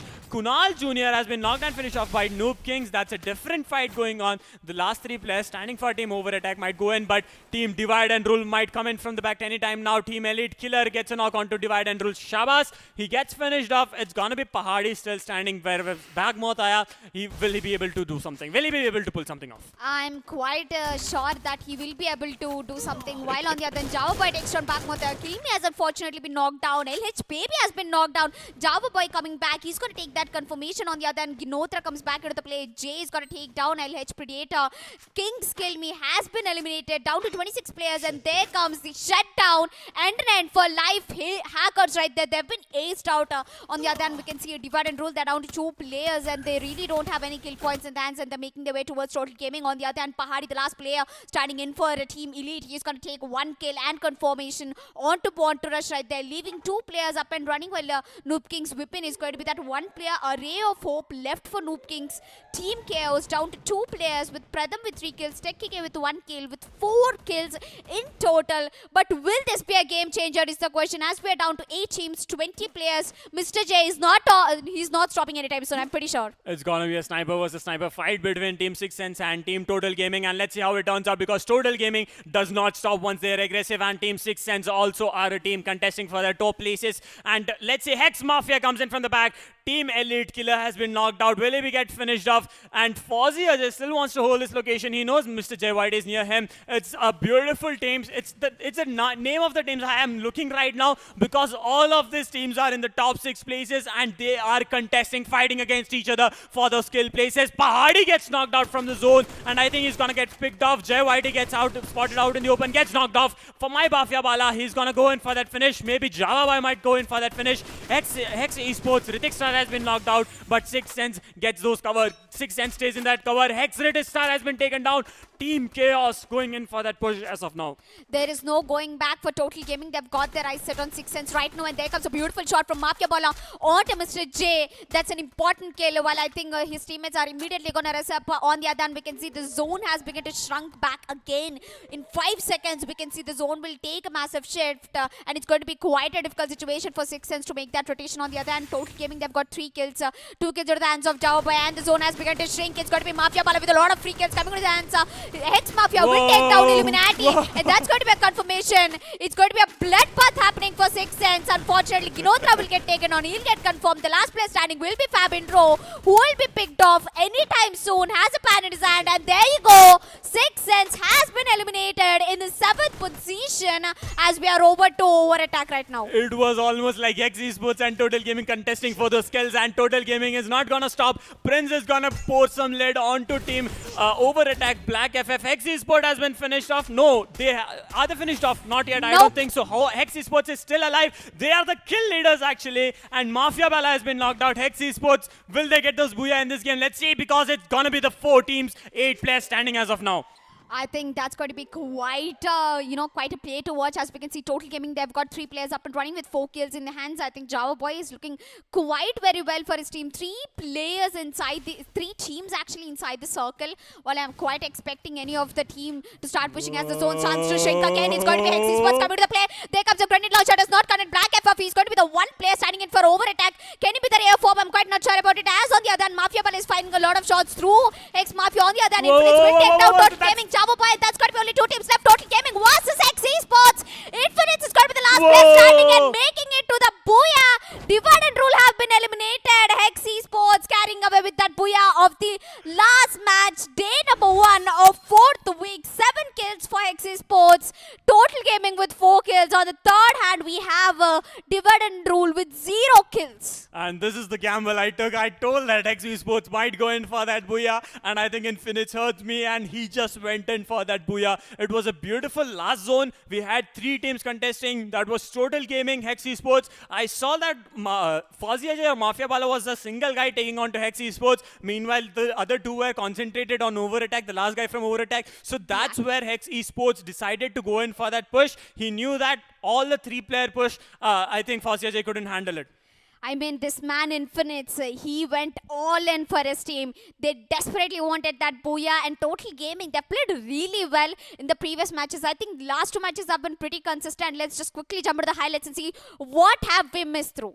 Well, I don't think we missed any much, but let's say Esports off to a good start when they took the fight with NooB Kings and Stone Crushers. This was a fight I really enjoyed where Viber was the last guy standing. He just got that 3 revs and made sure his team still stayed and tried to get some placement points. And there was the finish that was coming in from Esports Santosh, and that was the wipeout for Team Stone Crushers. Meanwhile, Team Chaos also went in for that push and finished off Esports just at the moment. They were very vulnerable. Meanwhile, we talk about Team Elite. They wanted to go in for that push. They tried to go in for that push, but Team Over Attack held them back. And looks like Team Elite, they did not stop at that moment, while Hex Esports, they've got the entire free kills while the moment 6N started out to run for their life one by one. And there comes the final fight happening against Hex Esports versus Total Gaming. Look at Infinite. He tried his level best to take down Fawzi Ajay, and he gets knocked down. And that was a booyah coming into the hands of Infinite. The last man standing up for his team and making it the booyah. Finally, Hex Esports, they have outperformed in the last match. Well, if I remember it correctly, the zone did take a toll. The zone was damaging all the players, but Infinite made sure that he moved into the zone with the zone moving in. If Total Gaming had held to that location, if Total Gaming had held to that spot, when the push came in, they could have just stayed there because they had the zone advantage. Like ending zone, coming to the center, it always gives you the advantage. But the 2 players who went in onto black, that's a mistake they did. Definitely. I mean, Black, he did more than enough for over attack. That is next level. That is next level. Yeah. And let's just predict the MVP. And nope, there's no need of predicting as well because it comes straight up onto the screens. That's going to be Pratham from Team Chaos, carrying away with 4 kills of 1,578 damage, 1 headshot into his account. And let's see who's going to be following them closely. It's going to be Infinite. I want to see Infinite somewhere. Yes, Infinite at the 3rd place with 3 kills, 777 damage. Hex Esports Mafia with 3 kills, 1,672 damage. Java Boy at the 4th place with 2 kills, 1,497 damage, and Team Elite Killer with 2 kills at 1,100 damage. See, we have 2, 2, 3, 3, and 4 kills. So that's a beautiful number of kills, and I want to see how the point tables are going to affect after this 8th match. Are we going to have an entire points? Yes, we are going to have an entire point table standings, haven't we? And I'm pretty sure that this match is definitely going to go into the favor of Hex Esports right there. Although they have the kill advantage and as well as the points advantage, I'm pretty much sure that the point standings will be favoring Hex Esports. Well, did I talk a little too early is the question right here. Well, there's one player I would like to talk about. Every match I've seen him play, that's going to be T.E. Pahadi coming into the play. Yes. His sniping skills, I think he's one of the best sniper I've ever seen. Yes, obviously, but as we're gonna speak about it later on, we're moving on towards the point standings of match number 8, the last match for today. Hex Esports finishing off at the 1st place with 7 kills and 34 points. Total Gaming finishing off at the 2nd place with 4 kills and 25 points. Team Chaos finishing at the 3rd place with 6 kills and 24 points. Team Over Attack finishing off at the 4th place with 3 kills and 19 points. Divide and Rule with 0 kills, 15 points. Team Elite with 4 kills and 14 points. I think the only reason Divide and Rule managed to take off 15 points is because they ended up in the 3rd position. Exactly. And you know, it's just not the positions that matter. It's actually the kill points which will entirely turn the tables. As we've seen all day, we've seen a lot of teams, outplaying in terms of kills department right there. I think fragging department is one of the best thing that you need to do when you know that you are not one of those teams who will be able to end up in the top 3. Well, if you remember Total Gaming, they just made consistently 2 second places. So that's gonna also help them up the leaderboard. But I want to see if Hex Esports did some difference and did they come up on the 3rd spot. But we'll know it for sure. But seriously, this has been an amazing day. We had a beautiful starts. We had teams that we didn't expect to get those booyahs. We had some changes where Team Mayhem changed the leaderboard, took down that entire standing that was held by Initiative Esports. I think Initiative Esports was the team that had 50 points last time, and this time it was taken on by Team Mayhem. Seriously.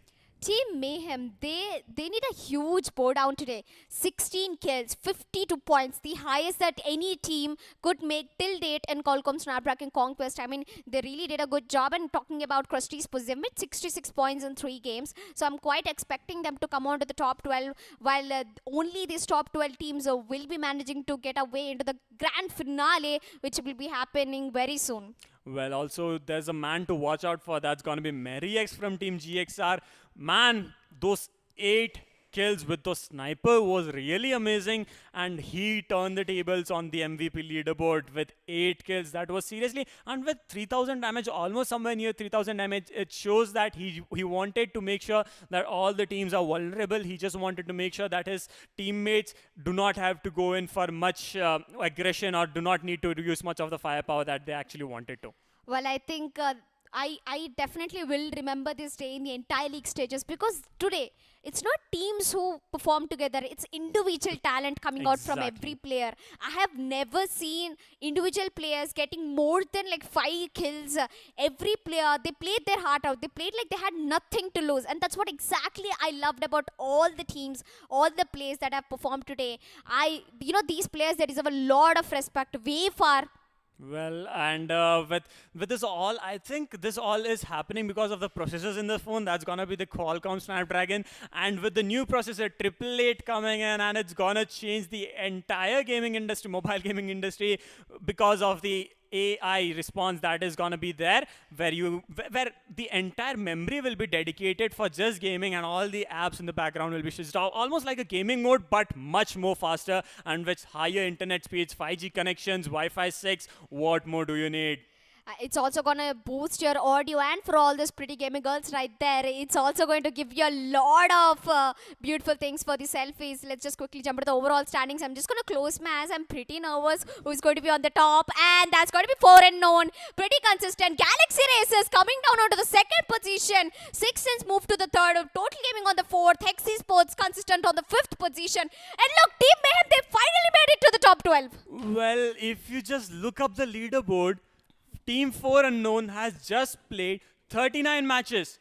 They have 2 matches still remaining. So just imagine how much that's going to push them up. And Galaxy Racers have 1 match remaining. 6sense have 1 match remaining. This just going to turn the tables. And I think after this 41st match, I'm going to see 4 Unknown and Team Galaxy Racers or 6sense might be having a difference of almost 100 points, where 4 Unknown will be proving themselves. As we come down, we have Team KinGz, Raven Esports, NooB Kings, Lifehackers, Blood Bashers, Team Mayhem, all making up to the top 12. But let's see, we'll know it for sure after the 41st match of all the teams. Yes, I think Team Mayhem, that 1 match they played, 16 kills, 52 points. They had a massive push all the way from 14th position, and divide and rule on the 13th, the 14th position. We have NooB Gang. 4am have been pushed from top 12 to top 14, while Crust Esports, they came all the way from 20th position to the 16th position. I'm pretty sure they'll be pushing forward to the top 12 teams. Well, we can see FTesports, 7shot, Run Gaming, and Stonecrush still in the bottom 4. Well, I think if we have 2 days, if we count all the matches remaining, if they go for a continuous booyah with a beautiful number of kills, maybe 50 points, maybe luck can change, maybe everything can change and the game can take it. The leaderboard will be like, no, I'm done with my job. I'll be like, I'm getting broken every time. And let's see how it turns out for them, because Run Gaming, FTesports, and 7shots, these are the teams though that needs to really build up the performance. And I think at this moment, it's just not about building the performance. It's giving your best performance. That's only going to be that one miracle which will help you get on to the top 12 teams. Well, these teams will be proceeding into the grand finale, which will be happening really soon. The suspense will still await for all the viewers right there. I know all the viewers are excited. We're still in the day number 1 of week number 4, and I can already see a lot of goosebumps right there. I mean, what a play it has been. Team Mayhem, what a team it was. They got 16 kills, the highest till date after Raven Esports. Well, I seriously love the way that they perform. See, it all comes to when all the 4 players took together, and that's the consistency they have been keeping up. And Team Galaxy Racers also with the beautiful booyah. They just went in and went to push on to Team Total Gaming. And I think after a wonderful day, this is the time we will take a break. And I think this is the time we'll bid you adieu and see you guys later on tomorrow for day 2. Alvida.